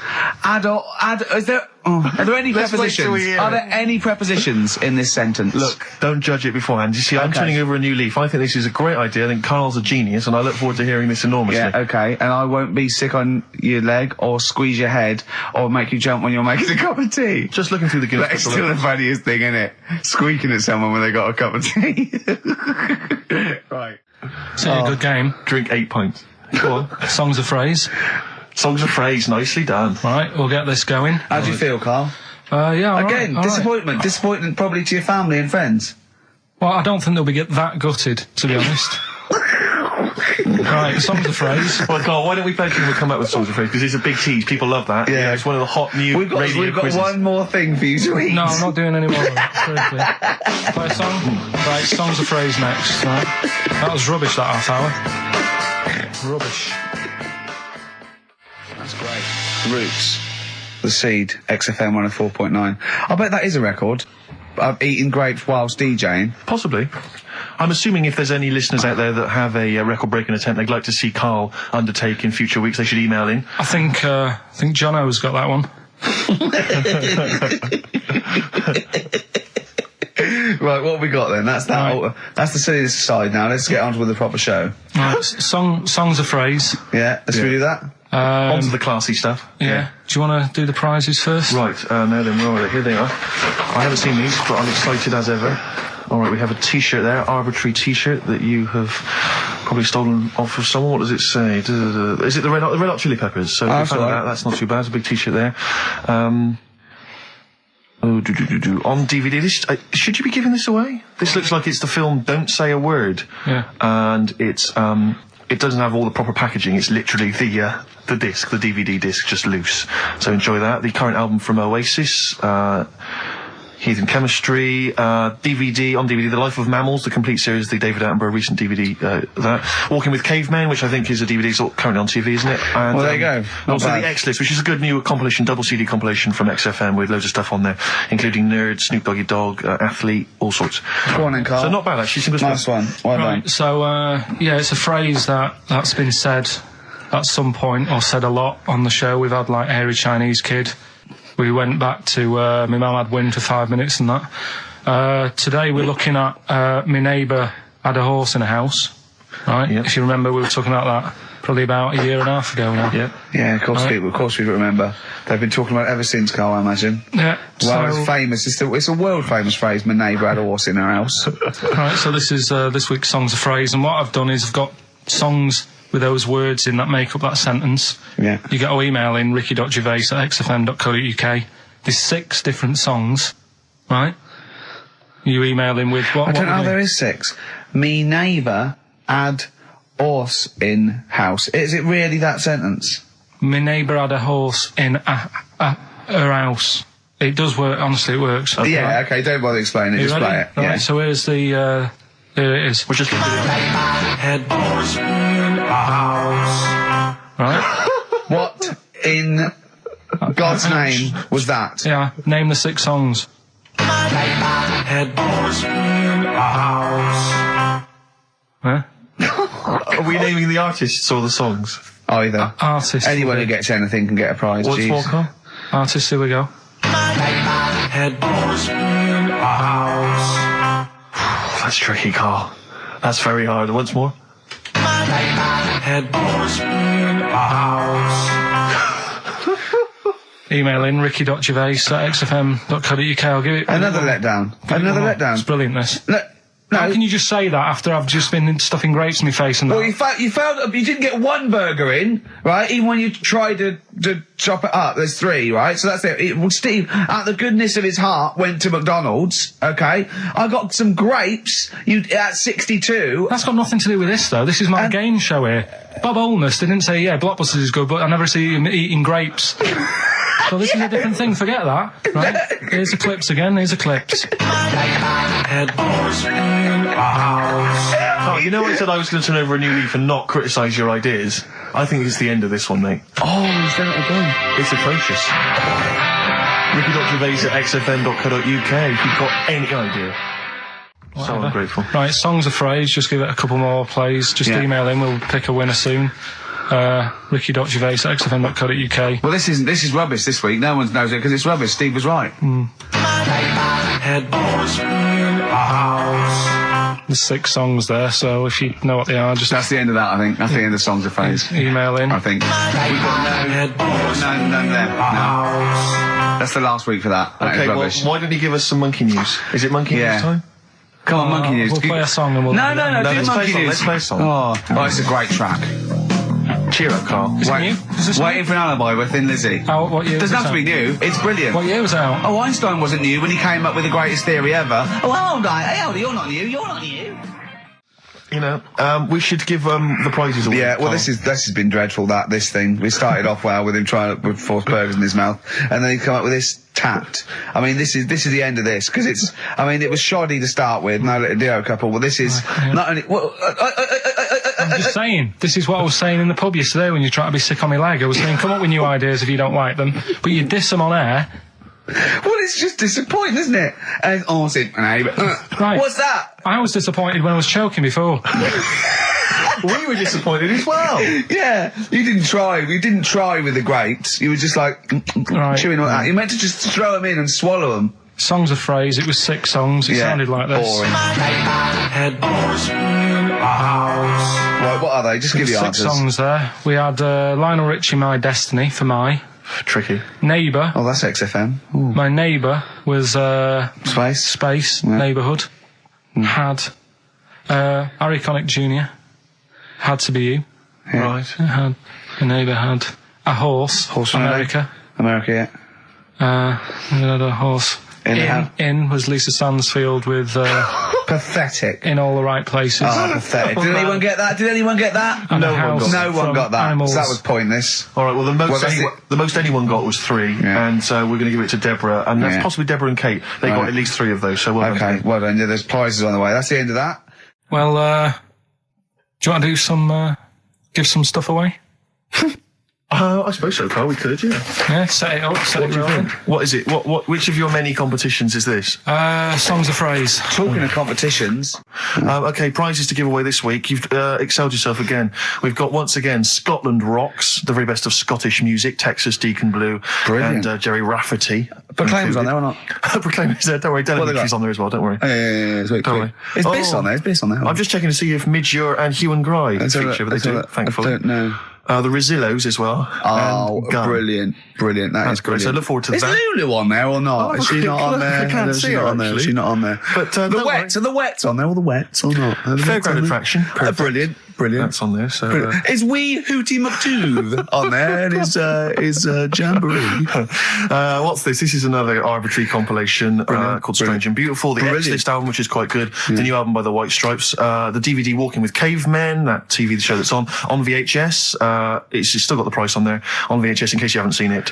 Fight Club and the best-selling book from Michael Moore's Stupid White Men. So actually some quite good prizes there, Carl. Not bad All at right, all. Carl, what's this competition? Right, Songs of Phrase. It's where I get a line that sort of is said a lot on the show, or has been said quite a lot on the show. Yeah. Is this one Stop Squeezing Me Head? No? Oh, I could have done that. Yeah. But what we're doing is my favourite. The Elephant Man's my favourite film. Is that the phrase? Yeah, that's the phrase that we're looking at today. The Elephant Man's my favourite film. It is as well. It's his favourite film. I know. Why is that again? So, because it's funny and sad, and it's you know exactly what you're going to get. Yeah. They promise you an Elephant Man, that's exactly what you get. Yeah. It's good. Have you seen it, Steve? I have seen it. It is yeah. good, isn't it? Yeah.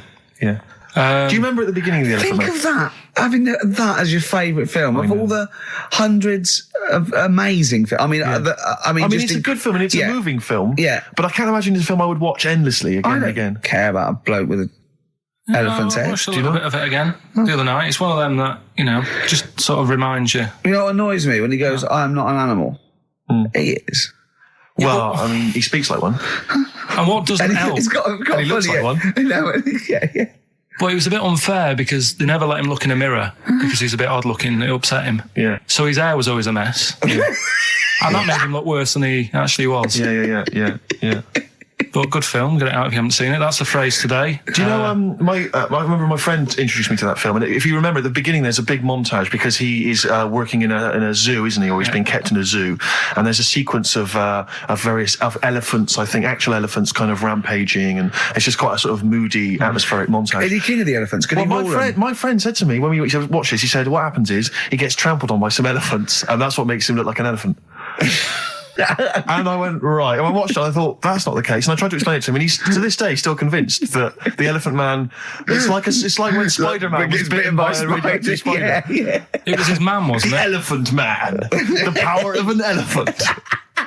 Was it his mum who got... He never forgets. Anyway. Be careful. Is it his man? What? Wasn't it his mum who was pregnant and then they ran over her? And No, I don't think so.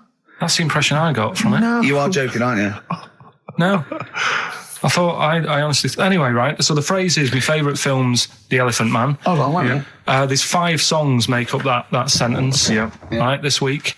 Have a listen, see if you can work out the songs. Email in, ricky.gervais@xfm.co.uk, right? And you win all that stuff Steve just said. So, right, here we go then. The Elephant Man is my That was nicely done. Genius. All right. Let's hear it again. Here we go. The Elephant Man is my favorite. 5 songs there. The Elephant Man not is so hard, this my one, which is favourite good. film. Well, I thought we'd make it a bit easier. Make it a bit easier, yeah. All right. Just one more. The Elephant Man is my favorite. Email only, ricky.gervais@xfm.co.uk. Brilliant. A bit of hip hop hooray, a bit of a rap classic. Although you may not have heard it before. Have we got the result to the quiz, Carl? Or? Yeah, I'll just play it one more time. It was Songs of Phrase. Is this the last time we're doing this? Oh, I thought so. I thought it worked better this week because it was actually doable. Yeah. I think that makes a difference, Carl. We haven't done Carl's an idiot yet. Carl, you're an idiot, have we? Oh, well, that's a reason to keep it. Maybe we can end with that one when you come back. Right, well, the 5 songs that made up this little thing here was Mr. E's Beautiful Blues, Eels, Innocent Man, Billy Joel, My Favourite Waste of Time, Owen Paul, Brilliant. Bohemian Rhapsody, Queen, Brilliant. Girls on Film, Duran Duran. It sounded like this.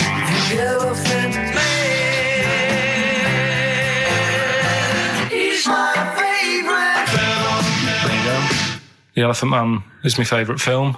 Hang on, was Bohemian Rhapsody in there? Yeah, it is. Oh, right, yeah. Right. Well, we're going to give that to Piley. He just calls himself Piley. Ian Pyle. Good work, Piley. What's happened to Anders? Well, I was just going to say, actually, we've not had correspondence from Richard Dickie Anders for some time. The Dickmeister Yeah, General I with know. his naughty, insulting ways. Yeah, Anderson used to email regularly. if you're Anders, listening. get on your computer. Get in touch, mate. What Just do you tell us think of it? the show. Hold on, though. To be fair, he was listening when we were pretty shoddy. Isn't that If true? he's listened to the last 3 weeks, I think we're owed a little apology from you, Dickster. Exactly. Absolutely. Listen, Piley, we want to send you all those goodies, including Scottish rock, but we don't have your address, so email in your address and we can send it off to you. All right? Yeah. More adverts? Yeah. Listen, we're doing Songs of Phrase today because Rockbusters has gone. What songs of phrase again? I can't remember. I think I've blanked it out. Yeah. When we do something that's been said a few times on the show. Right. Right? It's been said a few times. Bark! I'm scared of Andrew Phillips. Bark! I'm not I need my scared of job on it. Bark! Go on, sorry, you were speaking, Carl. So we take a phrase from the show, right, and just get songs, like the words from the songs, edit them together so Something it says like that phrase. Yeah, something like that. Yeah, okay. Yeah, no, just go on. Sorry, go on, Carl. Come on. So are we doing it? Sorry, so what's the phrase you've come up with? Phrase is no more cheeky freak of the week. No more cheeky freak of the week. Is there not? We're not having that anymore. Well, no, because it's offensive, and if we're worried about offending people, to talk about people with disabilities, Well, yeah, like, but that's like what conjoined annoys me. twins and women who are born with like deformed legs, was and you call never- them dog woman. It So wasn't- you know, you've got to be careful. You've already insulted Christ. Let's not do disability. Let's do songs of phrase, shall Cheeky we? freak of the week was never out to offend anyone. No, It was to make you You're swear, realise we how don't lucky. try and offend people. We try and entertain them. Right, do you know the funny thing is? Right, you're saying about, being cruel about people and stuff. It goes on all the time. On the news the other night, do you know those Siamese twins that didn't make it through the operation? Yes. Yeah. Right? And this is why I'm stopping it, because I don't want people to think we're having a go at disabled people and stuff. Right? On the news, right? Yes. Before that operation, the doctors said, we're going to try and sort this out. All the doctors are going to get their heads together. Is that a good phrase to use? Yeah. Yeah. See what I'm saying? Carl, play a record. No, I'm Play a just... record. Are you offended, Rick? Are you offended, Ricky Gervais? You're the one that's... That's Yeah, but I'm saying, we're not out to offend anyone, yet it's always going on. People are always having a go. entertain. Please don't bring it down. Play a record. No. I hate him. Darkness. Growing on me. You love the Darkness, don't you? Yeah. I was lucky enough to see them. They were doing a I little like their album as HMV well. thing. Is it People good? told me it's a bit too jokey or Yeah. a bit too tongue-in-cheek, but it isn't really. If you don't know that, it sounds great. It just sounds like sort of retro 70s rock. It's great. I think it's brilliant. It's nice to have rock back. I think you'll agree. But big time. Yeah. Yeah. High five, man. High five. Yeah. Sweet. Sweet, mate, sweet. Songs of Phrase. It's the mighty return of Songs of Phrase. No one has requested that. It's not due to public appearance. A lot of people have requested some swearing. They have indeed. But We had a lot of emails for that. But go on, Carl. And remind us again what exactly Songs of Phrase is and why we should care. It's just a phrase that we take from the show, make up by taking words out of a song, edited it together. Right? The phrase that we're doing is no more cheeky freak of the week. No more cheeky freak. It sounds like this. Right? So No, that's nigh on impossible. Play again. you got Play to again. I email didn't hear in. that. You got to email in with all the songs that you can hear there. Right? I think there's 5 songs. And we in just total. want the names of the songs? Yeah, that'll do. Okay. All right. So we just hear it again? All right? Yeah, It is good. It's probably one of the best you've done. It's very tricky, though. That's not too tricky. Play it again.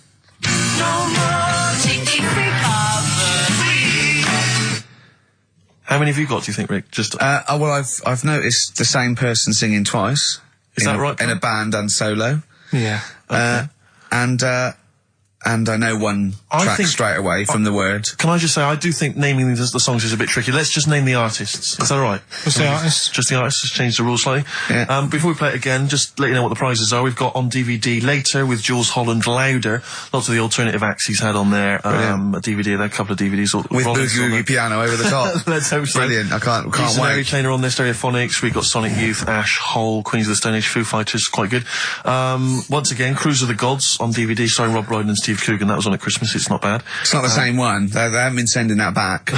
We've been giving out different ones each We week. have indeed. This is an album just called quite simply I Love You. Yeah. And you'll be pleased because there's the likes of Mel C, Cliff Richard and the Hollies on there. Brilliant. Excellent. The best chill out album ever. We've got the Beach Boys on there, Elvis Costello, Pink Floyd, Coldplay. That's not bad. And this is the one that's most interesting, I think, the American Song Poem Anthology. I've not heard it yet, but apparently, I think what it is an anthology of recordings that were made apparently in, I think, maybe 50s or 60s America. There was a particular organisation, you could send in songs or lyrics that you'd written at home and they would send it to music and record it for you.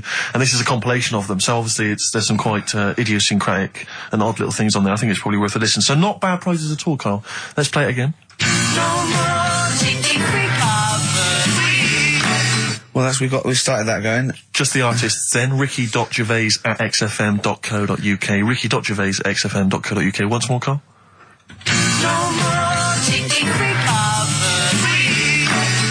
See, it's great. Yeah, not bad at all. A little bit of Elbow. Nice to hear that again. This is the one Red. XFM 104.9, Ricky Gervais. Sure. Elbow and Red. Good tune. The old Spanish archer. Alright? Yeah, Elbow. Oh, sorry, you've lost me. I wasn't listening. Elbow. Alright. Sony award-winning from Ricky Gervais. Well, we're not allowed to do anything. Sure, a bit more. Andrew likes those sort of things. Rick, I can tell you now that the answers to songs of phrase are quite literally dribbling in. I think there's two, maybe three answers so far. So very excited about that. And we just had an email from Dan. He says, my Mrs. Lynn is pregnant and is 8 days overdue. Carl, could you offer any words of encouragement to coax the baby down the birth canal? I've sat Lynn only inches away from the speaker to allow optimum audio transfer to the uterus. What would you say to that child there, just to lure it out to the wide world, Carl? I wouldn't rush out, to be honest. Right. It's not good, is it? Out here. Sure. And I don't really want to talk about kids either, because Suzanne's mate's just had one and now she wants one. Oh, God. Yeah. Please never bring a child into the world, Carl. Promise us that. They just bore me. Have you seen, there's loads of people in the office who have got them now and they've all got baby pictures everywhere. And they're all like, isn't it nice looking? And it's like, no, it's not. They all look the same. Do you know what I mean? All like Mel Smith. Don't they? But it's that theory, actually, right? Do you know how I've said before about babies, right? Yeah. But like little old people. Yeah. There was, no. Another of the great theories. No, the fact that, you're born and you sort of, you got no teeth, you got a little bald head, you can't control your bodily functions and that. Sure. Then you get to like Sorry, 70. you're describing yourself? Yeah, I was to say, you've got a dangerous ground, I'm aren't just you? saying, that's how you're born. Yeah. Then you get to about 70 or whatever. Yeah. All that starts to happen again, doesn't it? Right. Yeah. Now, there was a story in America about, just backing this up again, 70-year-old fella. 70-year-old fella, okay. Little bald head. Yeah. Right? Probably no teeth. And that. Probably, yeah. Nappy and that, right? Yeah, probably, yeah. Goes into... Not like 70-year-olds, but pop the old nappy on your 70th birthday, take your teeth out. Goes into an off-licence to get some beer. Doesn't get served because they didn't think he was old enough. Right. Okay. Right, okay. Wait. Carl's back. Wait a minute, No, I'm sorry. okay. So they thought he was a giant baby that had walked into an Forget off-licence. it. Weird, isn't it? Steve, forget it. Carl, please. I Forget need it. Carl to answer. No, that's the story, but it's weird, isn't it? That's It's what not I'm true. saying, it just backed up The my guy in an argument. off-licence thought that a giant baby had waddled A into an 70-year-old off-licence. wrinkled baby in an overcoat, sucking Werther's Original, smoking a pipe and going, I can't believe it, the price is not the same as they were, right, was a small child. Well, Yeah, weird, isn't it? Play a record, you're an idiot. well, what's happening with Songs of Phrase? Forget it. Forget it, No, who as I cares? say, as I say, the answers are dribbling in, and Can we run this radio station for a week? Yeah, but the thing is, if we genuinely wanted to do a good job at that, we'd have to fire ourselves straight away. No, do you know what I mean, though? Just to sort out the playlist, let DJs, you know what I mean? Sort out what can be said and what can't. Just for 1 week. Yeah, see if we can give it a bit of shall we? What would you do? I don't know, does the phrase pissing in the wind mean anything to you? Well, I know, yeah. Well, are we going to even meet this week? Because it's, you know, we've wasted time pre-recording stuff that we can't put out. I don't know if it's worth... He's still on that. He is still on it. I mean, to be honest, I've let it go, but he's still on it. What else is on the list? What list? On the list, I said to you yesterday, let's sit down and have a chat. I threw that away. I thought it was just a piece of crap. You can't say crap. You're saying... You should have bleeped that. I know, why don't you bleep that? Why don't we pre-record the whole show, then we only have to come in once? What do you think of that, Carl? Whatever. Carl. Steve, what are you doing with I seriously think Carl. if we put out last week's show, would anyone know? Carl. Play a record. He's driving me mad now, Carl. Carl. Seriously, he's driving me mad. Carl. Press the button. Please. Carl. I'm sick of it. Carl.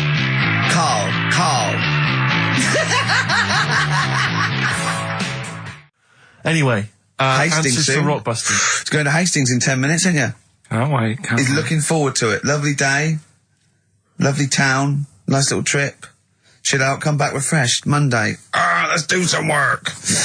Ooh, you'll sleep tonight. What does the boss want me to do? He's done you there, Carl. I was letting it lie, and he comes back with that after we were getting on. So, who's the winner? Answers. Well, let's give us the answers first. Right, well, This was this is how it sounded. No, it's not Rockbusters. I'm calling it Rockbusters because It's all weird. they're all interchangeable in my mind. Right, Paul McCartney, Cheeky Girls, Sugar Babes, Space and Beatles. Okay. Right. Brilliant. You've really, I mean, if you're not interested in it, Carl, seriously, mate. Anyway, we're going to give the prizes, which are pretty good this week, to James Waters from Colchester. Well done to him. He's got them pretty much right. Where's Dickie Anderson? Not heard from Dickie Anders for a long, long time. Because I wanted to, if there's one show I'd wanted to hear, it's this one. Because we've pulled out some of the stops now, haven't we? He's excited because he's going away, so he's putting an extra bit of, Come on, let's play a record. Let's play a tune, then let's come out with Monkey News. Can we have some Monkey News to end with? He's excited. Right, bit of Songs of Phrase next then, yeah? Do you reckon? Really? What's that one? See you in a minute. Right. Well, we got Songs of Phrase, Right, haven't we? Songs of Phrase then. Okay, let's just have a look at the prizes. Just remind us again what exactly Songs of Phrase is, because I know a lot of people put it out of their mind week by week. It's a phrase that's, you know, been said on the show a few times, right? You remember classics, like, what was? We had Hairy Chinese Kid. Yeah, there's this hairy Chinese kid. Stop squeezing my head. Carl, you're an idiot. Carl, you're an idiot. You know, some classic phrases. Classic phrases. And so you use various old-time songs and you put them all together and that spells out the phrase. Before we play that, let me tell you now, you can win. Look forward to this. What's this? The new album from the Star Spangles. That's called Bazooka. Is that out, is it? Never heard. Where's Bazooka in? Never heard of them. Never heard of them. The best summer holiday album in the world ever. You've got the treats on there include the Fast Food Rockers and Laz Ketchup. Yeah. I'm waiting for their second single, because I don't know what that's going to be about. Sure. Is it going to be a bit more fast food? Maybe like Pret a Manger? Yeah. Yeah, lovely. This is very good. Yeah, 2-disc set, the best of David Bowie. Inspiral Carpets, the best of them. Still don't know how they string that over 3 CDs. No idea. Bowie's is one. Yeah. We mentioned it last week, the American Song Poem Anthology. That's kind of a kooky collection of songs. And we've also got a couple of DVDs here. Stephen King's Rose Red. I've never heard of it. Straight to video. Yeah, made for television. Yeah. Will never be seen at the cinema. And I'm sure there's a lot of nerdlingers listening, so they will be loving Richard Dean Anderson in Stargate SG-1. Yeah. Free inside, there's a collector's card, plus you can win some exclusive memorabilia.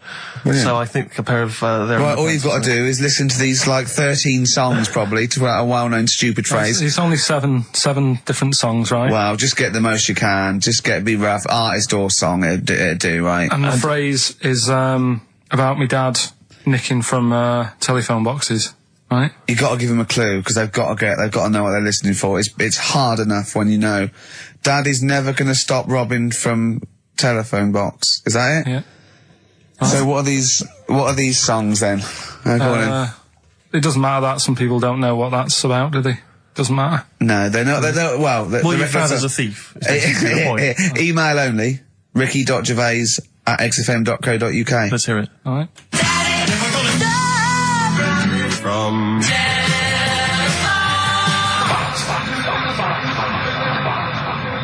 Right. Also not grammatically correct. No. But, so it's Daddy never gonna stop robbing from telephone box. Rubbish. Unbelievable. Play again. I think we just need the song. That's all we're after. Yeah, Yeah. just the songs. Right.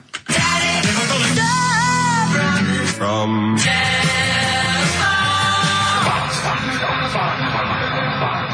Just again. Well, This is a desperate feature, It isn't it? really is awful. From...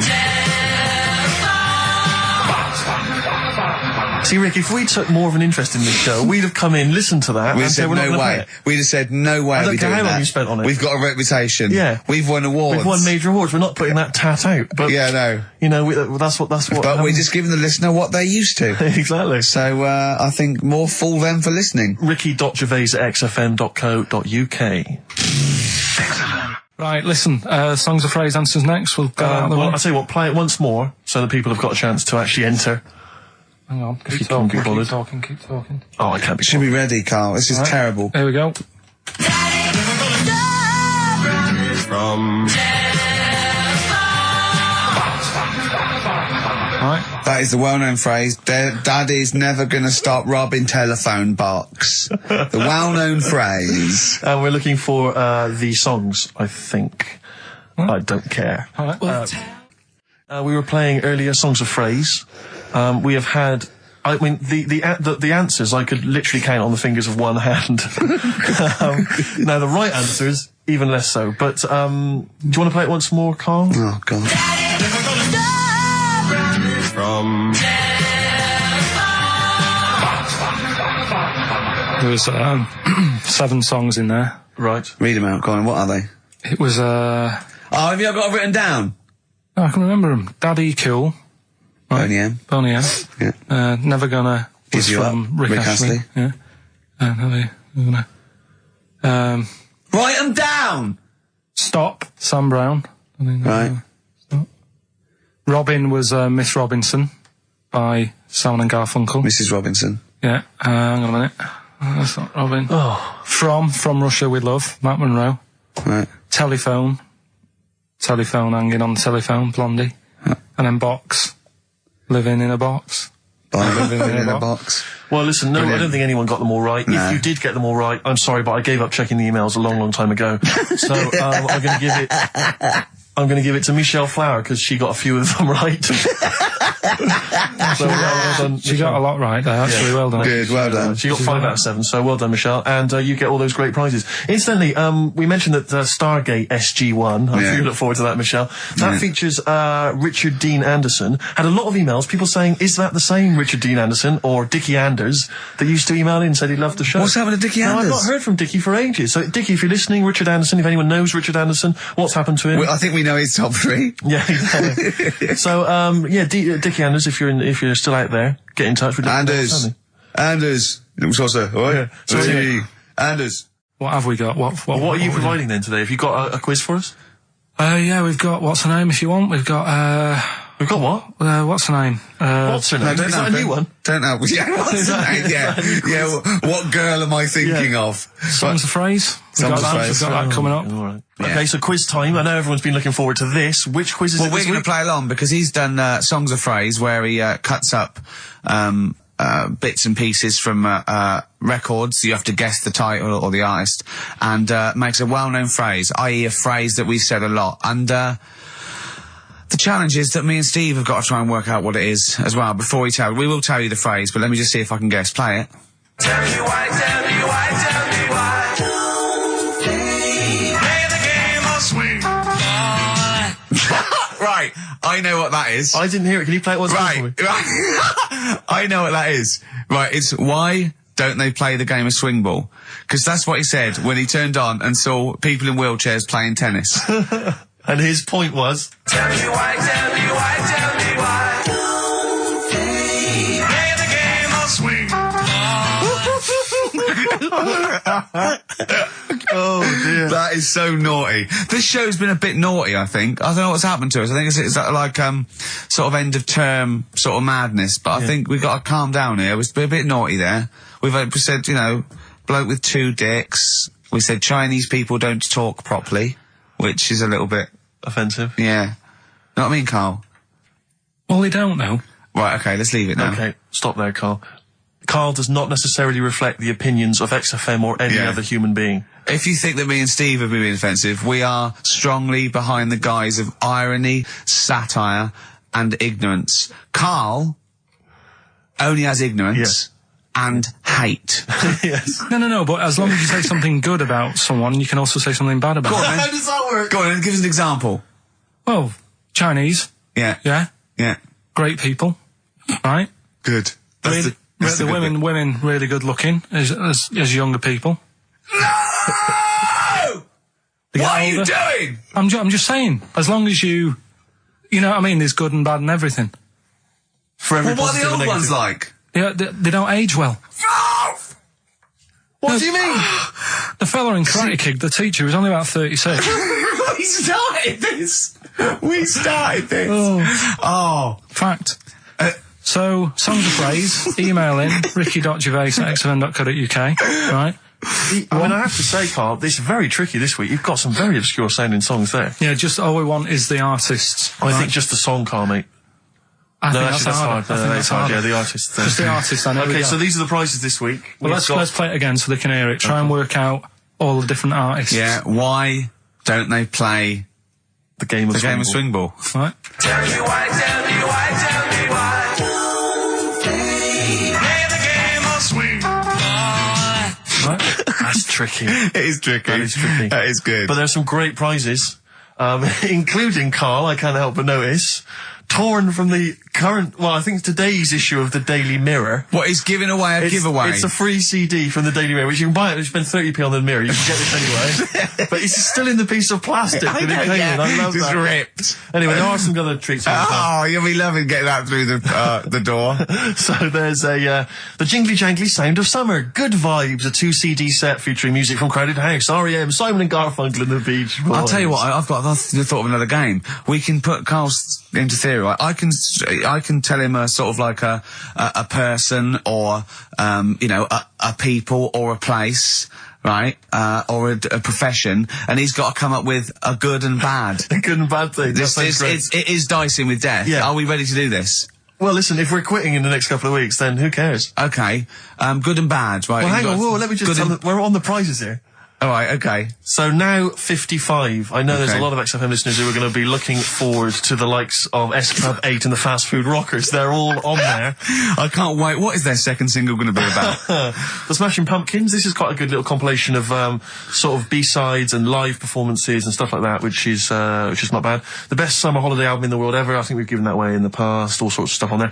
Plus the director's cut of True Romance on DVD, the Tarantino scripted. Oh, it's a great film. Tony Scott directed movie. So there's some quite good prizes. Just play it once more. So email in ricky.gervais@xfm.co.uk. Why don't they play the game of swing ball? Just the artist, yeah? That's all we're after. Yeah. Tell me why, tell me why, tell me why. Play the game of swing ball. Very tricky. Brilliant. Very That is tricky. brilliant. Alright, bung a song on now. What? Let's put a song on. Bit of Pharrell Williams. Yes. Good and bad. Good and bad. Old people. Pharrell Williams featuring Jay-Z, that's a new single, and then Frontin', that's released on the 4th of August. It's made me sort of feel funky, but in a chilled out way. Yeah, that's perfect. Do some adverts though, just to... That would really help you. Yeah. Darkness. I believe in a thing called love on XFM 104.9.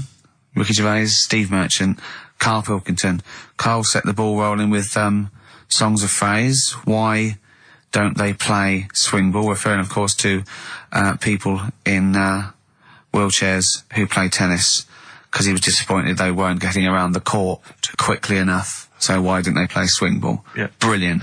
Someone just emailed in saying because if they hit it to the top, they wouldn't be able to reach it to unravel it. Exactly. Which is a good point. Yeah. But I mean, nonetheless, good and bad in people in wheelchairs? Do you want to do that? Good and bad. Good and bad things about people in wheelchairs. Good and bad. Yeah. Suppose. Don't know really. They take up less room in cinemas. They've got their own seat. Good. That's good, is it? That's a good thing. Yeah, good. Yeah, well done. Well done. And what's bad? Don't know. I'll have to think about it. Okay. But let's leave that, eh? You started it.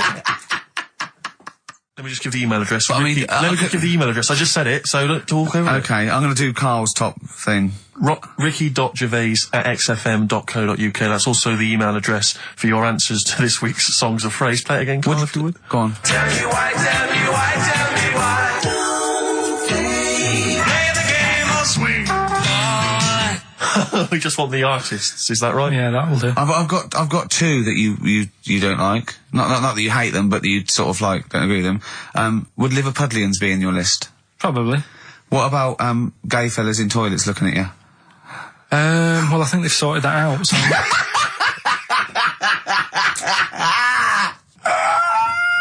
One of the prizes this week in Carl's goodie bag features this song. Play it, Carl. It's the Monkeys, Pleasant Valley Sunday. God. So we giving the answers out for what's the name? Oh, later. Play a tune. I'm bored. Bit of Snoop Dogg. Oh, play Snoop Doggy Dogg from 1993. And What's My Name? Long time ago.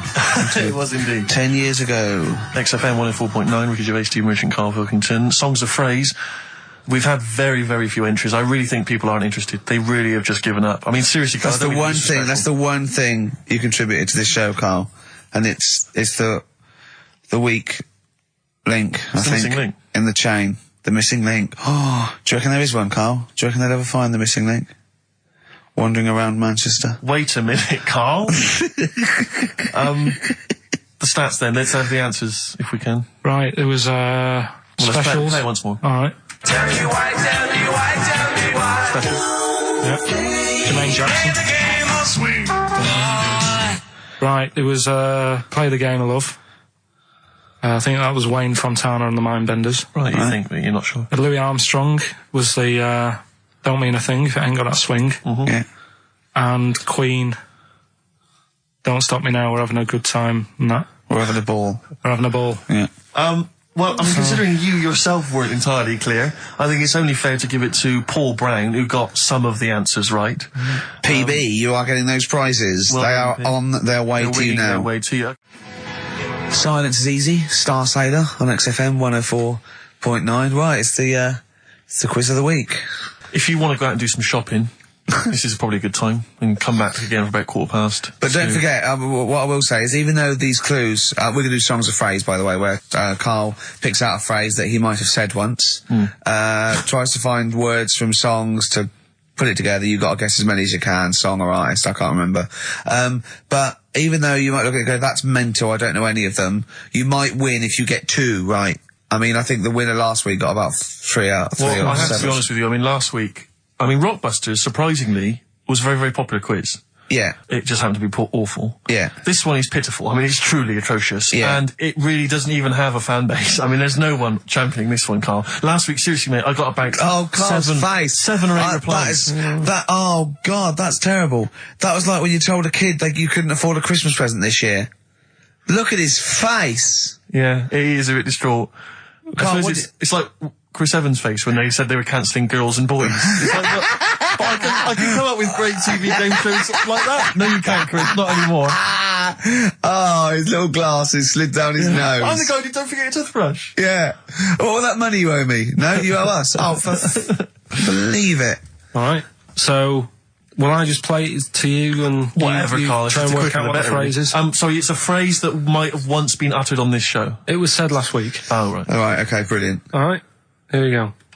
I know you're just 16, but looking all of 21.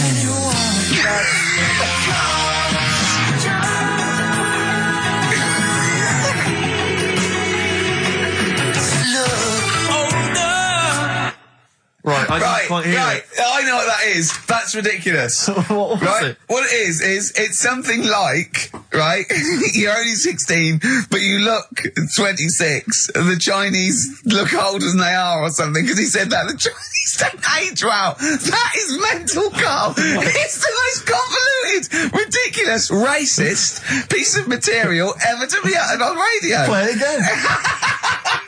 I know you're just 16, but looking all of 21. That's...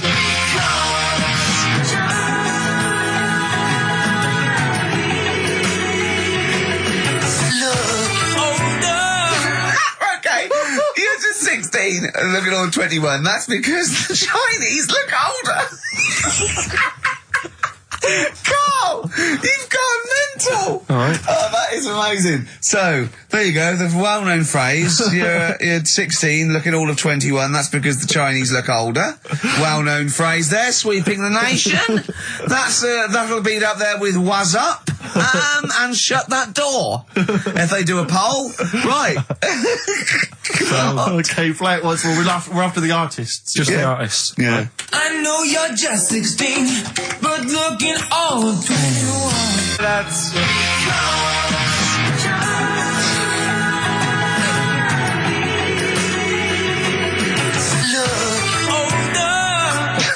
Unbelievable. All right, let me tell you what the prizes are. We've got, I assume this is the new album from Mower. Everyone's going crazy for Mower. I've not heard people stop talking about Mower. But there it is. We got the new album from the Webb Brothers, which might be quite good. The Polyphonic Spree album, the best dance album in the world ever, which is ideal perhaps if you're having a barbecue and you've got lots of 8-year-old children coming. The Polyphonic Spree, I look at them and I think, well, you know, you're a pretty good band, but if that album sounds like $1 million, you're going to make that 40 quid each. I know, it's extraordinary. I mean... They're the sort of indie equivalent of the So Solid crew. Yeah, you're not going to make any money. The manager's getting 20%. Exactly, yeah. And also on DVD, Red Dwarf Series 1. So, some absolutely barnstorming places. And if you can identify what artists are using this well-known racist phrase, that's because the Chinese look older.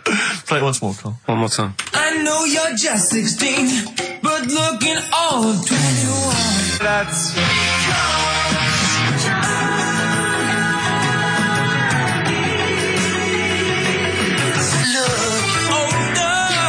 Oh, Ricky.Gervais at xfm.co.uk. Play a record. This is radio. Panic, the Smiths on XFM 104.9. Well, we've done the first half hour, which is mainly genital related. Then we've kicked in with some racism. You have to guess what artist. It seems just a couple of emails just to update you on what's coming in here. Go on. Natasha has emailed us. She says that she's of Chinese origin, and at 27 she often got mistaken for 24. So your notion that Chinese people don't age well is obviously factually incorrect. Yeah, well, we didn't need... Thank you for playing, but I mean, honestly, trust us, Natasha, we didn't need you to tell us that. We know Carl is talking absolute nonsense. Wait till you get to 30. Oh dear, now this is quite a nice email from Paul. He says, let Carl know that I have a Chinese friend called Oi. Imagine the confusing and amusing situations we get into. We're out and about in busy Soho. Does his surname come here? Or lightning wit from Carl. Wait That's nice. till you're 30. Yeah, I know. Brilliant. But no, actually, we've had a surprising response to Songs of Phrase this week, despite the fact everyone has agreed that it's a racialist. They've nevertheless had a go. So keep your answers coming in, because we may as well. You're a hit, Carl. You're a hit. What, have we still got monkey news? Yeah, don't worry. Oh no, we got to do, oh look, play a record, we got to do the results. And then we got to do monkey news. Could we quickly do the results? Well, you say we've got to do the results. There's not people hanging on for them. Let's do it, just knock it out there before well, let's play a tune, let's come out and do it. Eddie and the Hot Rods, yeah, surely. Carl, quick, the results, then monkey news. I need some monkey news, but I need the results first. Right, play it again and give the answers. Here we go. Songs of Competition. Phrase. Songs of Phrase? Name the artist. Name the artist. I know you're just 16, but looking all of 21. Hue and Cry. That's... Hang on. Well, that's Philip Bailey again. That's too little. Right, it was... That was Roxette. The Look. Yeah. Right, we had Hue and Cry started it off. Yeah. 16. That was Dean Martin. Because Jane's Addiction. Yeah. Because Cars. Yeah. Chinese Philip Bailey. Philip Bailey, that's second outing he's had. Last one we used him for Chinese, where there was a hairy Chinese kid. He's never got so many royalties being used in racist game shows. Brilliant. Then Roxette and finishing with George Michael. Oh dear. So brilliant. Right. Who's the winner? Well, the winner, actually, it looks to me like he's got all of them here, from Bognor Regis. It's Stuart Birch. Well done, Stuart, and you get that bag of tat. Bognor Regis. Yep. Oh, just need his takes me address back as well. Yeah, if you just email in your address, Stuart, and you can have those goodies. If you're not interested, don't bother. Do you want to set up Songs of Phrase? Yeah. Oh, God. If you've not heard the show before... I thought we weren't doing this week. I thought we weren't. No, we'll do it once, right? And then next week's the last one, so we'll do Rockbusters. Leave That them might up. be the last one ever, depending on whether Carl decides to come back Yeah. in October or not. I'm bored of it. I told you I'm bored of it. Why are you bored with it? I get bored quick with stuff.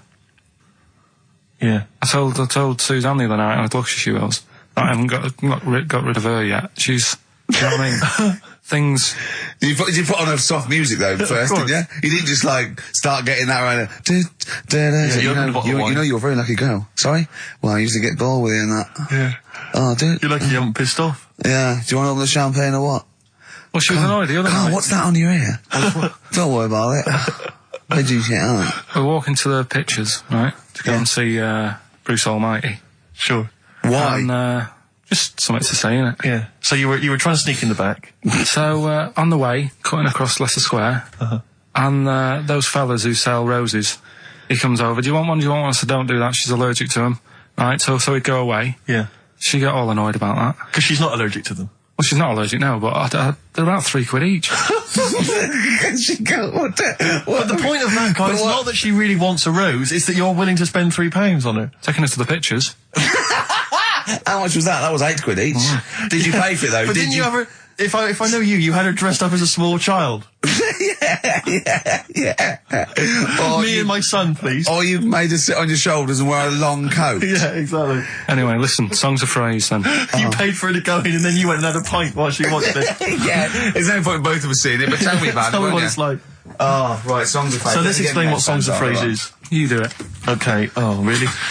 If you think that Carl is bored with life, then you will be even more bored once you have heard this particular quiz. The gist of it is that Carl has taken a well-known phrase Well, or saying no, I'll stop you there. Not a well-known phrase. Something that he said once. on this show, Yeah, probably. and he's somehow compiled together a number of different songs which have somehow built up that particular phrase or sentence. If it's anything about Chinese people, Philip Bailey will be involved. That's all I can say. Okay, let's hear it then, Carl.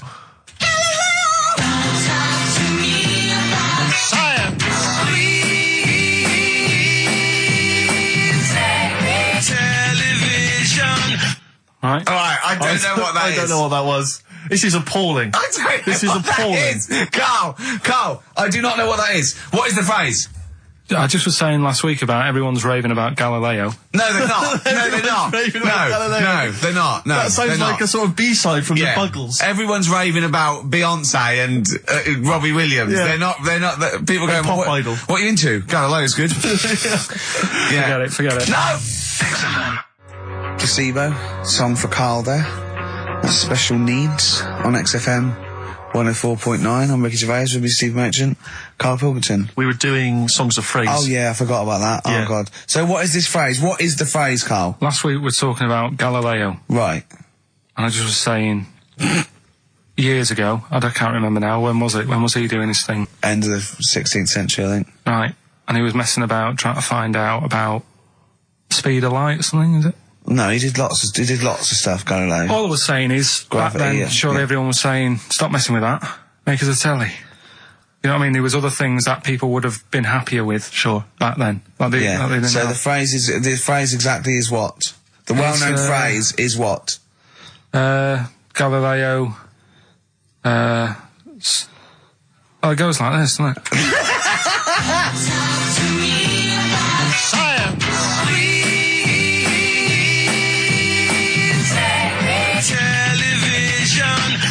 Right. So it's Galileo's stop Talking to me about talking about science. science, make me television. Make me television. Yeah. So you email in with the bands and that. Brilliant. Right, let's...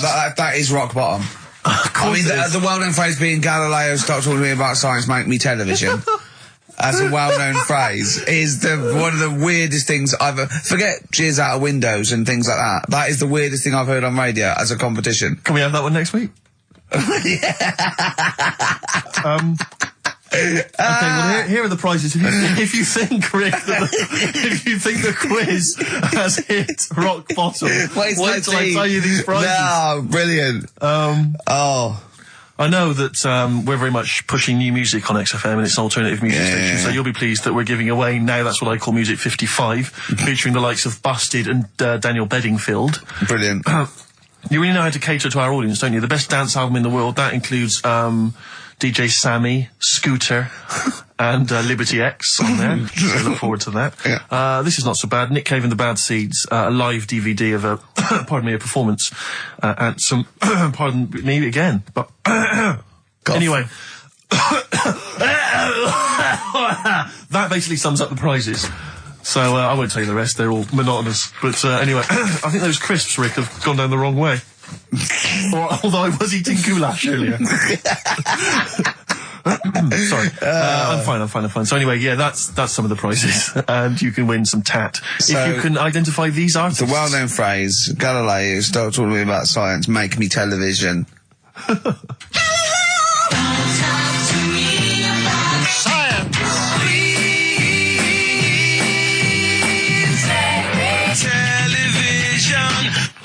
I'm just emailing. But easy this week, I think. Those, yeah.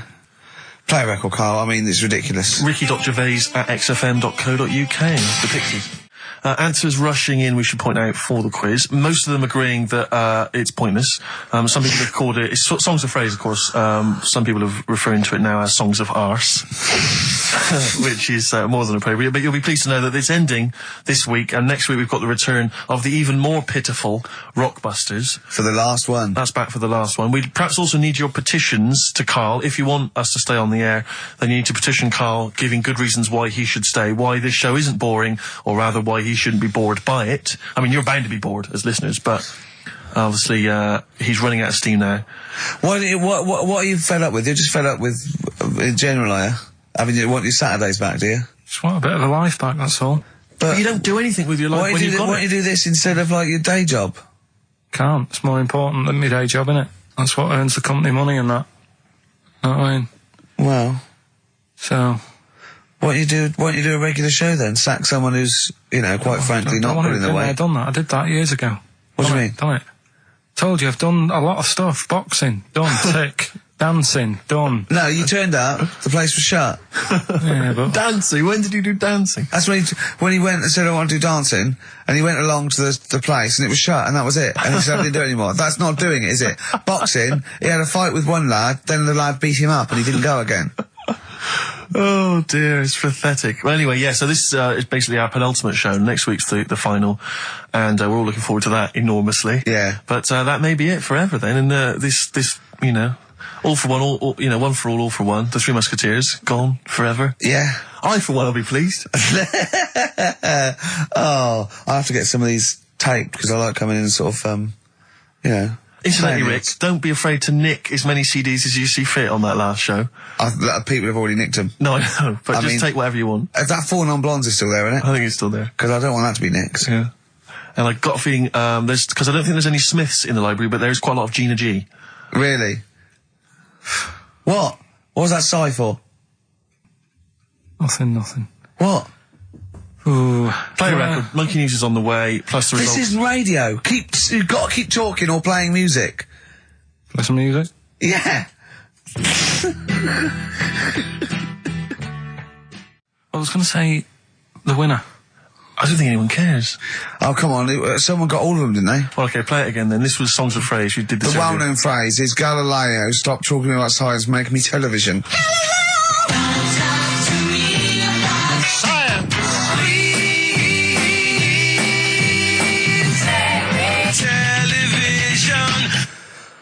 The most convoluted, banal quiz on any radio station ever. I mean, I'm including Moyles, Chris Evans, do you know what I mean? Simon Bates. That's worse than anything they ever did. Apparently, Channel 5 have bought the rights. Anyway, what were the answers, Carl? We had Queen in there, Altered Images, Thomas Dolby. Yeah. Beatles, Aretha Franklin, and Red Hot Chili Peppers. Well, extraordinarily, Tracy and John Burton from Colchester and Essex got all of those right. Why they would want the prizes, I've no idea, but good luck to them. They can enjoy those at some point. God bless. Right, are we... Competition then, come on then, what is it? Oh. Songs of Phrase. Remind us of this. We got the film one coming up later as well. But Songs of Phrase is the one where I take a popular phrase from the show. Well, no, it's not a popular phrase from the show. It's sometimes something you said once. There's this airy Chinese kid. Yeah. And I get all different bits of songs, so, you know, I make up that sentence, and you have to email in with the artists that you hear. Well, what's the popular phrase then? What's this popular phrase that's sweeping the nation? It's what we talked about last week. Go on. My girlfriend had a problem with a marrow. Right. Yeah. All right. Okay. She wasn't your girlfriend? Oh, yeah, but I couldn't find sort of No, okay. blind date or whatever. So seven artists it's taken to make up this Me Songs of Phrase. girlfriend had a problem with her marrow. Well, that's at least 8, so... Well, maybe I not. think I've managed it in 7. Anyway, here we go. Oh, We want the yeah, artists. We'll look at the names of the artists. Yeah, Get what- a pen and paper and make a note. What artists are you hearing here?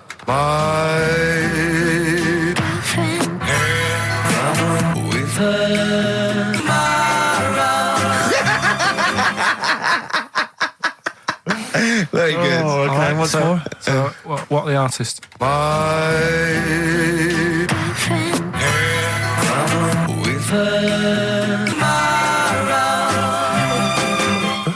Very My girlfriend good. had a problem with her marrow. We want the names of the artists. What can we win, Carl? Just can I just recap that story? Girl can't run a blind date. But when he found out that this girl had some sort of bone marrow problem, he said he didn't want to see her anymore. What's the point in getting to know someone that's going to die? Yeah. So just that's what you're dealing with. That is what you're dealing with Karl Pilkington. Would you buy a car with a Duff engine? It's a fair point. Ricky.Gervais at xfm.co.uk. Don't steal our son. The Thrills on XFM 104.9. I'm Ricky Gervais, with me Steve Merchant. Over there, Karl Pilkington, the man who believes anything. Anyway, listen, we're sorry. We better get back to the competition. I'm worried that we've lost sight of that competition because I'm not going to lie to you. We've had no entries whatsoever so far. I can't believe that, because I actually got up most of those. That's actually a more accessible one. I think I know all the artists, and I'm stuck on Girlfriend, but I think I might know who that is. Let's hear it again. I'm surprised.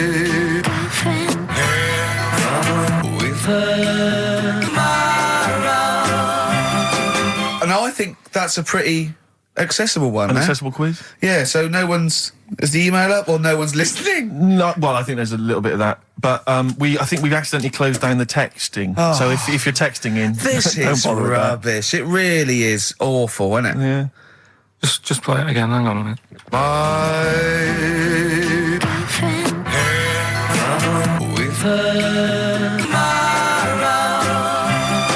I'll tell you what it was. We didn't give out the prizes. We didn't say what the prizes were going to be. That's the reason. Yeah, I think the emails are going to go mental When they find out it's the first series of Open All Hours on VHS, they'll be Yeah. flooding in.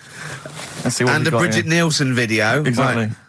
Oh, dear. Oh, No, actually, it's not too bad. Go on. The best air guitar albums in the yeah, in the that's world. still going. That's Volumes that's 1 and 2. evergreen. That'll keep running and running. Some kind of anniversary box set of a Doctor Who episode with a small New model one car. wants that, baby. I'm Alan Partridge Series 2, that's Yeah. worth having, obviously, and Porridge Series 3. Okay, If good. you've not watched all of them on UK Gold, then get them on There's DVD. something wrong with you. All right. So, yeah, let's hear it again. All right.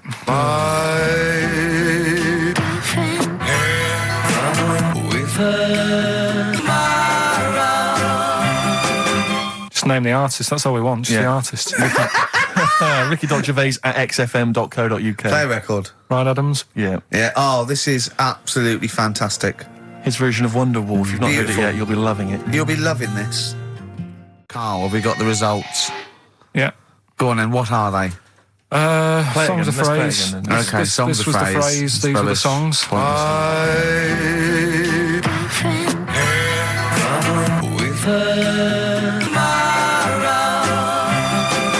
My girlfriend had a problem with a marrow. The answers: Sinatra, Prince, Bill Medley, U2, Shirelles. There was also Dub Pistols in there.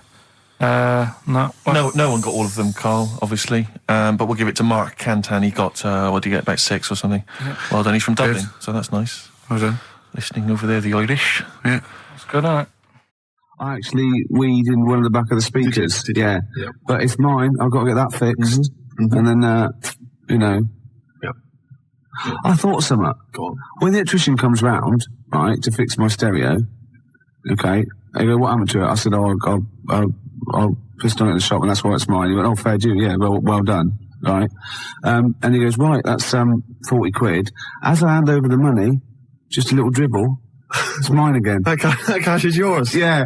Fantastic. Yeah. Oh, it's so easy. You'll never have to pay another penny. I know. It's a shame we don't live in Ricky world. The Manic Street Preachers on XFM 104.9, and that's if you tolerate this, then your kids are going to get it too. The Spider and the Horse. Oh, remember that? It was great. Yeah, I don't really want to go into it.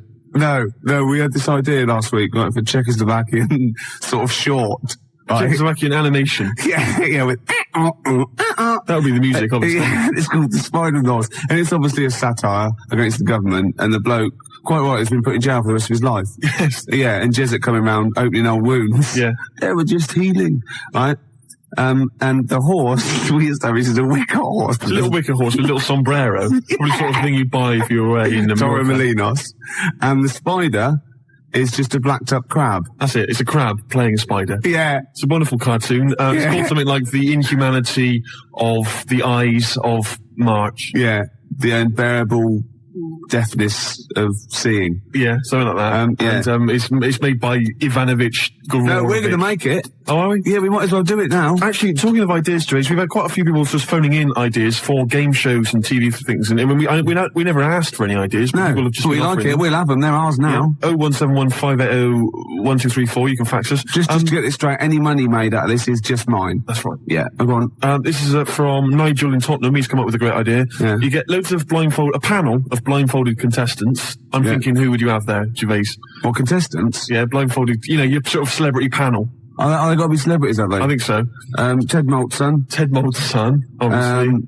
Jilly Cooper. Jilly Cooper, yeah. Maybe Joe Bugner. Oh, I thought it was going to be Henry Cooper. But... Well, it could be, but I mean, that's not fair, isn't it? Because, I mean, he did beat him. He beat him by, like, 3/4 of a point, so he was heavyweight champion. Wouldn't it be great if it was like, if it was the bloke that used to play Rene in Hello Hello. Yeah. Right, is Sue Pollard, and then it's Muhammad Ali. That'd be incredible. Like, Muhammad obviously now can't talk that well because of the Parkinson's or whatever, so he'd just be there, Yeah. Brilliant, that'd be great. Well, Sue Pollard's a really interesting person.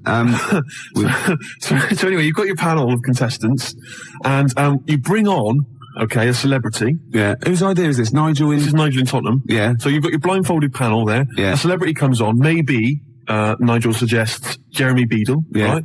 And they have to have their most deformed body part sucked by the panel of celebrities. Now, obviously, I assume in the case of Beadle, that's his weird, deformed, like, childlike hand. Yeah.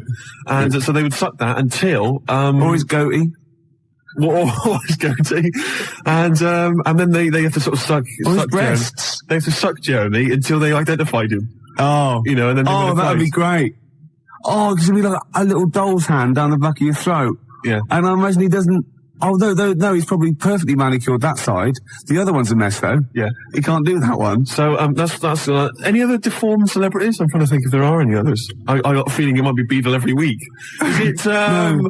Muhammad Ali? Who is it? Don't diss Muhammad Ali, man. Well, No, I won't have that. I won't have that.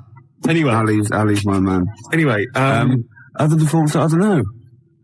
Stephen Hawking? he's not deformed. Not compared to you, no. Michael Jackson? No, this is libelous. Is it? It's got to be. Who's deformed? Who's deformed? Which celebrities are deformed? A list of deformed celebrities. 0171 580 2000. What else have we done? We've done funny phone calls, haven't we? We've done some funny phone calls. Did that one like Penky when we phoned up Safeway and said, have you got some cheese? And they said yes. And we showed them, didn't we? That showed them. Yeah. Oh, we've done some crazy crank calls. Yeah. Do you want some beer? Do you want some beer? Brilliant game.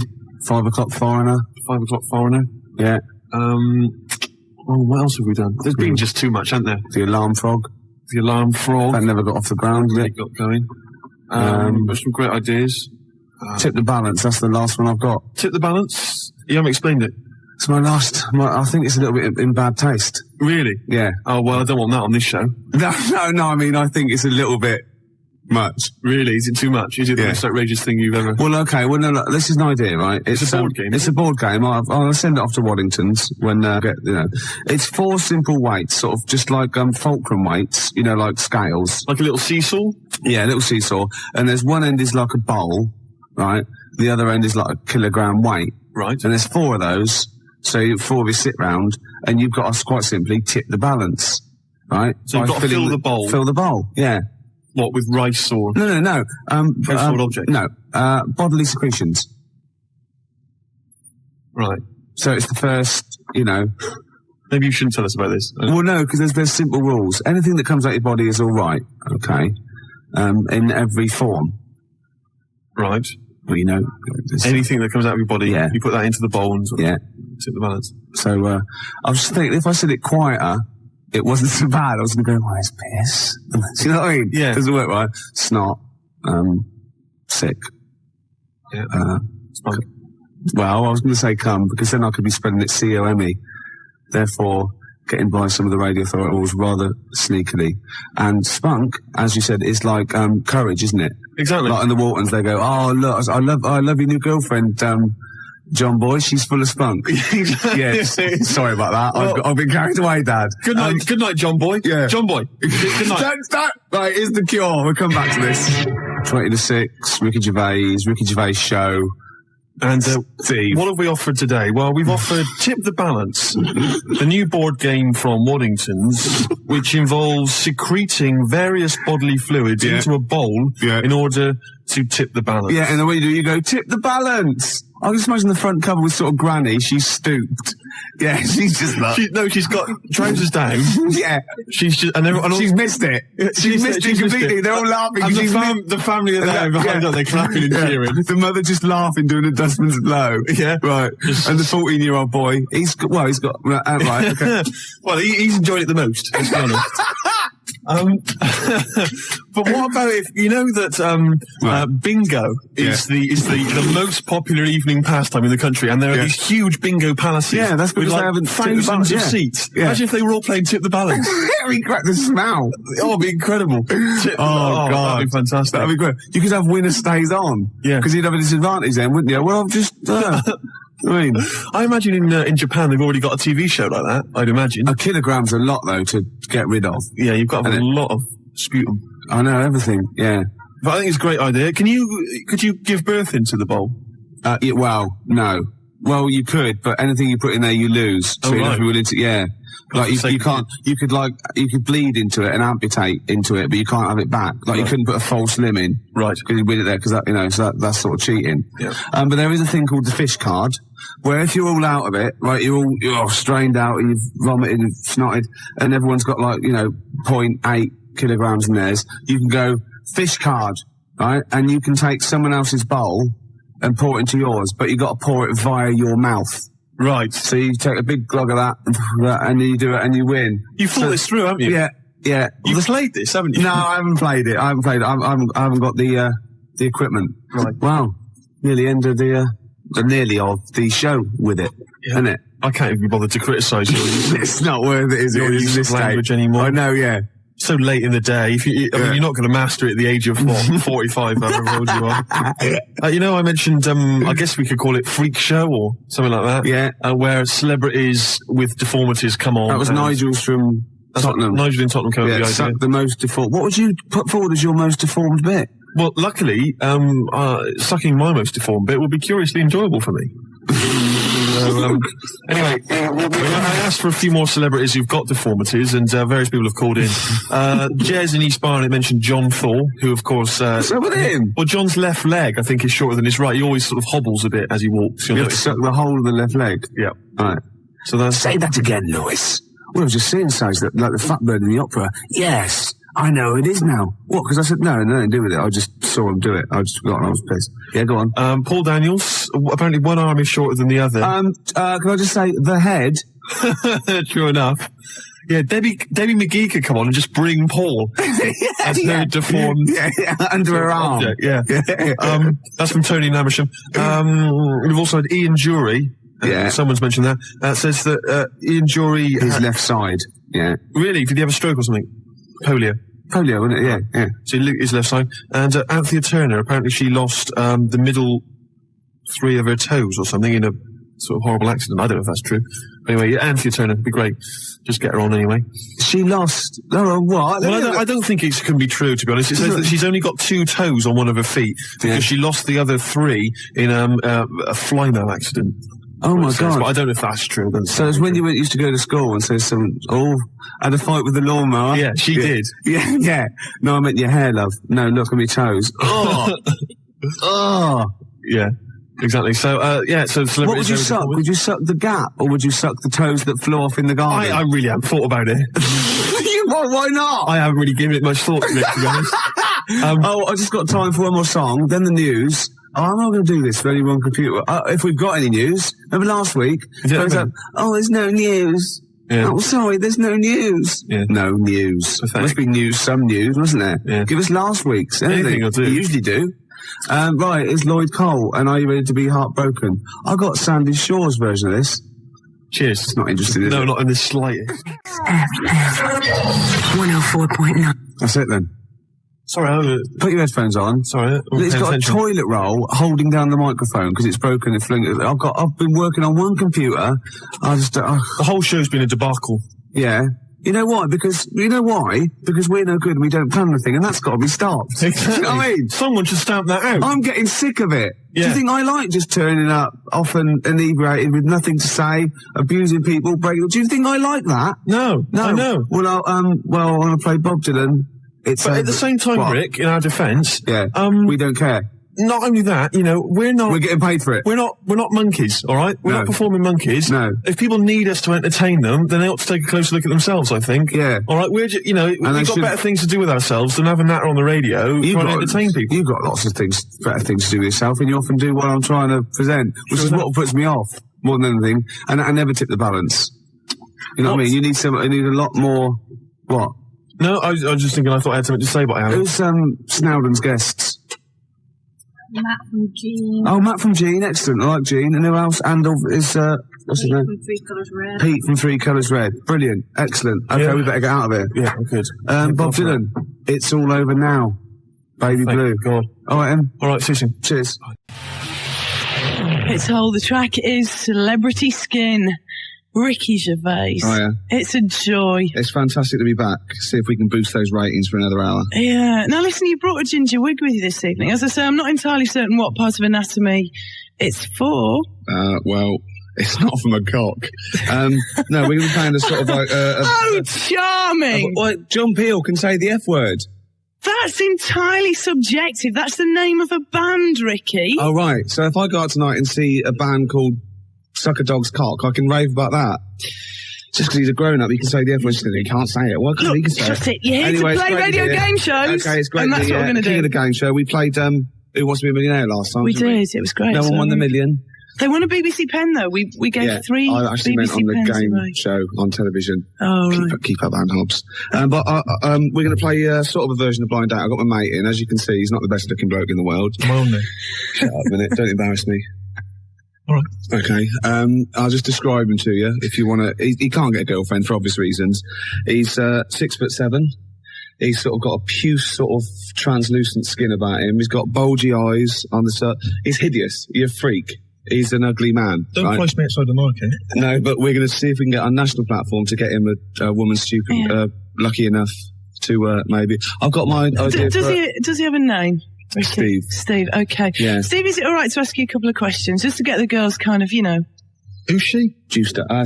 Ann Hobbs. Alan Hobbs. Yeah. Ann Hobbs. Okay. Steve, how big? She's in all the magazines, all the blogs.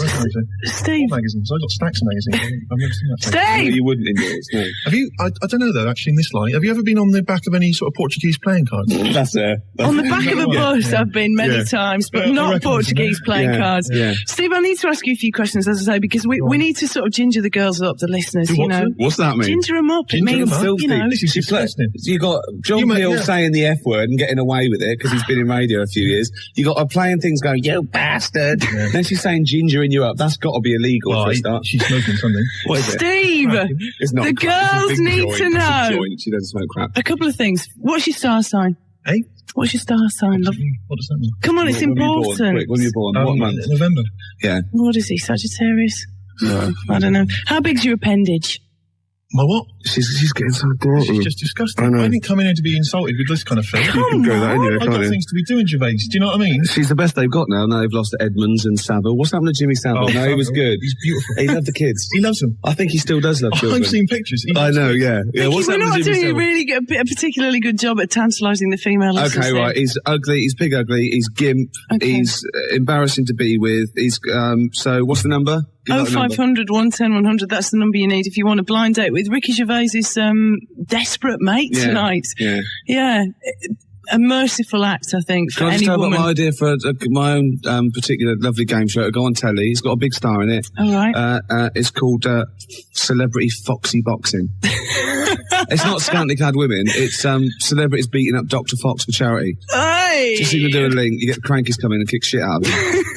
0500 110 100. That's the number you need if you'd like to, if you'd like a blind date with Ricky Gervais's best mate. And it's Hobbs and Gervais this evening. Oh, we're playing blind date with Steve, aren't we? Gervais and Hobbs, really. I suppose we better ask Steve what sort of woman he's looking for. Yeah. I can't stress enough that he really is. I've seen women laugh when I've introduced him to him, and some sort of like get a bit scared. He is hideous looking. I want to let people know that, so there's no con involved. He's a salamander. What sort of woman are you looking for, Steve? Eh? What sort of woman are I you don't need all this, like, do you know all this stick? No. Coming here, Hobbs is starting it as well. Yeah. Between records, gabbling away. Yeah. Do you know what I mean? I don't mind. Well, but it's come on, just, get on with it. What sort of woman are you looking kind of woman, celebrity women, famous women. Like who? Oh, I don't know. Louise Woodward. Louise Woodward. She's a good looking girl. Yeah. She's a good looking lady. Yeah. I see you thinking there. You're thinking that with all that trouble with the, child killing. Yeah. That, there won't be a lot of people in the queue. On the contrary, I think you're aiming a bit high there, to be honest. Really? What are you talking about? You're aiming a little bit high. We're not thinking celebrity here, are we? We're thinking about the average Radio 1 listener that might appeal to you. I don't know. It's got to be a celeb, really. Mo Molam.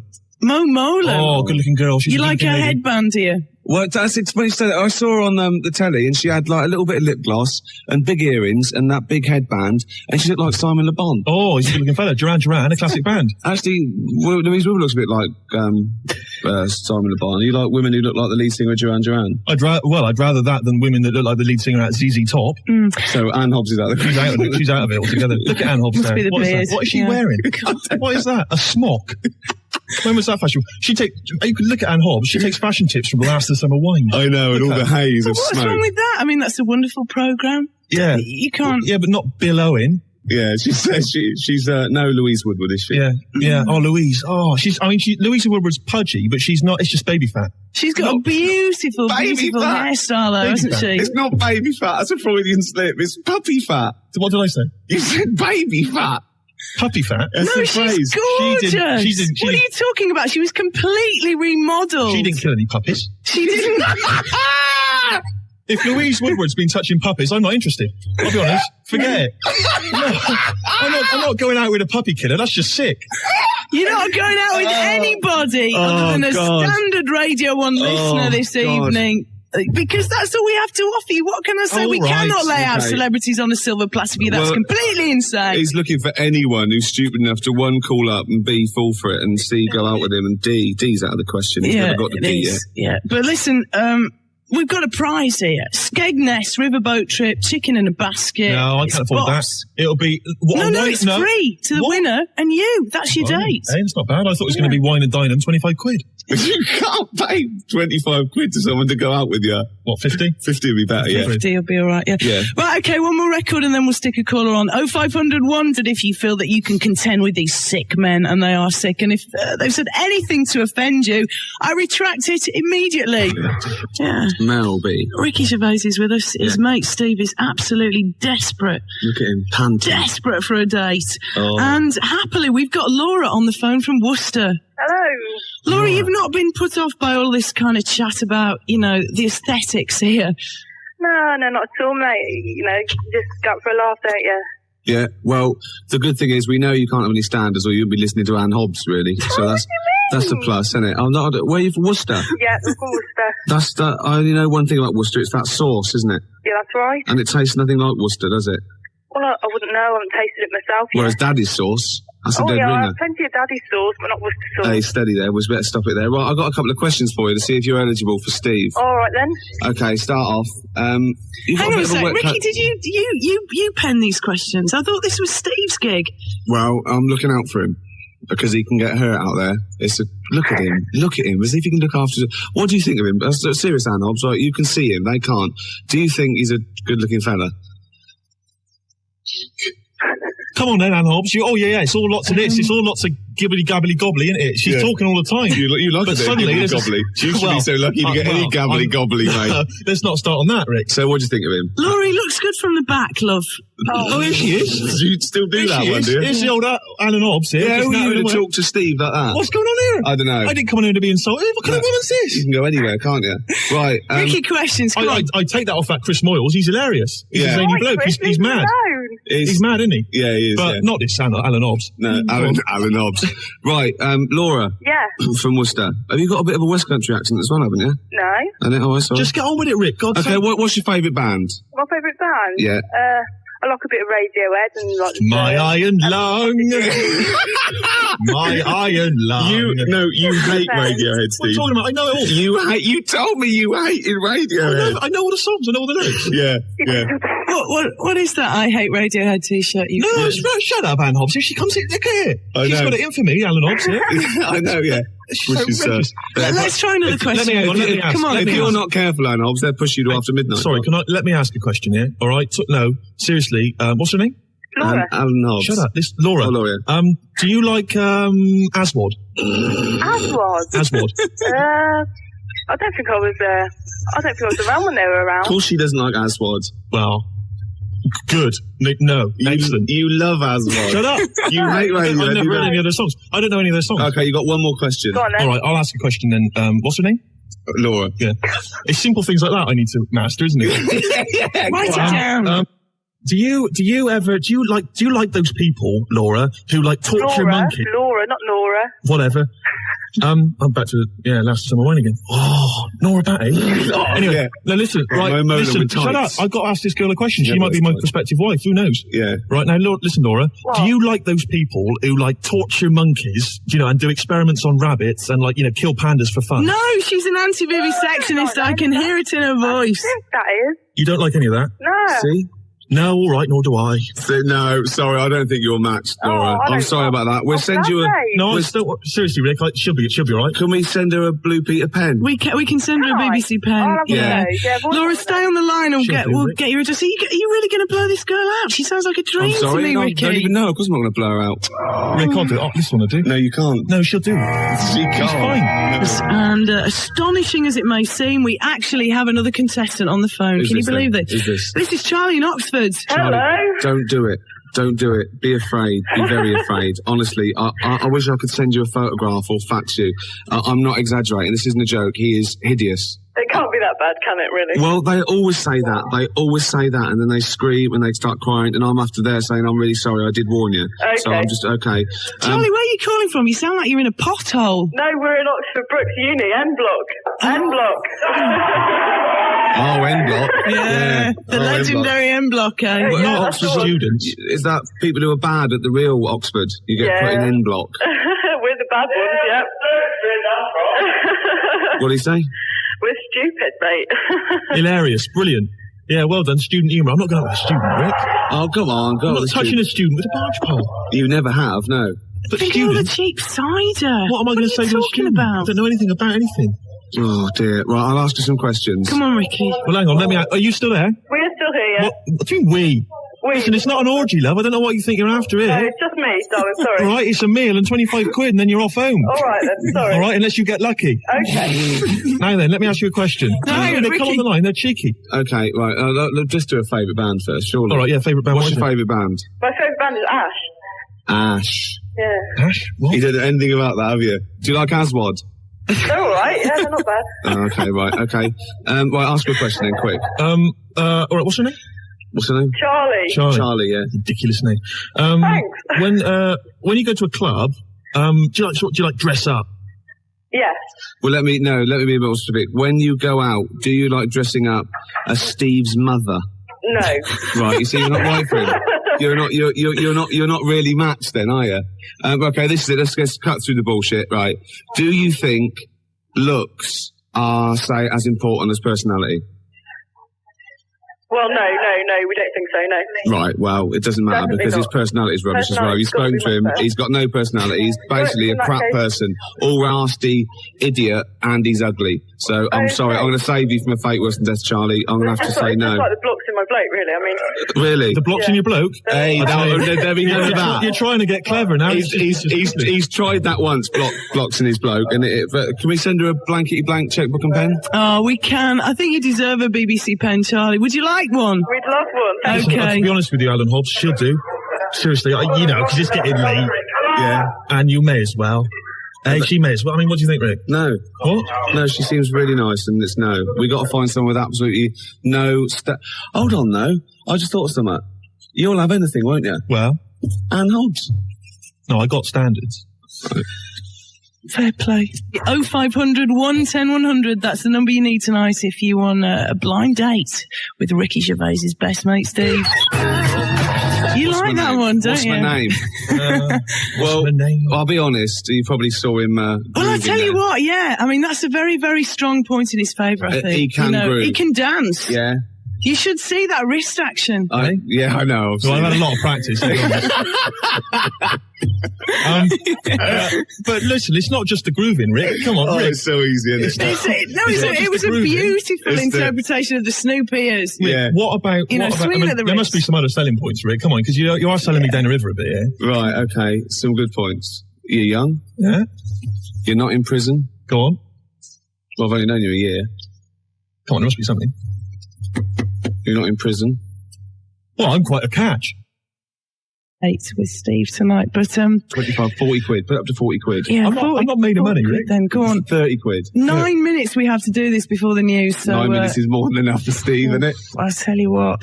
So Steve, it's looking grave, isn't it? Really? It's looking what? It's looking grave. Yeah, we've got one last chance. We have one last chance. This will be it. Yeah, and it's Wayne. He's on the phone from Manchester. Wayne, are you with us? Wayne. All right, mate. All right. How's it going? Wait a minute, I'll stop you there, Gervais. What? No, are you up for this, are you, Wayne? Up for a blind date with Steve? Yeah, much for anything. Excellent. Brilliant. Gervais, I'll stop you there. What? He's a fella. Yeah. You all right, Wayne? He might just fancy a pint. Yeah. You know what I mean? Yeah. I'll tell you, once he sees me, he won't want to drink anything, eat anything. I'll tell you, he'll only have one thing on his mind. Yeah. Get out.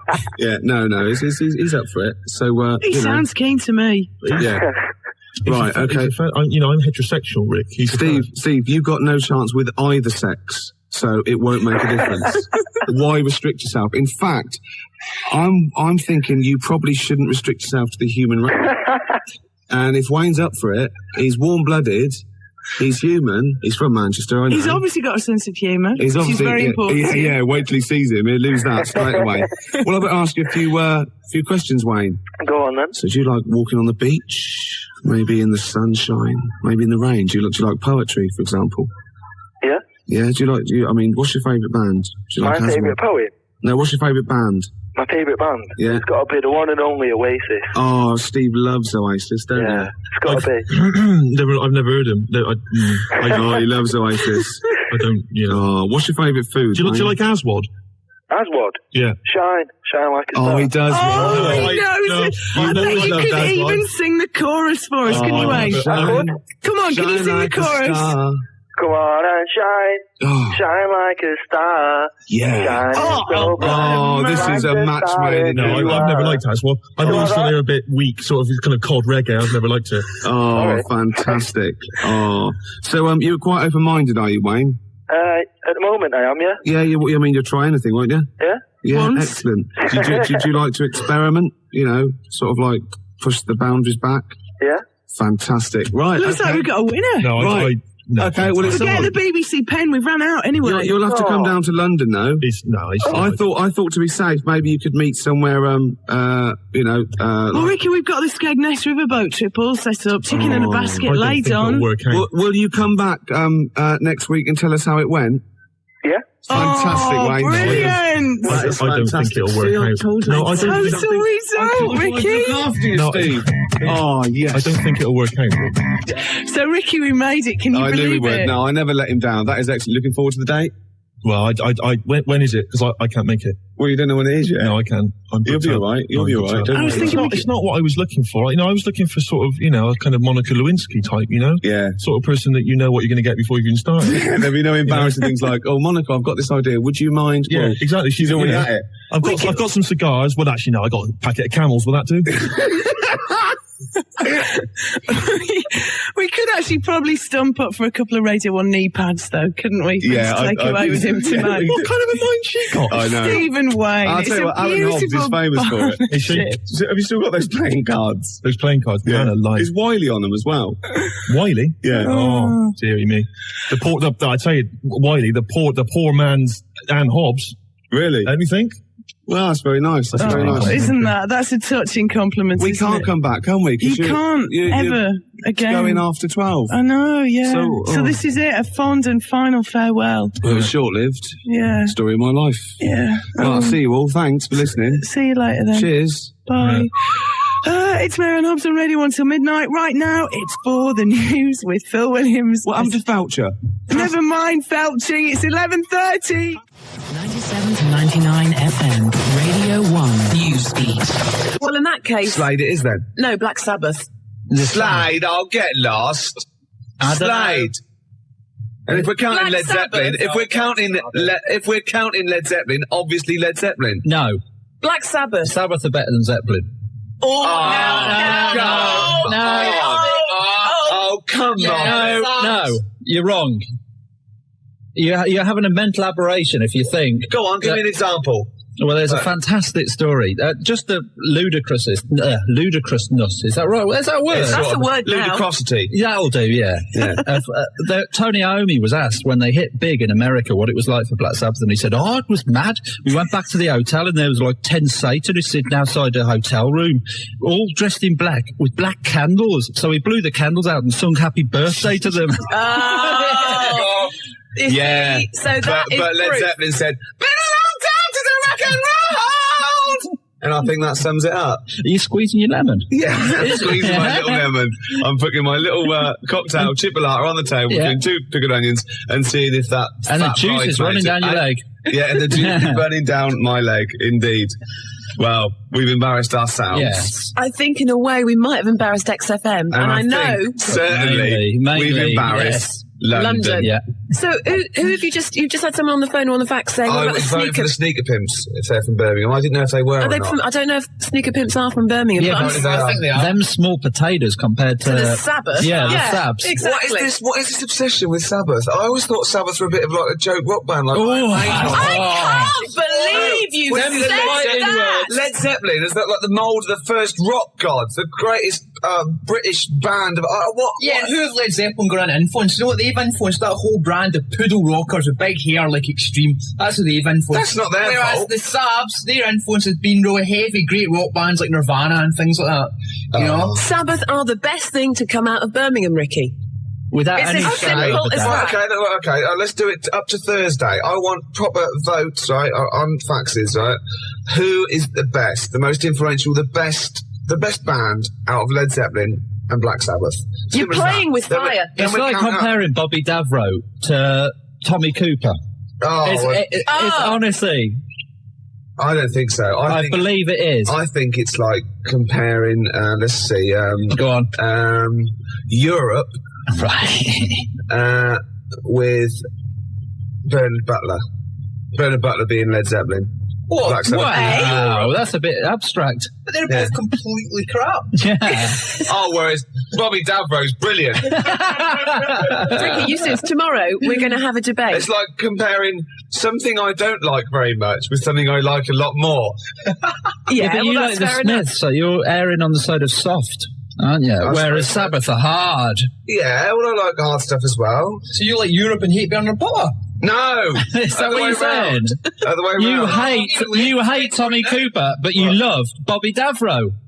How's that work? No! Well, that's what you're saying. They're twisting it, Claire. Please vote for me. I'm by myself in the studio. 0171 580 2000. Never vote for it. Led Zeppelin's better than Black Sabbath. 0171 580 2000. We've got 10 more minutes to leave Campfield. Let's ask Campfield. Campfield. That is the... Go and get him. We're just going to get him. Anyway, Matt, let's a bit of small talk here. Yes. So you've enjoyed yourself today, have you? Yeah, I have. Yeah, but yeah. He's wrong. He is wrong, isn't he? Yeah, he's having an aberration. Oh, he's here. He hasn't been listening. Right. Have you heard what we've just been doing? I've got no Okay, right. Ian Campfield. Completely impartial. Seriously, you two look away, right? Right. Okay. I'm going to ask you, don't know what we think or who thinks, just answer the question, right? Right. In your opinion, who is the most influential band on the world rock scene? Right. Don't give me any clues. No, we're not saying anything. Who, in your opinion, is the most influential band? It's the better band for you and who influenced more people out of Led Zeppelin and Black Sabbath. And what scene? The rock scene. They're all rock the most scene. influential in rock Just and the pop. best band. Yeah. Best band. It's got to be Led Zeppelin. Yes! I'm taking that. Yes. No! That's it. You're a scum. That is it. You're a scum. Because Led Zeppelin were Led Zeppelin when they weren't. They folded up. Black Sabbath, great albums with Ozzy Osbourne. 20 years after that, I'm afraid they went crap. You didn't stipulate the Ozzy Osbourne people. You said, if we asked Campfield, that would be definitive. You said it. You laid it on the line. We didn't give any clues. Campfield said, Led Zeppelin, that's it. I'm happy with that. Play a record. Right. This is incredible. Don't even talk to them. Why? What's happened? David Keenan took all these, right? Led Zeppelin got every vote except one. Every single person was for Led Zeppelin except one, and that wasn't to Black Sabbath, that was to Dave Keenan. Out of those two, said, I'll vote Dave Keenan, give him his own show. So Zeppelin got all the votes, Sabbath got none, Dave Keenan got more than Black Sabbath. Thank you. It's official. For the discerning punter, of course, Black Sabbath will always be there. But for people that just say, you know... For people who haven't got Bonnie phones, Tyler. People who can't use the phone. I like the phone, but I can't use the phone. No, of course, people who can use modern technology, it's Led Zeppelin. Excuse me a minute. Who did you say, Sturgis? Well, I was going for Sabbath. Right, Sabbath. And did you do the Friday Rock Show on Radio 1? Exactly. I rest my case. No, I rest my case. And so do I. And so do I. You can shout I think I do. Well, I think I laid my case before you, and I rested it there, and it was lounging. The fingerprints of a koala bear are so similar to that of a human being that if they were found at the scene of a crime, the police would not be able to tell the difference. Is that... Well, that is the fact that I remember. That is the fact. And is it true? Well, it depends what sort of crime it was, really. But you got this from a reliable source. Of course, the internet. So let me get this right. The fingerprints of a koala bear are so similar to those of a human being that if they were found at the scene of a crime, the police would think that a human had committed that crime. Yeah. Or vice versa, maybe. What kind of a crime is that? The great koala bear eucalyptus robbery. Right. Yeah. So they've come in, right? All the police have come in, the detectives, right? Quincy's come strolling about half hour later, and they go, "It's all right, Quince, we've solved this one. This is obviously a human being." He goes, "Oh, is it? Oh, is it?" They go, "Well, yeah, of course it is. There's a bloke here. He's been bludgeoned to death with a lead pipe in the conservatory.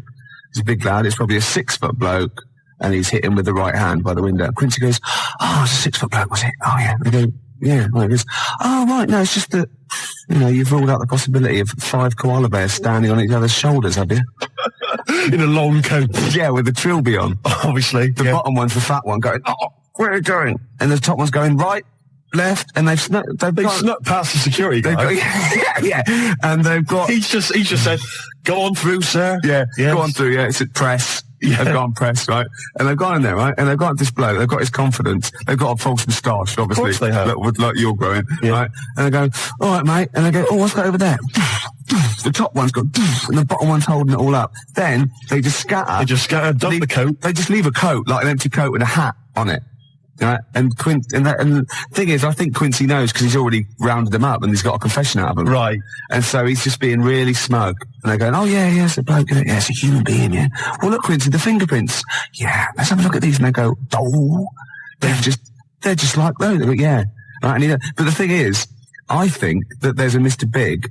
Do you? Yeah, that he's up the tree getting stoned on eucalyptus going, he's getting he's counting his cash. He's just up there hanging loose, counting his cash. He's fingerprinted, he's got an alibi, and these pawns... They're not going to pin anything on Mr. Big. They couldn't. Because he's used those koala pawns in his yeah. He's a devilish fiend. Yeah, and they've done all the work. The little fat one, he's got bad shoulders now. Yeah. He's got 4 on him. And the tall one's got the little head with the trilby. He was at the top, because he can wield like a lead pipe, presumably, or the hat fitted him.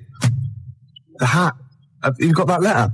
Ah, yes. No, I have. No, I'm gonna wait till later about this. There's a great letter. I'll wait till later. Well, I'll play a song then. Oh, please do. But, be careful. I mean, if you're a police officer, if you're listening, if you're currently investigating a crime, you've got fingerprints, you think you've sewn it up, think again. Just think.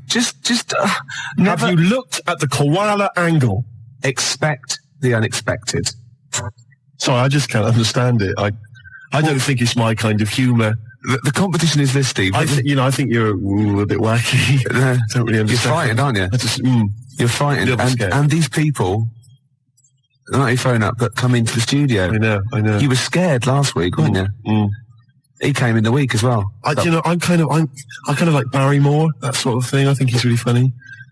Yeah. Do you mean Barrymore? No. Sort of Cilla Black. Steve, you're funny. But nowhere near as funny as me. Just with the calls and the competitions, the competition, I think it just sort of goes over my head. Look, the competition is this. Oh, sorry to Mark Adams as well. Nick cut you off and he's a regular listener. The competition is this. Someone phones up for no reason at all. Yeah. Don't give the reason away. Send me a CD is the winner. It's the way you don't even use grammar. There's no need. Just use words. Yeah. Do you take the words that you say out of these bags? And is that how you form your sentences and your competition? I don't think of it as forming sentences. I think of it as when my head gets hot, I have to cool it down. And speech is the best thing. It's sort of like, do you know what I mean? I walk on the street and I have to talk, and it sort of cools it down. I've got some people who've called. John has called from North Harrow, Louise from Clapton, Claire from Hendon, Paul from Maida Vale. Yeah. I don't know why they called. No reason. I don't know who they are. No reason. Going back to the competition that you set, I like that one. We've had a fella, Carl, from Catford. Yeah. Now, he phoned up to try and offer us a suggestion as to how we can receive money for free by begging for it without breaking the law. Oh, he's the winner then. And, is he? Yeah. Well, right. So, the fella on the phones, the fella's manning the phones even managed to get a CD out of him, persuaded him to send us a CD. He would be the winner anyway. Even if he hadn't sent the CD. Yeah. I'm just trying to pick a song here. I haven't worked out my next song. Gervais, I've done that for a while. Gervais, what? I don't want to work here anymore. Is that all right? Do you mind if I... No, there'd be plenty of people wanting to fill your shoes. And think of all the old newspapers I'll get out of it. Wait a minute. Was on the tube earlier, Gervais. Now, I know that you walk into work. Yeah. But I do have to take the tube. And there's a kid on there, sat opposite me, 10, 11 maybe, alright? And he looks quite normal. 12 at the most. Ordinary looking kid, just got the sort of, street clothes on or whatever. But, looks perfectly normal. He's not the kind of kid that's going to get bullied at school, just normal looking kid. Except, Gervais, he was wearing a deerstalker hat. Now, what's happening there? Oh, I love that. Do you know what I mean? When he goes to school on Monday morning, if he's wearing the hat, they're just going to kick the hell out of him. Well, all right, we'll pass that on to Howard. We'll keep that. And as I said, anyone wants to get hold of Howard, do it via us. He doesn't really give out his address, obviously. Might attract mad people. Now, I read in the paper years ago, there was this guy, right, and he was from Sheffield, and he was at the birth of Christ. He'd lived before as a cow. Okay, right. Yeah. But that's not all. Another bloke who also lived in Sheffield saw this article and said, I don't believe it, so was I. Right? So what's the chance of that? I go, yeah, I was a cow as well. And they started this cult called Cattle for Christ. Just 2 of them. But I just imagine people going to say, I was a donkey. God, did you see it? No, there was like a beam in the way. I couldn't see. And nor could I. No, I was being milked. Couldn't see a thing. Where were you? I was a chicken. So you saw everything. No, I was out, wasn't I? I was so close. Poultry for the prodigal son. would be beautiful. Yeah, no, but I mean, I'm sure there are all kinds of societies like this, and perhaps if you're a member of one, then we'd like to find out all about you. Two idiots talking nonsense on the radio. It's a cult. Yeah, of course it is. Well, I am. Challenge has been set. Yeah. Matt didn't know this, but I'm a bit of a Subbuteo buff myself. He comes in here all hard with his sheepskin on, right, with his little team under his hand, his roller, and I go, I'll play Subbuteo. I said, I do, yeah. So, the gauntlet was laid down. It was, yeah. We've got Chile against England, but I unfortunately haven't got Chile, so I brought in Morocco instead. Not Morocco, what they call Colombia. Colombia, yeah. So if any of the defenders mess up, I can always shoot one of them. Yeah, of course. And that's going to be live. It's 10 minutes each way at 20 to 3 in the XFM Lounge. We are actually doing a proper football match, YouTube football match on XFM this afternoon. Kick off at 20 to 3, so it's 10 minutes each way. Yeah. And we'll be dipping in occasionally to see. The little boy Fraser's going to be the referee. Marvellous. He's the only one that can fit on the pitch and run round. Of course. without disturbing any of the players. Of course. It's a work of genius. And I've picked my team. Have you? Yeah. Already? Yeah, England I'm having. No, I've got this, look at him. Look at it. Look at his face. Gascoigne here. He's so pleased. Look at him there. He's only an inch high. But look at it. I've got Gascoigne there.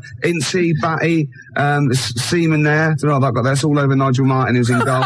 I'm going to put a list there. But not mine. Matt brought it in, you filthy. So, anyway, we're going to... Apparently for goalkeeper's choice, though, most women prefer flowers to semen. So, really? Yeah. There's some of the crowd, and it's off. We're away. There it goes. It's a beautiful thing. He's moved down the pitch. It's gone for the...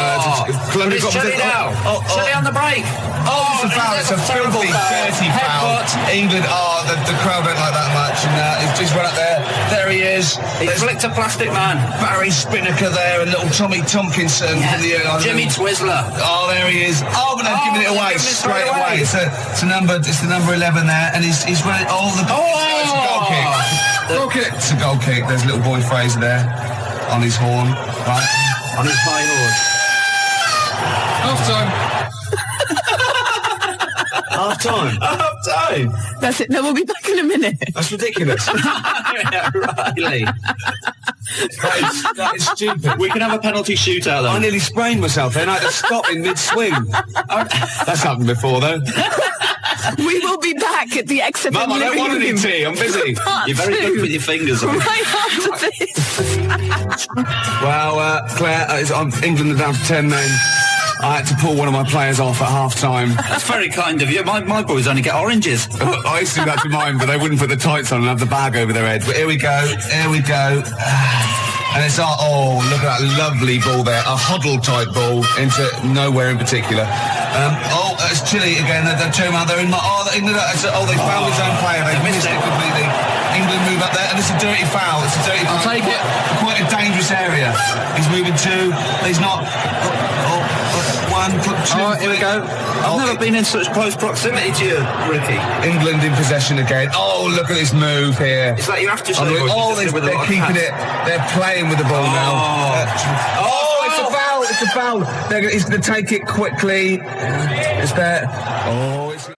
How's your aunt, anyway? How's your aunt, the one who farted for 5 minutes, Carl? Also got the U2... I've not been that well. What's up with her? The best chill out album ever. Is she alright? Yeah, she'll be alright. Yeah. Okay, guys, so that's the prizes up for grabs. So we were having two conversations there. I think we're a little bit too relaxed in this show. Sure. I mean, people tuning in will just think, do those three people know they're going out live? Or is that a conversation, like, between the records? It's... Do you know what I mean? It probably sounds like, the record is playing.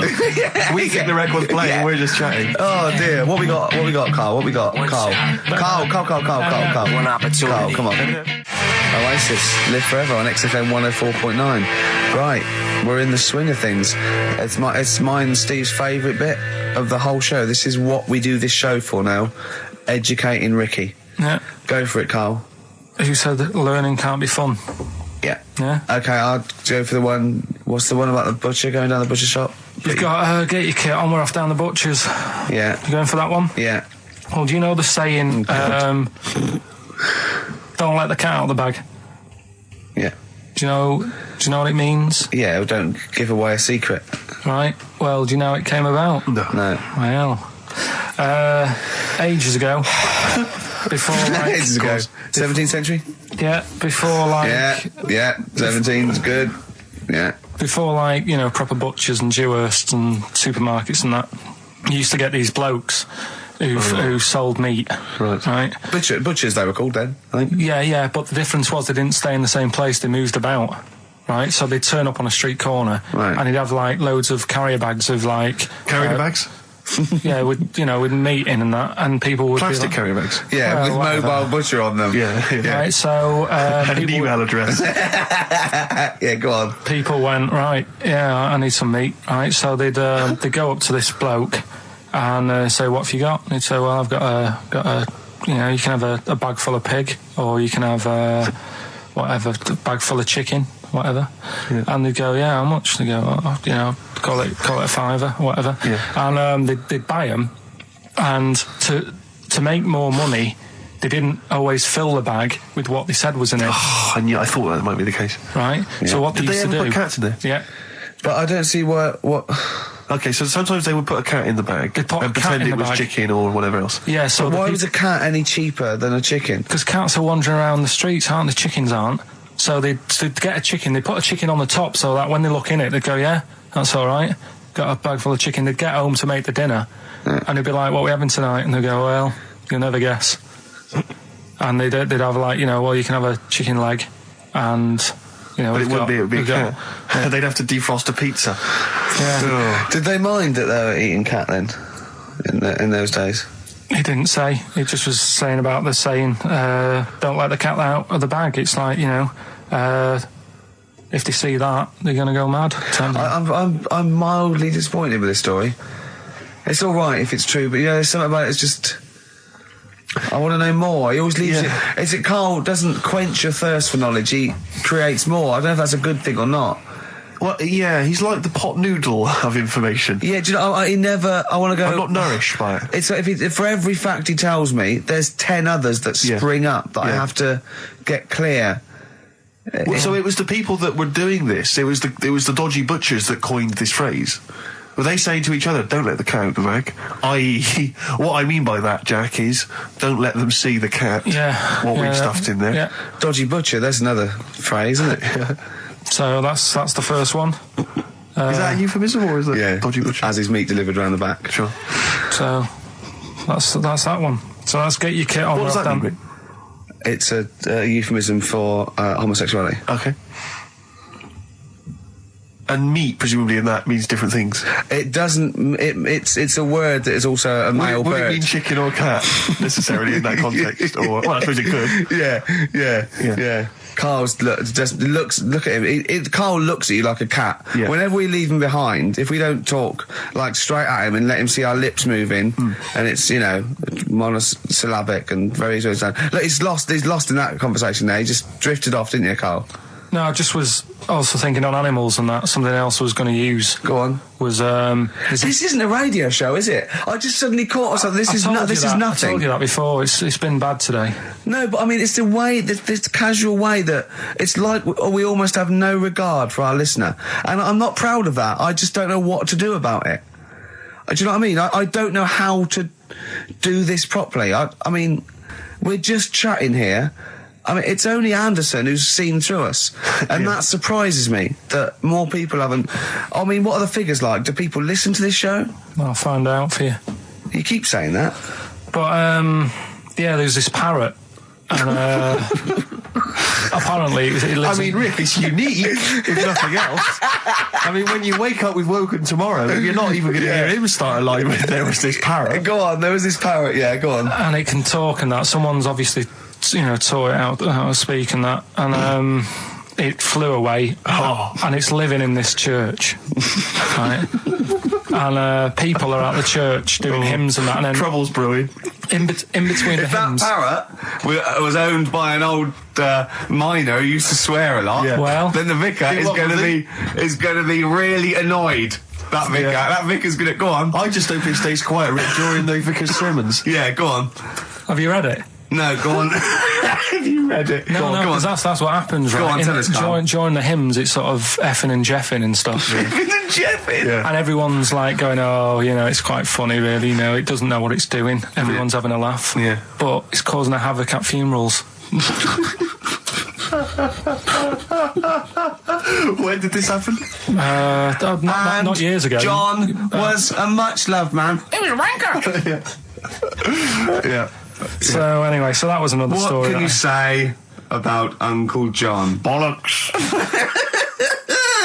Oh, Carl, I love the fact that when you look at things, you go, that's interesting. A parrot swears at funerals. That'd be a nightmare. And it stays with you. You see, for a simple man, you retain an awful lot of knowledge. It's just all rubbish. Do you know what I mean? If you just replaced all this rubbish with good stuff, you'd be an intellectual. Yeah. Really.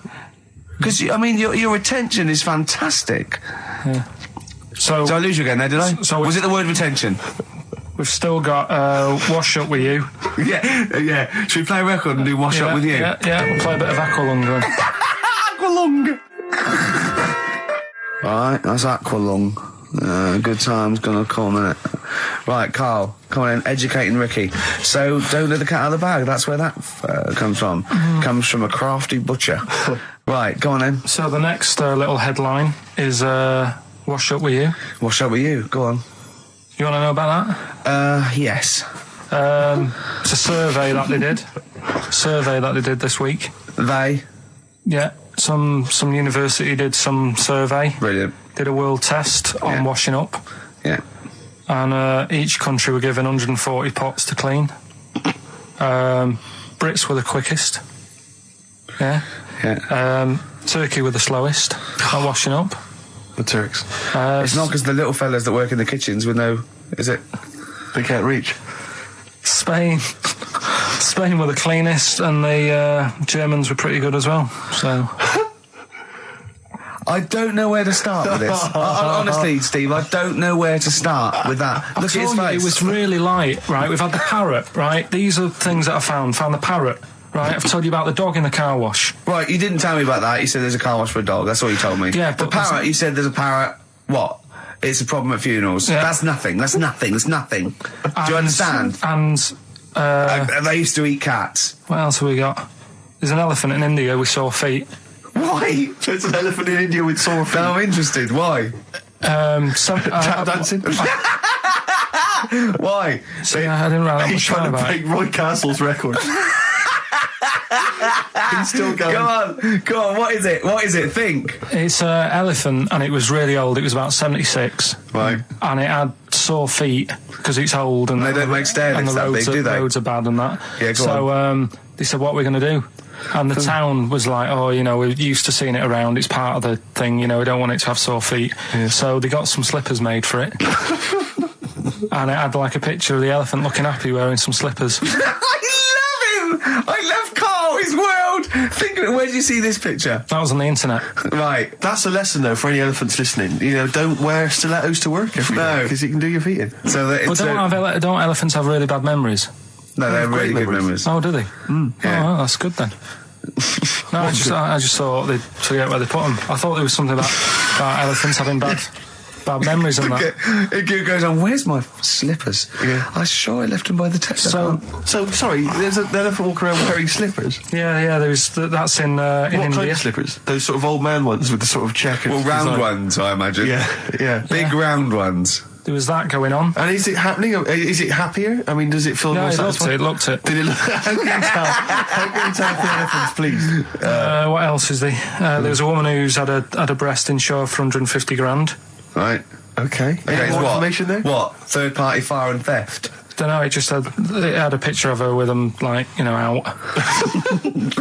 I just thought, yeah, he should get them covered. He's done another real joke! Brilliant, that's a proper joke. He's done, look at his little face, he smiles. I'd like to see you on one of the sort of TV panel games. If they could bring back sort of celebrity squares, he'd be amazing as the centre square. Oh, that would be incredible.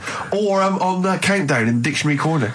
I imagine him in Dictionary Corner. I've come up with cat. If that helps at all. Yeah. Memblent. Yeah, what does that mean, Carl? Just anything you want it to mean. What I've got, there's a dog that's got a cough in Singapore because it smokes 20 a day. Right, okay, another one. No, it's the last one in it, so we'll save it. The last one we've got is why don't they just Sorry, what was that? Wash up with you, that was it? But was that it? They surveyor washing pots and pans. I didn't understand, you said Italy were the cleanest. No, Spain. No, Brits were the quickest. Yeah. We were the quickest, but Italy was the Spain was the cleanest. Turkey were the slowest. Yeah. Spain were the cleanest. But why weren't we cleaner? Because we were washing up. Why were we not paying attention to the We did it rubbish. We did it quick. We did it quickly, but I don't understand why it was being rated on. Who was doing it? Was it Lynette Newman or Ainsley Harriott? She's quick. Both of them are quick. Yeah. Well, they've got like kind of loads of slaves that do it for them. Did we use fairy liquid? Don't know. It didn't have. Did we use a whole bunch of Boy Scouts? Didn't say that. Just like Lynette. It just said, that. Who had the softest hands? Who had the softest hands? So it didn't say. I didn't. Why is it we don't get notified that this is taking place? I don't know. When I was a kid, no one ever said, we need recruits because we're doing a survey on who can wash up the quickest. Are you disappointed in yourself with that one, Carl? It is pretty dull. To be fair, and that is why we've got to bring in either con merchant or a wine merchant or shut up at your face. Yeah. Would you be able to, if I put you on the spot in the next, after the next record, would you be able to give an example of how con merchant would work? I mean, is there something you could do just to sort of experiment? Should we play a record? I can do better than that. Yeah. What? Ads. Go on. Travis on XFM 104.9 on Ricky Gervais with me, Steve Merchant and Karl Pilkington. We're doing Educating Ricky. Right, final one. Come on, Karl. Right, what was it? It was, why don't they just get a diary or some paper or something to write on? Yeah. Because snappy. I couldn't think of a heading for it. It's basically, Go on. people who have tattoos, I've never understood it, right? That they have something put on their arm. Right, sorry. Have we started the educate? Is this part of it? Are you educating me? This is something that will be useful in my life that I didn't know about. Yeah. Go on then. No, it's just that they've got a machine out, right, that does tattoos. You come up with a design you want, and you this machine scans it, and you put your arm in this thing, and you press print or whatever, and then it does the tattoo on your hand. Or on your arm. Like loads of little needles that follow a pattern? Yeah, the computer, basically, yeah. Is it a real tattoo? It's a proper proper one. The fella said... well, as long as it goes out, it pierces the skin with a I just wondered if it's one of those kind of, those kind of... No, it must be lots of little needles or a moving needle that can go Sorry, along but it. how is this cleaned, like, in between each person? Dunno, probably... I don't know. Well, no, as long as it's only that... If it's one needle, it's just the head, isn't it? If it's one needle that moves and does it like like loads of little... What are we gaining from a machine doing it? Just because they're going to sort of mess it up. But hold on, how do you keep your arm still? Because your skin moves slightly. So the machine it's won't... sort of strapped to your arm. Right, and so it's spread... the fella said that the tricky thing was in all this... It was the fact that, nobody would let him test it out on anyone else, so he had to do it himself. But did it work? Because the thing is with a tattoo artist, they can see when your skin's moved and they can see what they've done and they keep wiping it and looking, whereas a machine's just got to trust itself. Yeah. So I think one needle could go wrong. If it was a lot of needles, that it just came down, like, 1,000 needles that was an imprint. Yeah. But obviously I'm asking someone who hasn't delved any further than there's a machine that can give you a tattoo. That's all you've got at the moment, isn't it? Well, basically... That's all you've got? I mean, that's what I've got, because I'm not a fan of tattoos. I don't... But where did you read this again? This was... Internet? This was on the internet, yeah, it was, yeah.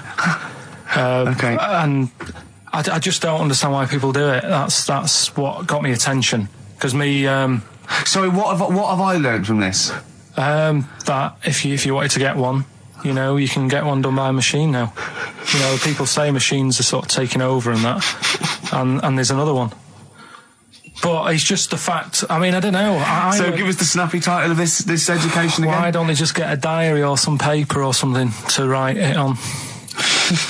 That's why I always think when I see people with loads of tattoos, like there's that fella who we were talking about the other week in Scotland who was covered 99% in tattoos. It's just like, what have you done that for? Yeah. Do you know what I mean? You can't get rid of it now. You've done it now. Yeah. One of my uncles, right, Tattoo Stan, he's just caked in them. Tattoos. Right. I don't think he's my proper uncle, but it's just like my dad's Tattoo Stan. No, my dad's that's a province in Russia, isn't it? My dad's got loads of mates who. When you like, say he's not your names. proper uncle, Do you know, like, when Just a bloke someone you used to comes hang around around, with at all school? right, Uncle Stan? Yeah. Do you know what I mean? And my dad had loads of mates like that. There was John the Screw. right? So he either works in a prison or he likes to have sex. Cabbie. Cab driver. Okay. There was Jimmy the Hat. I don't know why he Jimmy did. the Hat. Yeah. And, Did he wear a hat? No. No. There was Fred the Veg. You sure he wasn't a relative? Sorry. Fred the Veg used to get us like big bags of potatoes and that. Fred Veg, okay. And there was Tattoo Stan. Right. And he was just caked in them. And I used to always look at him thinking, why have you done that? I must have only been like, 6 I or suppose 7. if you're born with a name like Tattoo Stan, exactly. You're destined, aren't you? Were Really? they like a 1950s gang? I'm worried about. I'm worried about doing a bank job. What was his name? The Hat. What was his name? Jimmy the Hat. I'm worried about Jimmy the Hat. Yeah. Not having a hat. I don't understand it. Are you sure he didn't have a hat? Not when I met him. Did he ever wear a hat? I didn't see him that much. Do you think it was a joke, like, when your mate's sort of like, 8 foot and huge, you call him Little John or Tiny? Do you think the fact that he never wore a hat? they went, hold on, I've noticed something about Jim. Go on. No hat. And I go, oh, true, let's call him Jim the Hat. Jimmy the Hat, yeah. But my Uncle Stan, he had like loads of them. He did them himself. Oh dear! And it was always that thing. God. What was it? Things like he had like the cross cut here, made in Britain. And if you're going to do them yourself, I'd say at least make sure you're sort of a good drawer. Yeah, and don't do it in the mirror so it comes out backwards. Well, that was the other thing. But like, I remember he did. Names are all right. He had like all his kids' names down his arm. And, what are they called? Yeah. Oh, God, it's Tattoo Stan Jr. Yeah. And Paul shits the bed.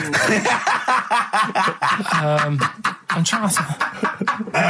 Oh, Wobeye Kate. Yeah. But he had, Frankie never amounts to anything. Oh, God. So he had like. Johnny, I don't think he's mine. So he did all this. I don't even know why I'm telling you about tattoos. No, nor do I, Carl. I was watching. Did you watch The Mammals in the week? No, David Attenborough. No. I was thinking actually, right, all this MTV stuff. If there's one reason why I'd like to do it, is I was watching Attenborough, the Mammals programme. I reckon I could do something like that. Right. And just have like me instead of Attenborough, like a young sort of fresh person. Yeah. Watching like certain animals and saying, "Do we need these?" Do you know what I mean? Yeah. Oh, God! What's going to Death on Earth? Well, that's amazing! Do we need these? And, No, 'cause there's loads of and the stuff. audience at home would vote. Would there be something like a telephone like a vote? vote out system. Oh, But the thing is like, it's something interesting that Attenborough was saying the other night on on Jonathan Ross's show, on his telly show, right? He was saying, he said you could take all the humans off the earth and it would carry on, but take like some animals off it, mammals and that, you got problems on your hands. I thought that was quite interesting. Yeah. So it's like the question is, do we need these? Is that part of the big thing? Right. Like jellyfish. Yeah. We've talked about jellyfish. Yeah. Yeah. So which mammals in particular were You talked about watching that that you Zoe Ball thought- show, haven't you? Hey? Which mammals were you thinking we don't need when you watched the show the other night? Any in particular that you thought they don't need them? They're not of interest. Well, I like whales, but I don't know what they do. And they're taking up quite a lot of room. Sure. But stuff like, Yeah. but like jellyfish, I looked into because I was talking about them, and they were saying they've got no eyes, no heart. There's something like 97% water. Yeah. They're blind, and they do about 33 miles a day. Right. So it's like, do we need them? Could we clear them out? Yeah. Well, the big net. That would be the programme. What? Right, we'll get rid of them. Next week we'll be looking at rhinos. I think it's genius. Honestly, I think it's genius. And like going along, sort of like picking up sea anemones and going and just lobbing them into the sea. Well, what do you think about MTV doing that? And then I just, in between the bits, Play music videos? I play music related relates to to it. fish, so I could play like Fish, Yeah. that rock guy, or the animals, Rock lobster. yeah, or what else could This I get could in run there? and run. What other songs have got animals in them? The Well, monkeys, could play the monkeys. Yeah, there's about 1 million, so let's not start this. No, but do you know what I mean? So do we need this? So MTV flies you around the world to the most incredible exotic locations. You sort of climb up a tree or whatever, next to, I don't know what lives up a tree, some kind of rare parrot. You say, look at that, it's colourful, it's interesting. Oh, you like sloths, don't you? No, they just live up trees, but I'd say, do we need them? Why? Well, what do they do? What do you mean, what do they do? What do you want from an animal? Carpentry? What do you want? I don't like scorpions, right? Right. But then I found out they look after those monkey things. They're not monkeys, they're lizards! Well, alright, yeah, then lizards, they look after the lizards. So there's a reason. But do you need the lizard? Would be your next question. Because the local people made shoes out of them. But not when the scorpion protected them, they didn't. Right, we don't need them then. Okay. So ultimately, would anyone decide? I mean, do the animals kind of get a chance to mount a case for their survival? I mean, is there maybe someone that comes into their corner and sort of defends them? I'd have like a David Attenborough type character who says, well, they do this, and I'll go, yeah, but do we need that doing? Yeah. Okay. So what does an animal need to do in order for you to feel that it sort of gets a chance of life? I mean, like a pet, like an animal, like a dog maybe, or a cat, I mean, they give a certain affection to its owner. Is that a valid reason to survive? Not particularly for you. Not really. No, okay. I mean, saying that, though, blind people use dogs, so they are useful. So dogs are useful. Farmers Saint use Bernards, they dogs. often save people, don't they, in snowy weather? Cats. I'd have to think about it. Okay. Keep the mice down. Yeah, but you got rent to kill. Okay. So what I'm saying is something that will affect the world. Right. I think you'll find everything does. Except Karl. I'm not sure what effect he's having on the world. I'll tell you what, though, Steve, right? Did you watch the mammals? I did see the mammals. They had bison on it. Right. The weirdest looking things you've ever seen. Yeah. They've really you're on dangerous ground here, Karl. They've really got it's like, decide what you want to look like. It's just a mismatch of stuff. It's got a really big airy head. Yeah. And like you. Sort of bald at the back. Right. Sort of it sounds like someone you went to school with. Was there two of them? Ah, brilliant. From the album Original Pirate Material, it's obviously The Streets, and an album track from that, It's Too Late. Fantastic, isn't it? Yeah. I know everyone's raving about it being, one of the albums of the year, but it is, I think. It's great. That's brilliant. I love the backing as well. It's just so good. The lyrics, the things that go, they're my favourite band of the year. Next week, then, we'll do all our favourite songs of the year, shall we? No, I think it's got to be 2 weeks' time, hasn't it? 2 weeks, is it? Yeah, we'll do I'm the away Christmas next week as well. What do you mean you're away next week? What are you doing? Zoe Ball show? I'm going up north again. Why? So Claire's going to be here with you. Okay. Yeah, at least what are you doing up north? She does her job. Just Suzanne's dad's birthday. So I bet he's a party animal. I've read that they really kick off, don't they? Is it? Yeah. So you gonna be raving? Can't concentrate now. Oh, well, he's all stressed because the lady from MTV's here. She's going to film his little face. So the things he said in the week, he was so worried. He's got worried about the spot on his head. That won't come out. Just you got your best side. It's on that side. That's all right. Oh, yeah. The camera's out. Look, he's getting nervous now. Okay, Karl. Ignore the camera. Okay, just ignore the camera. Okay. Now, me and Steve have done our research for you, and we've got 2 amazing things to tell you. What should I tell them first? About the baby or the... Well, they're both equally fascinating, so you choose. I'll tell you the crab thing first, right? Steve actually saw this thing in The Guardian in the week about our research thing, and then we looked it up, we looked into it on Friday, and it is incredible. Right, listen to this. There's a thing in a bay in New England, right, where it's like the biggest, they make silicon chips and stuff for computers, right? And because of the data protection thing, after they've done them, because they have to destroy the plates, right, where the information's sort of put onto them, but there's still flakes of silicon. They sort of grind it down straight away, and some of the flakes got into the bay, okay, but some of the information's still on even the slight granules of silicon. Anyway, gets in the water, and silicon is rather like a carbon derivative. They reckon if there'd been life on another planet and it wasn't carbon-based, it'd be silicon-based, because like simple sugars and proteins, it's just COH and that, and it can work with silicon, right? Anyway, the crabs have been taken up, they're still in the water, and they looked out on the beach, and over years the crabs have started sort of putting themselves in formations, like geometric format, and they couldn't work out why they were doing this. And when they put them in the experiment, they sort of like chopped them up, and they found they'd taken on silicon, and it had sort of got into their brain, and they were downloading information. They picked up little things, because it's just chemical, like electrical impulses are got information off the silicon chip, and they were interfacing it. But this is the amazing thing. One bloke sort of thought of this, and he thought, well, if it's a simple computer with a brain, if it's just a simple sort of electrical thing, then maybe there's sort of you know, we could get it down. So what they did is they made a thing called a bio-interface. And they put it into the crab's brain, just a really simple brain, so it's measured on Mangala, right? And it got impulses from it, and they were getting, like, computer, so just flashes of, like, symbols and geometric things, right, on this screen to read the crab's brain. And it was stuff like, you know, fragments of a... what made them do this in the first place? Because they saw the crabs behaving differently. They were behaving differently to each other. They were just like... They were, you know, intelligent, and they were sort of solving problems and all this sort of stuff. Anyway, when they downloaded the thing, it was like they found one of the secretary's names where it had been on the silicon chip, where it was just like a flash of a computer screen. But the most amazing thing is, they downloaded a memory, right? It was like a snapshot where it had been burnt onto the retina of the crab, just a snapshot of something, and it was like a picture of the beach, like a couple of years ago, right? And they also did, incredible, it was like just a digital black and white sort of thing, so they could see what the crab had seen. Amazing. Jeez. Amazing. So intelligent crabs. What are they doing with them now? Super brain. Well, they think this is the upshot. They think they could use it as spy crabs, because they could get these crabs. Also, the other thing is, as generations went on, right? So they put a crab in the sea or something, right?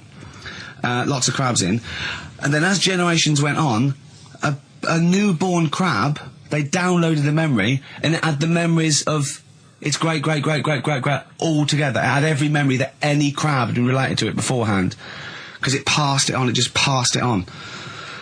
So not even ones that had been eating the silicon stuff. Yeah, no. These are just like ones that have had kids. Yeah, and they've got like, and they know so you'd know everything. Your everything right the way back. So would that work if we ate silicon? Well, possibly. So what are they going to?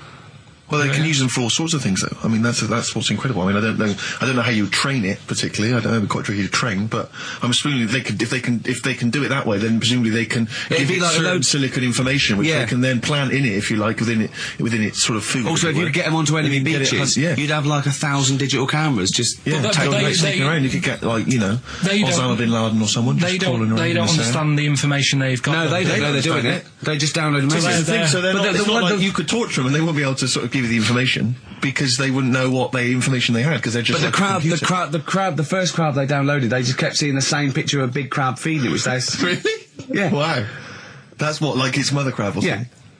Yeah, just memories of it as a child. But they're not in colour, presumably. Because no, it's all in black and white. It's just a digital camera, because it's just they don't see in black and white, so it's just like a I don't know. I think it's burnt onto the retina or something. And the only one that they kept were the ones they saw a lot of the time. Wow. I mean, in a way, some of the educating Ricky I've got for you today is on the similar lines. Right. Oh, you've got to be impressed by that. You've got to be impressed by that. That's pretty good. I mean, I'm interested to see, you know, what they do. What the crab developments are. But yeah, no, that's pretty good. Yeah. But I mean, amazing. Yeah. Amazing. Well, just digest that information, because that's not even the most impressive one we found. I think it is. I suppose it's pretty impressive, but the next one's maybe more shocking. Okay, right. But let's play a tune, and Ricky's got another extraordinary thing. The Cure, Love Song, classic on XFM. So that's the crabs that you can download their memories. But what about other animals that are in the sea, in that same sea, eating the stuff? Have they tested them yet? I don't know. I think they just took it on because their biology, something to do with, I presume they could take up minerals, and, you know, I don't know why. I don't know. But anyway, next one, it's just on the horizons, a bodybuilder, yeah? Married, freaky. Married another bodybuilder, right, and they're pregnant, and they had these tests, and the baby was very large, but it was causing it pain, right, in the thing, right, and it's almost bizarre, and like, yeah, after the female woke up pregnant after 7 months, and the baby was walking around. No, it forced its way out of the vagina. Oh, no way. Yeah, it forced its way out. It almost had, like, super strength. Like, and it was pulling her along by the umbilical cord, and they had to, and it was a stone. Extraordinary. That's freaky. I mean, you're talking about freaky stuff. That's made up. What? It wasn't pulling her along. Well, no, it was pretty. She could feel it. Exactly. And it was, do you know what I mean? Like, just went and just sort of squeezed its way out because it was ready. Because all the hormones. Because it thought it was ready. Oh, God. Imagine that. Just waking up and finding that in the bottom of the bed. Freak you out, wouldn't it? Because you'd think it was a nightmare initially. And it had hair and everything, didn't it? Yeah, because all the hormones there, like hair there was something in the week about, you've got test tube babies and that now, haven't you? But they've managed to do it. I only caught half the story. I knew he'd be more impressed by the crabs than that. He doesn't care if it's human. No, I am. I'm telling you though, that there was something. I only caught half the story because I was busy. But there's something about babies being able to be born without having any people involved. Or something. It's like putting them in an oven or something, and it's like a cake. And after a certain amount of time, it's ready. I think you can buy those in Argos for kids at Christmas. It's my first baby kit. Yeah. There's Play-Doh, I think, that they can buy. Yeah. So what do you think of that then? The baby one. Yeah. I prefer the crab one. Yeah. But the baby thing's pretty horrible. Yeah. So it was bigger than like the average. Both made up. We've made those up. Yeah, they're both rubbish. They're both they are both rubbish. Despite the fact they're both rubbish. Yeah. They're interesting. We made those up. Both those stupid stories up. Yeah. Imagine downloading a crab's memories and seeing its mum feeding it as a child. Both are rubbish. I had trouble. Yeah. I know I was going to have trouble with pushed its way out of the vagina. Yeah. I practiced that about 30 times yesterday with Stephen. I was going, I'm not going to be able to do it, mate. Yeah. I'm not going to be able to say that. Yeah. Are you disappointed? A little bit. The baby one's a bit sort of out there. Yeah. I wasn't really having that one. No. But the crab one, See, now, what's interesting, I think, is a useful experiment, Carl. I don't know what it's taught you about yourself, but would you say that that's revealed to you a certain thing? I don't know, maybe that you're a bit gullible. I mean, what I'm saying is maybe you shouldn't accept or swallow hook, line and sinker everything you read on the web. Do you not think maybe a valuable lesson? I feel bad because I said to Steve, he won't be annoyed that we conned him, he'd be annoyed that they're actually not true. You'd love that crab thing to be true, wouldn't you? It wouldn't surprise me if it did happen one day. Sure. Yeah. So, and then he's laughing. And he said, in the break, when I said about the crabs, well, I'm keeping them then. Yeah. Yeah. So go on then, do a film review, quickly. Right, well, today on film review, we're doing classic films, and today we're looking at Elephant Man, John Merrick, one of his better pieces of work. It's a sad film. I've never really been able to watch it all the way through. Sorry, John Merrick's better piece of work was him being the Elephant Man, played by John Hurt. Yeah. Go on then. Sad film. When I was younger. Tell us a bit about it. What is it about? Who's John Merrick? It's about a fella who's got a funny head. Right, tell us this. And, he lives in, I think he lives in London, in like about the 1930s or something like that. And he's being picked on all the time and stuff. And, first time you watch it, you'll probably cry a bit. And then the second time you watch it, you're just sort of thinking, God, that would be bad. Sort of having a head like that being picked on all the time. Then the third time you watch it, you might think, how does he get his jumper on? Then, I don't know, I'm probably bored of it the fourth time. but it's well worth watching, so Elephant Man. Brilliant. Yeah, see it. Brilliant. I think if you want to get on TV, Carl, you'd be better as the subject of maybe like an omnibus documentary. Living with Carl.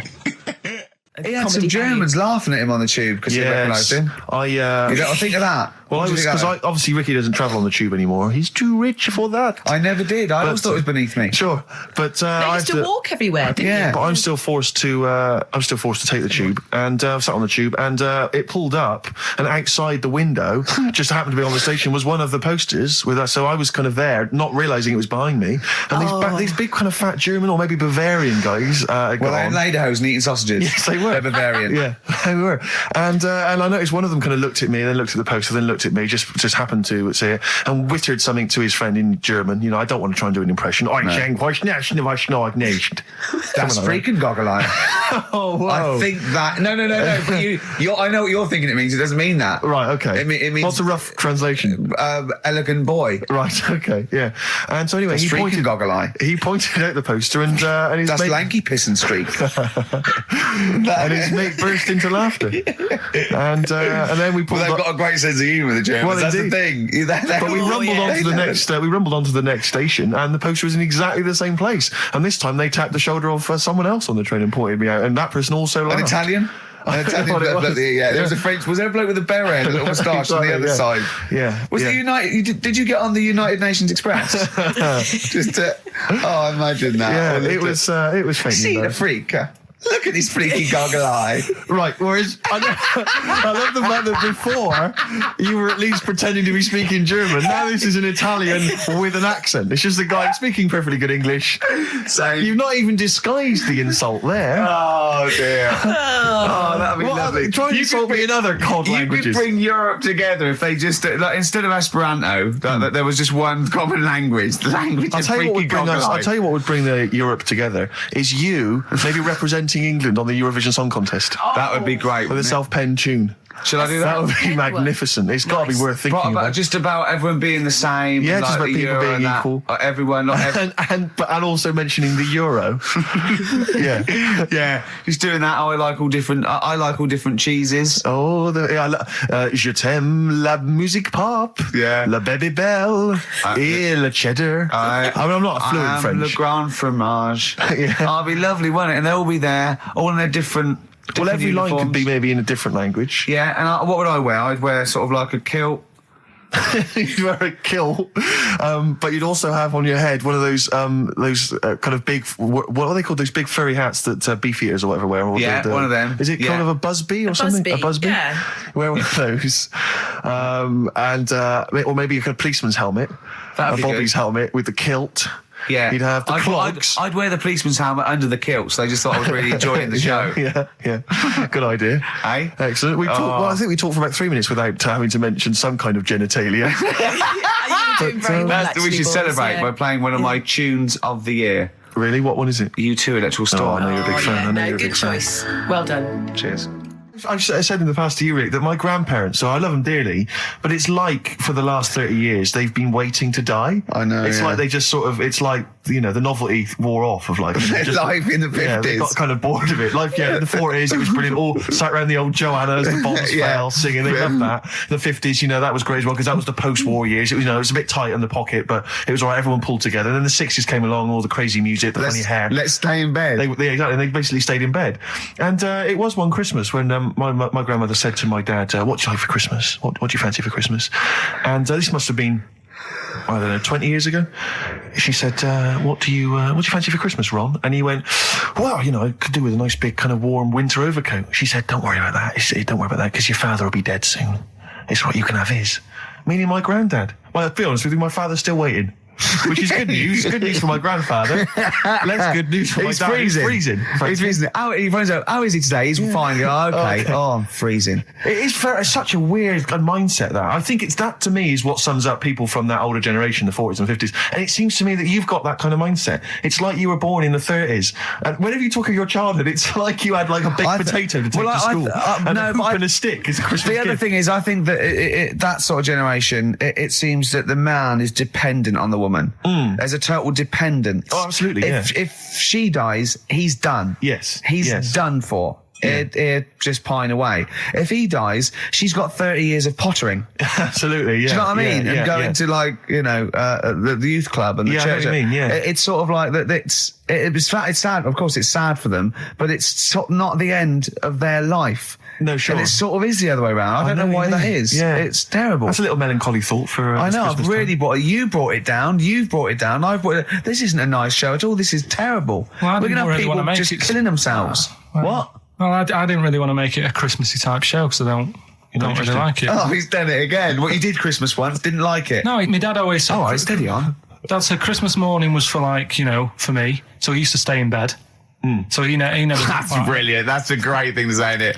Yeah. Christmas morning's for you. Run wild. Do what you want. Just don't bother me. I'm going to Honolulu for 2 weeks. That's great.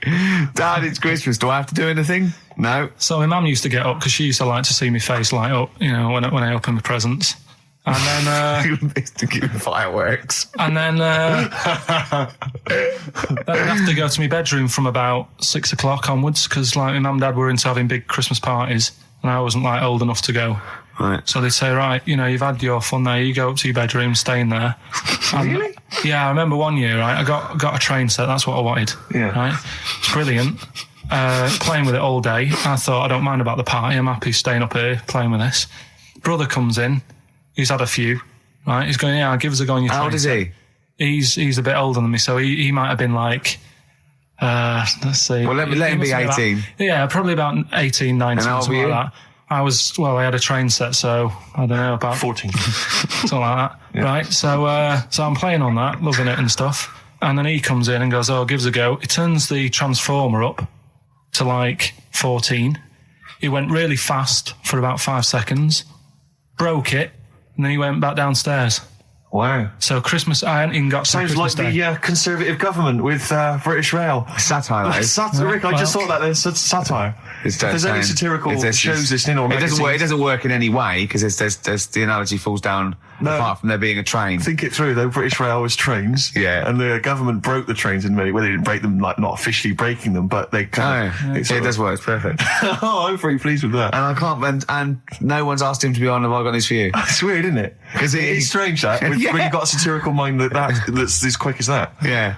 Right. And he's broke your little train set. So what did you do? I just watched telly and had some sausages.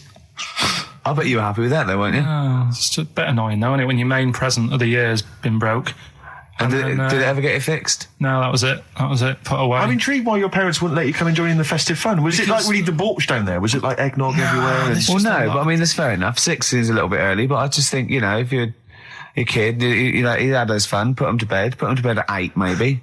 And Do you think so on Christmas Day? I thought that was a day for family. Well, not if there's a party going on. Well, don't have the party on the Christmas Day. Well, that's another option. Yeah. Your parents are weird, aren't they? A strange breed. Well, I think that was the year, right? You're talking about buying presents and stuff. I think I did treat my mum to. I didn't buy my dad anything. I think that was when I got a bit older, he used to get me dad something because he wasn't that bothered anyway. No. So got me mum. There was a cheap shop, right? Of course. Thank God for that.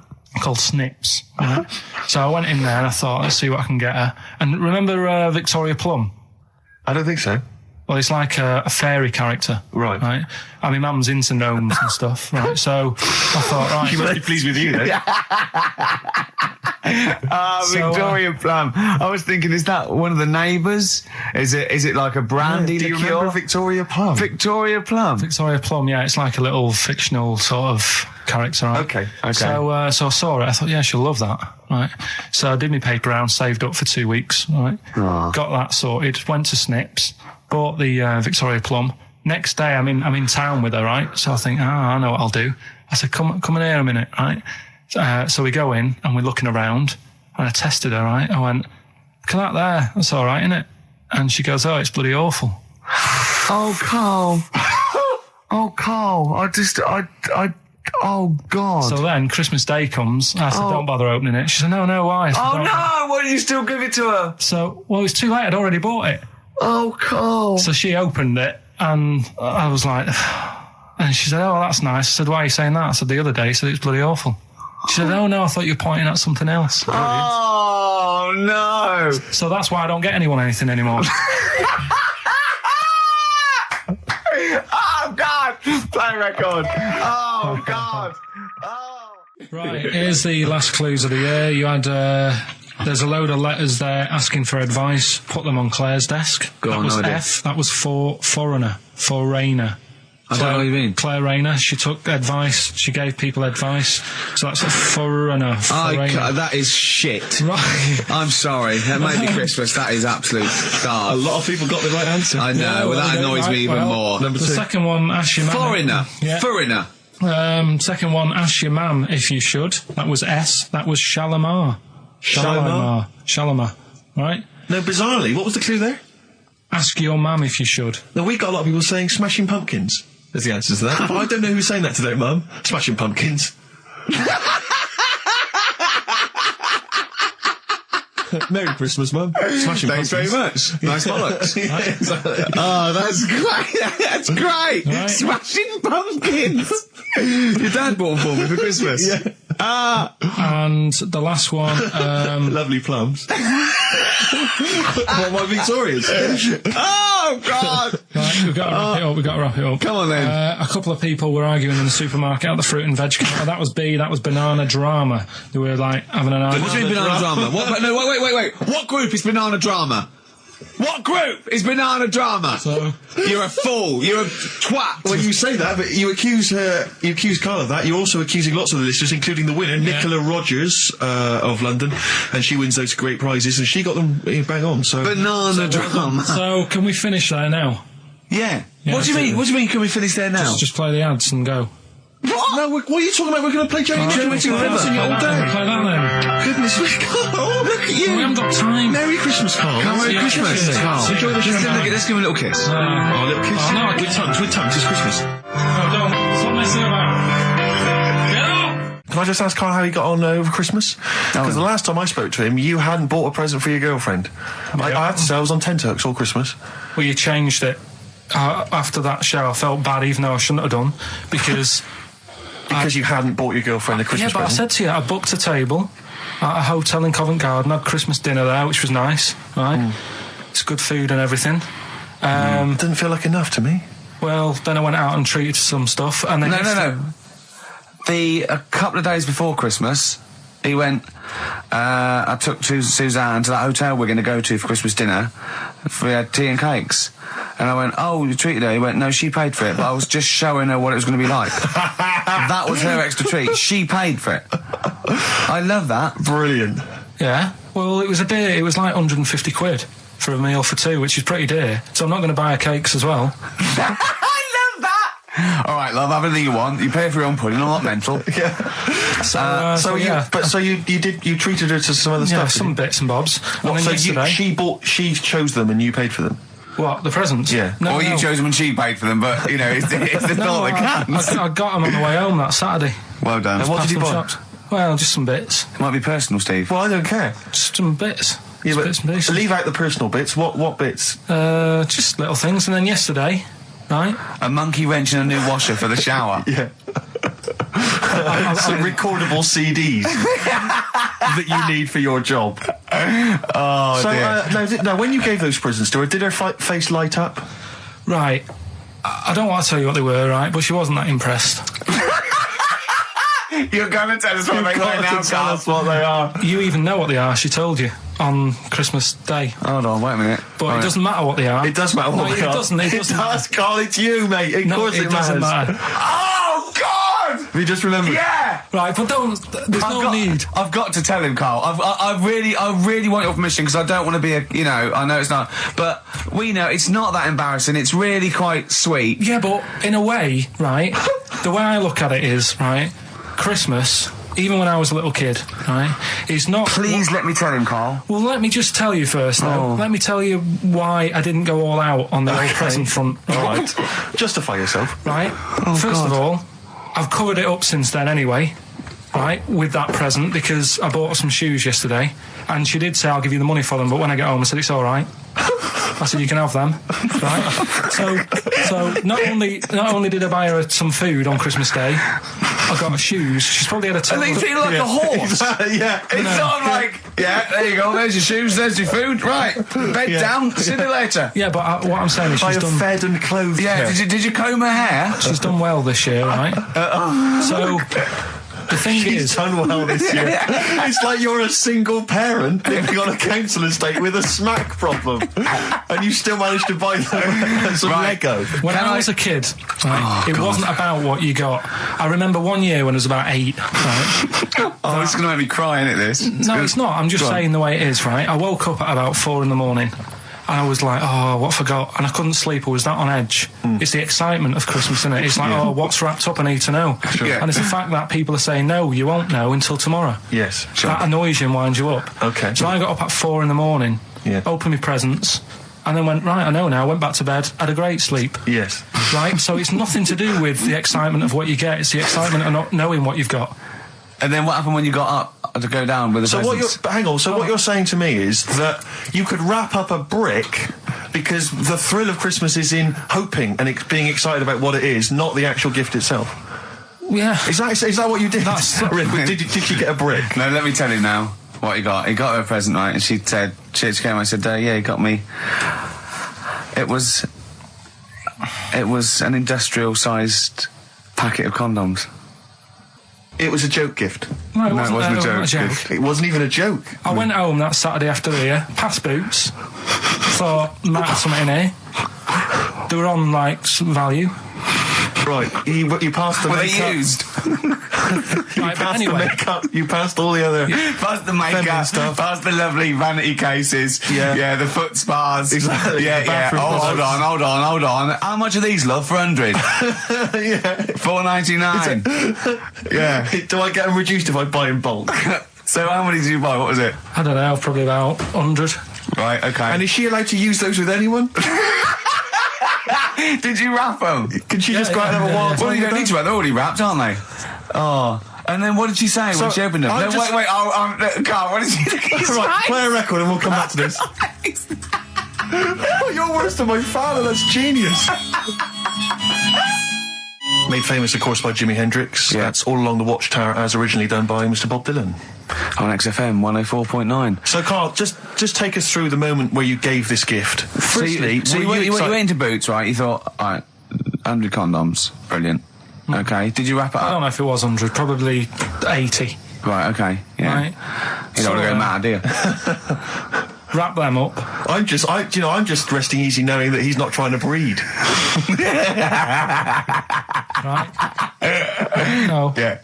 So I got her them. I got her Grease on DVD because she's always watching that. Yeah. Right. Yeah. So just think of when her mum said, "What did Carl get you? Some condoms and grease." I was going to say, I'm glad he said on DVD.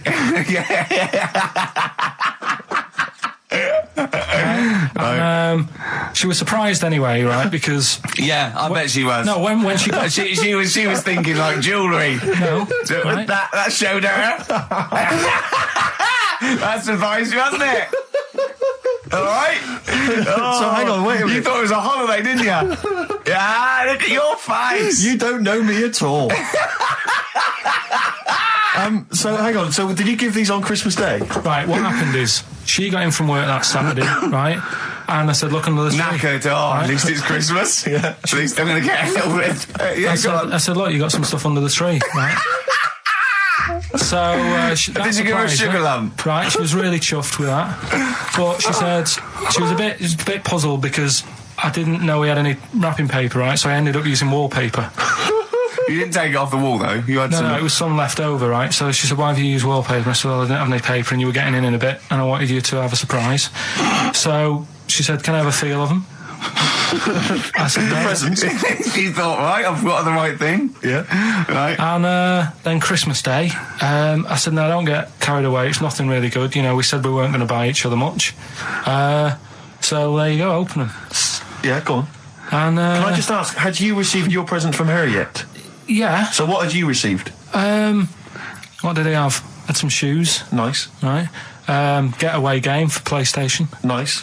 I'm just totting up the value of those. Go on, yeah. And just also think about how much fun and pleasure you get from them. Yeah. Although, of course, condoms, I can see the appeal. Well, okay. I think but also add to that bit 150 quid for a meal. If you're going to start totting up, 150 quid for a meal. I bought some shoes, 72 quid. Yeah, that was after the event, though. Doesn't matter. All right, so you received these, dare I say it, thoughtful and nice gifts. You handed over the box of condoms. They were wrapped up. She unwrapped them. Yeah. Go on, take us through it. Walk us through it. Well, it's not something you play with on Christmas morning. Oh God! Oh, right. But when she opened what did she say? What did she say? Well, I wrapped them twice as well, so she thought it was something really good. Extra protection, right?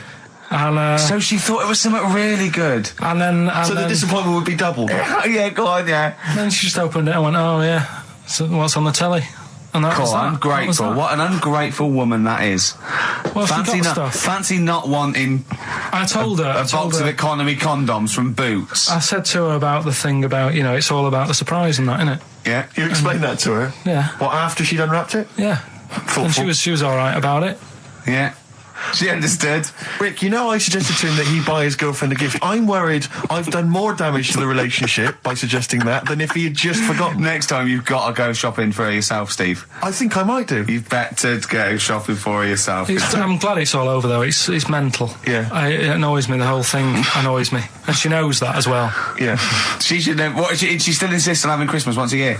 Well. Wow. I'm No, but anyway, what did you get? I can't think what you bring to the relationship, Carl. I don't know what it is she's getting from you in this relationship. It's like she's doing all the work. 80 times. Oh God, Carl! I love it. You're brilliant. I know what she's getting. He's the. What? No, he's not thoughtful. No, but he's thoughtful. He's the best he can do with the brain he's got. Do you know what I mean? Right. He's doing his best. He's absolutely doing his best. There's no. He's working at the limits of his powers. Do you know what I mean? Though he's done as well as he can with what he was given. Sure. Yeah, and that's admirable. Yeah, it's like I think he's done better than you'd expect. I bet his teachers didn't even think he'd get this far. Do you know what I mean? What, find a girl? No, well, yeah, a job, a girl. Yeah. Do you know what I mean? Clothing himself. He's done really well. What do you think, Carl? You think you've done well? I think I've done all right compared to some of my mates. What are they doing now? Probably not that much. Do you know what I mean? Mrs. Matthews said I wouldn't be an high flyer. I think I'm doing all right. Yeah. Do you know what I mean? I have a holiday every year. Got somewhere to live and that. Yeah, got a new flat, haven't you? Yeah, so where are they then, the condoms? Did she show them to her family and friends? No. Take them into work? Look what Carl I'm surprised she told Ricky, actually. I was a bit disappointed in that. Yeah. Because I didn't go shouting around. Well, she was so excited, Carl, clearly. She was just so pleased and proud. All right, play a record, we come back to it. No, that's it now. What?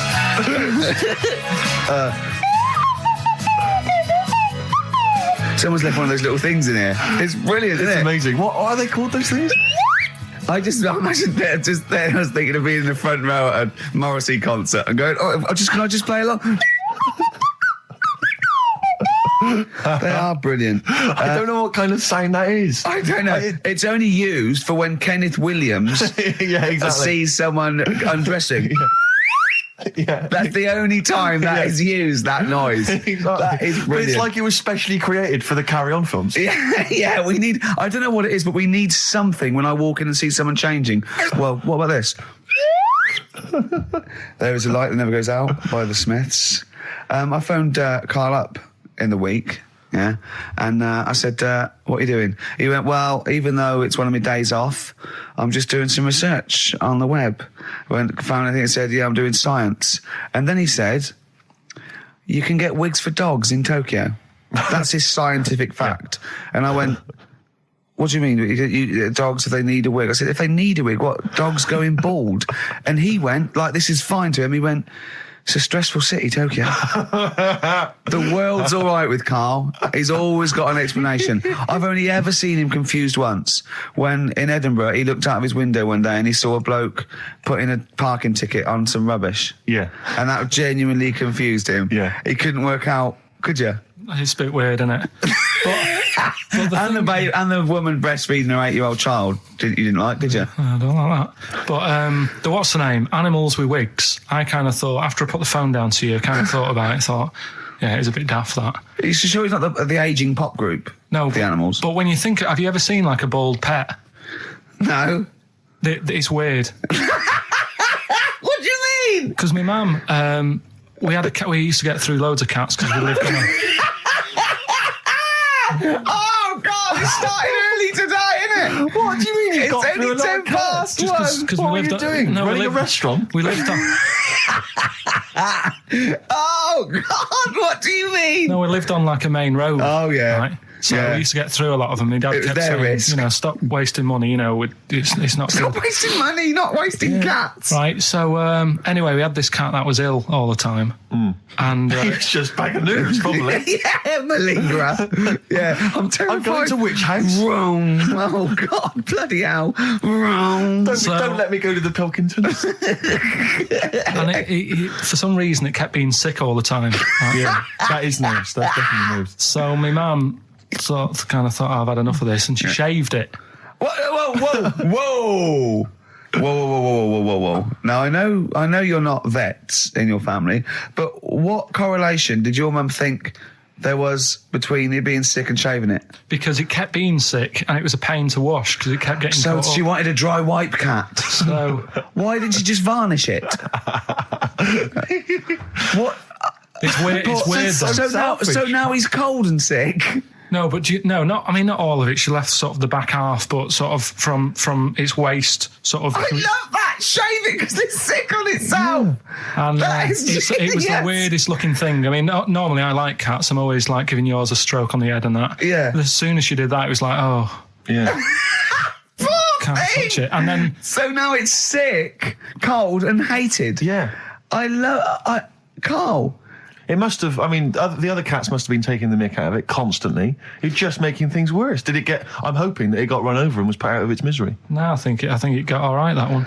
Or is that the? Yeah, it did get run over. It did. Oh God. Oh dear.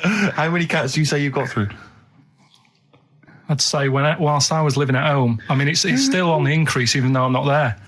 So whilst I was there, probably 5. God. Wow.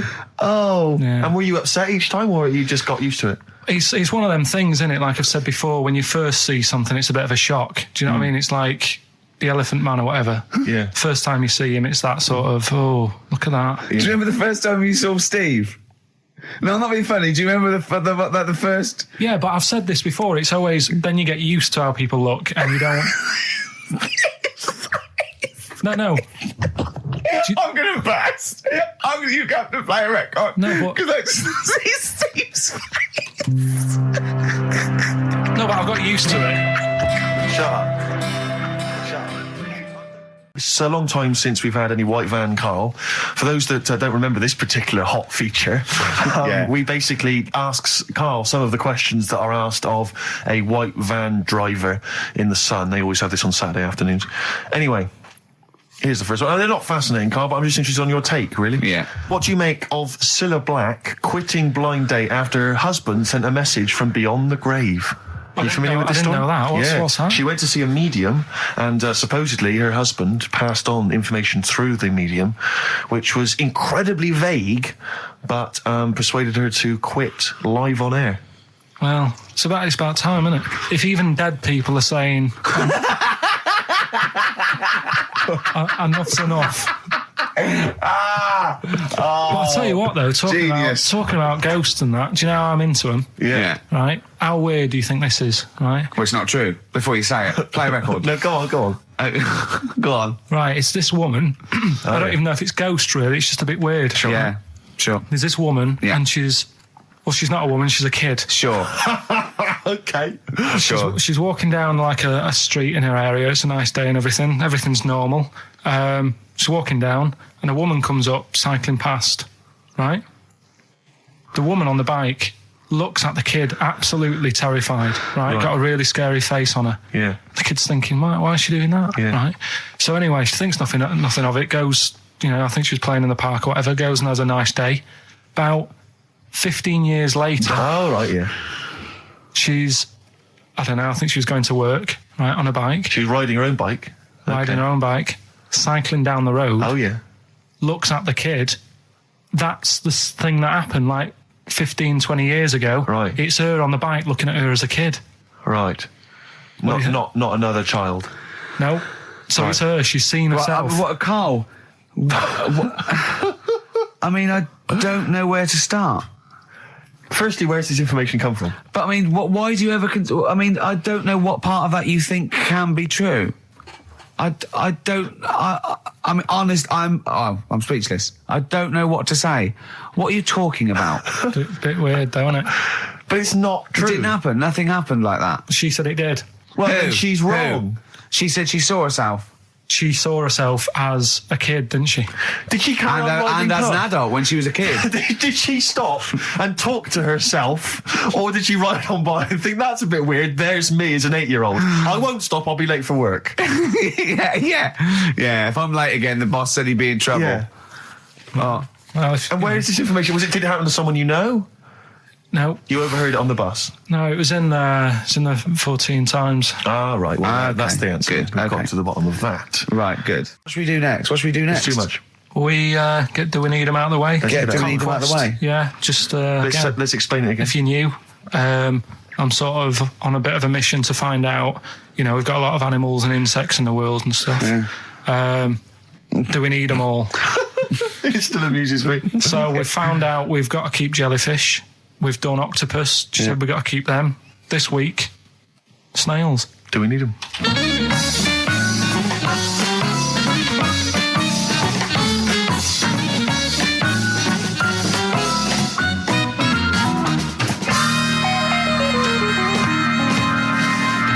Just doing some research, right? I'm sort of working my way through different creatures and insects and stuff that's on the planet. Yeah. Right? And finding out if we need them or not, right? Yeah. Do you know much about snails? Well, sea snails? Well, yeah. Snails in general. Don't know much about snails, land snails. I know a bit about sea snails, like whelks, top shells, that sort of thing. Would you say they're important? What sort of sense do you mean by important? Say if we had to sort of get rid of some animals and insects and that because we're running out of room. Right. Do you know what I mean? Because I'll tell you what I know about some snails. I don't know if this applies to sea snails as well. I mean, I called you today because a lot of other places are shut. Yeah. Right? So, I know they like to eat stamps, apparently. The glue on stamps. They love it, right? Right. Apparently a lot of letters and stuff aren't getting to where they're meant to be getting because snails are crawling into letterboxes and eating the stamps. That obviously doesn't apply to the sea ones, but that's a problem they're causing. All right. Were you aware of that? No, I didn't know that. But you're glad you answered the phone today? Right. They love beer.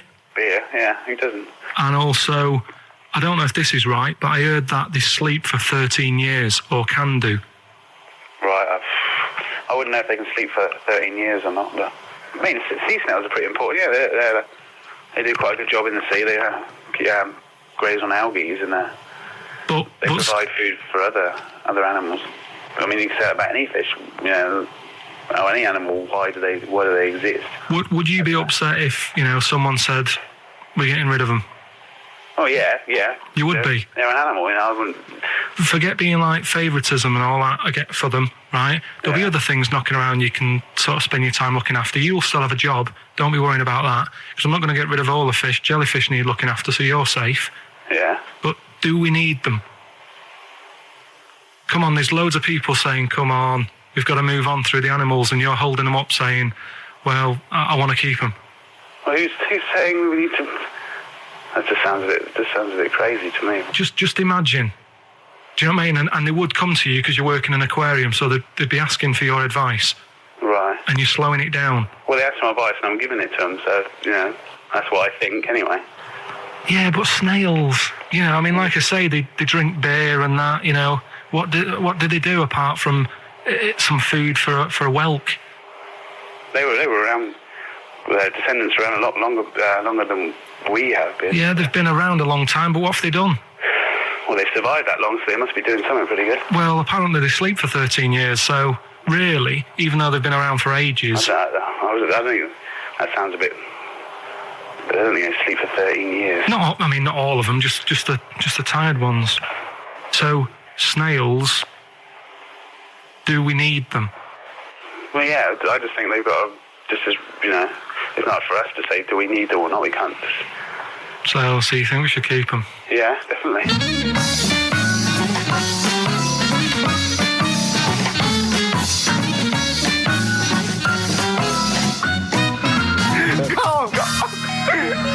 Go, I'm proud of you. That was getting really quite annoyed. I know. What did he think he was doing? What? I don't know what you tell these people. I mean, you don't get their permission to play this out, do you? You just don't tell the them. thing is, right, I sort of told him what it was about, but we won't say who he is or where he works, because it doesn't matter. I just needed to speak to someone who knows. I know the fact that you were trying to get an answer out of him by suggesting that he would be safe, because he could look after jellyfish if he gave the okay to destroy snails. He was getting livid, you could tell. Oh, God. Brilliant. So he's been around a long time, but what have they done? That was great, Carl. Play a record. Well done. Bit of Amy Man. Oh, I'm obsessed with this song, Red Vines. It's brilliant. XFM 104.9, Ricky Gervais, Steve Merchant, Karl Pilkington. Tell us about this monkey, Carl. You're going to love this one, Steve, right? So last week we were talking about how, like, a lad left his family because there was problems at home and that. He went and lived in the wood. He got airy. Right? No. Leave it there, Rick. We haven't got time to go into it. Right, so... That's what happened. And that's what happened. He lived with the monkeys. He went airy. That's what happened. Looked into some other stuff about, like, airy kids and all that. Yeah. Came across this story about a bloke, right, who worked in a zoo. Oh, dear. Right? So... Trouble's brewing. Loving his job and that, but it's quite a lonely sort of job because you don't see many people. You're just dealing with animals all the time, right? Ooh. So anyway, he gets a bit pally with a monkey because it's the closest thing to a human. Well, that ape is. Right. Yeah, but you can't really go that close to apes. It's dangerous. What do you mean? What type was it? Do you Just mean let him tell the story. Was it a chimpanzee? I reckon it was a chimp, yeah. Yeah, it was you a don't chimp. even know, so it was that's a an chimp. ape. It was a chimp. Yeah, but it doesn't matter, does it? So he It's gets the story. pally with him. Right, so he gets pally with him. Did they go on holiday together? Well, no, I mean, it starts On the off pool together. starts off just checking each other out and, probably sharing lunch and that together. Yeah. Right? Anyway, this goes on for a while. They're getting on well on that. And then after a while, right, the monkey starts sort of imitating him a bit more and sort of walking upright. Oh, God. Yeah. Right? So he thinks, oh, that's a bit weird. Anyway, they get on really better and what have you. So he thinks he could live at home with me, because we're getting on the storm. Yeah. Right? So he takes him home, and before is you this know the it... beginning of Beneath the Planet of the Apes? I think it is. I think you've seen this on video. I'm worried, because he's already imitating him and they're moving in together. I'm thinking it's maybe a bit like Single White Female. Single White Zookeeper. Oh, brilliant. Right, so anyway, so it's moving in and it's getting used to sort of the normal human life. He's having a cup of tea in the morning. Yeah, PG tips. He finishes the day off with a... Oh, dear. Finishes the day off with what? He doesn't have to move a piano at one point, does he? He finishes the day off with a little brandy? Yeah. He pours himself one. Is he wearing a smoking jacket? Yeah, I'll tell you what, Carl, you're a maniac, mate. No, this is why it attracted me. It's amazing, right? So he's having his brandy and that, loving his life. Next thing you know, he sort of... I don't know if he loses it or he gets shaved, but the top half of his body is hairless. Right, apart from his head. Right, so he's got a nice. So it's the opposite of the kid. Well, yeah, this is what I'm saying. That would happen. Right. Well, hang on, but so you don't know if you he's shaved or if it's How did it say? Then the hairless. What? I'll bring it in for you, the story, and then you can see if I've gone wrong. Keep going. So anyway, so this is going on, and he's having a great life. Then the zookeeper starts getting a bit annoyed because he's having a better life than the zookeeper. The zookeeper's in the zoo. This is such So the zookeeper's still got to do a day's work. The monkey's at home, he's partying, well, he's got his other chip mates when he says there's no point you coming in to the zoo because the whole reason of you being there was because you're being kept there. Right. And he didn't want to bring the memories back, so he said, you stay at home. So you're talking such... Just let him finish. God, I don't know if I can sit here and listen to this drivel. I'm fascinated. It's nearly over anyway, right? It sounds extraordinary, Carl. So he's walking up, right? He's having a tea in the morning, finishing the day off with brandy. Gets a bit out of hand, only tries it on with the zookeeper's wife.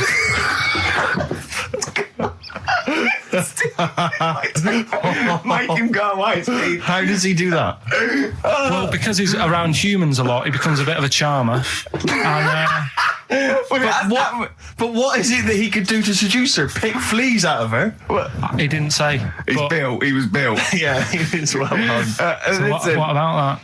What do you mean, what about it, Carl? It's obviously not true. I don't understand how... I love the fact he becomes a charmer. He's got better taste in brandy. Exactly. And what was it that he was doing that seduced her?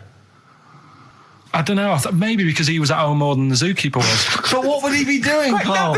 He's not going to be talking with her. They're not going to be playing Trivia Pursuit. Maybe she liked the silent type. He didn't go into that. He just said that's when the trouble started. Carl, play a record. Right. Is that what Suzanne did when she brought you in? Bit of David Bowie. When's that ever hurt anyone, Steve? Never. Lady Stardust off Ziggy Stardust and the Spiders from Mars on XFM 104.9. I'm Ricky Gervais, Steve Merchant. Karl Pilkington is in the middle of educating me. Then, educate me. Did I tell you the time when the doctor said I was going to die? All right, keep talking. Right, ages ago, must have been about 15, right? And at lunchtime there was this. We used to have a choice of stuff to do at lunchtime, right? We used to have like a burger place that had an arcade machine in it, right? So we used to go there and play on that and have a burger. Or there was this baker's, right, that my mum worked at, and did great cakes and stuff, right? So she used to like bring some home and that, but she couldn't always bring them home every night because, you know, they'd cost money, and she used to get them for free. And they used to say they'd rather chuck them away than give them to the staff because there's a chance that the cream might be off. Right. Right, so they used to chuck them round the back. So I used to go round the back with my mate and eat a load. Brilliant. Eating out of bins. No, it wasn't out of bins. They were still in trays, but they just stacked them up near the bins, right? So this got out. I mean, it used to be chocker. Once the school found out, everybody used to go there, and it'd be like, well, have a cake. The headmaster crawling through, fighting the kids off. Right, so I'd have, like, you know, you just eat, I don't know, 6 jam donuts or something, and then you'd spend your dinner money on the arcade machine. Brilliant. Right? So it was a good afternoon, really, right? So you'd do that, and this one day I must have had 6 or 7 jam donuts, a few Congress tarts. What's the Congress tart? I love them. I can't get them in London, right? So I'd have some of them. If anyone can get a Congress tart for Karl in London, please let him know. So anyway, this day, that was just a normal day. Do you know what I mean? You'd twice a week, you'd have a load of cake. In your life, yeah. Yeah, so normal day in your life. Were the frog boys there with the webbed hands and the big heads? And the horse in the settee? Yeah. But the day after one of these days, I had really bad cramp in my belly. Right? Okay. I was like in agony, could hardly walk. So I said to my mum, you could hardly stagger to the free cakes. So I was in absolute agony. I said, I don't like doctors, but you'll have to get a doctor in because I don't know what it is. I can't walk. She gets the doctor round. I won't say his name, but he said, well, doesn't look like he's got long left. Blimey. So I was a bit like, hang on a minute, I've only had a few cream donuts. Yeah. My mum was panicking. Sure. He went. My dad came in from work. She said, something's really bad with Karl. I think it's serious. You know, the doctor said he ain't got long left. So he said, what? He said that and just left? So she said, yeah. He said, I'll have to call him then. So he called him up, said, what's all this about? You know, Karl hasn't got long left. How long's he got? So he goes, I was only messing. He's just had some bad cream. Can you believe that? Well, the thing is, I like the fact your mum didn't ask any questions. I know. She didn't go into detail. Can you explain more, doctor? No, I got a shoe off. But she doesn't. I don't want to diss you or your family, but I imagine if I was there, I'd have known the doctor was joking. Yeah. That's all I'm saying. I mean, I sound very arrogant there, but I imagine he went, what's he been doing? I had about 6 cream cones. Oh, right. Oh, wow. He hasn't got long to live then. I'll see you later. Yeah. That's what I think the doctor did. Yeah. I just like the idea your mum just let him go. Yeah. Terrified, thinking, well, I'm not going to probe him. He's that's it then. Dad comes in. Hi, honey, I'm home. Anything happened? The doctor said Karl's going to die and then left. Did he? I'll call him. But anyway, that's why these sort of things fascinate me. So we'll move on to this next one, right, which is brilliant. Dead short story. So, right, old woman, about 70 years old. Yeah. She's normally fit and healthy and stuff. Nothing wrong with her. She's having a good life. And one day she goes for a check to the doctors just to check herself out because she's getting on a bit. Yeah. He says, take your clothes off and that. So she does and checks her out. Says, yeah, you're looking good. You're looking good. Turn round. He said, oh, God. He said, you got a tumour on your buttock. Right? So she goes, oh. What can you do anything to sort it out? So they go, yeah, we could book you in for an operation. It's best if we remove this. Books are in for an operation. Operation day comes, strip her down and that. They're all stood round, the doctors. Start to operate. It only turns out it's a pork chop that she sat on 5 years earlier and it had stuck to her buttock. Right, Carl. I can forward you. Serious. Right, okay, Carl, I'm telling you now, I'm leaving. I'm never doing this show again. No, I'm serious. Honestly. You're talking, I've never had such... What do you mean? You couldn't believe it? No, when I read it, I said, I've got to tell Ricky that. This woman had a pork chop stuck to her arse for 5 years, you mental case. Of course she didn't.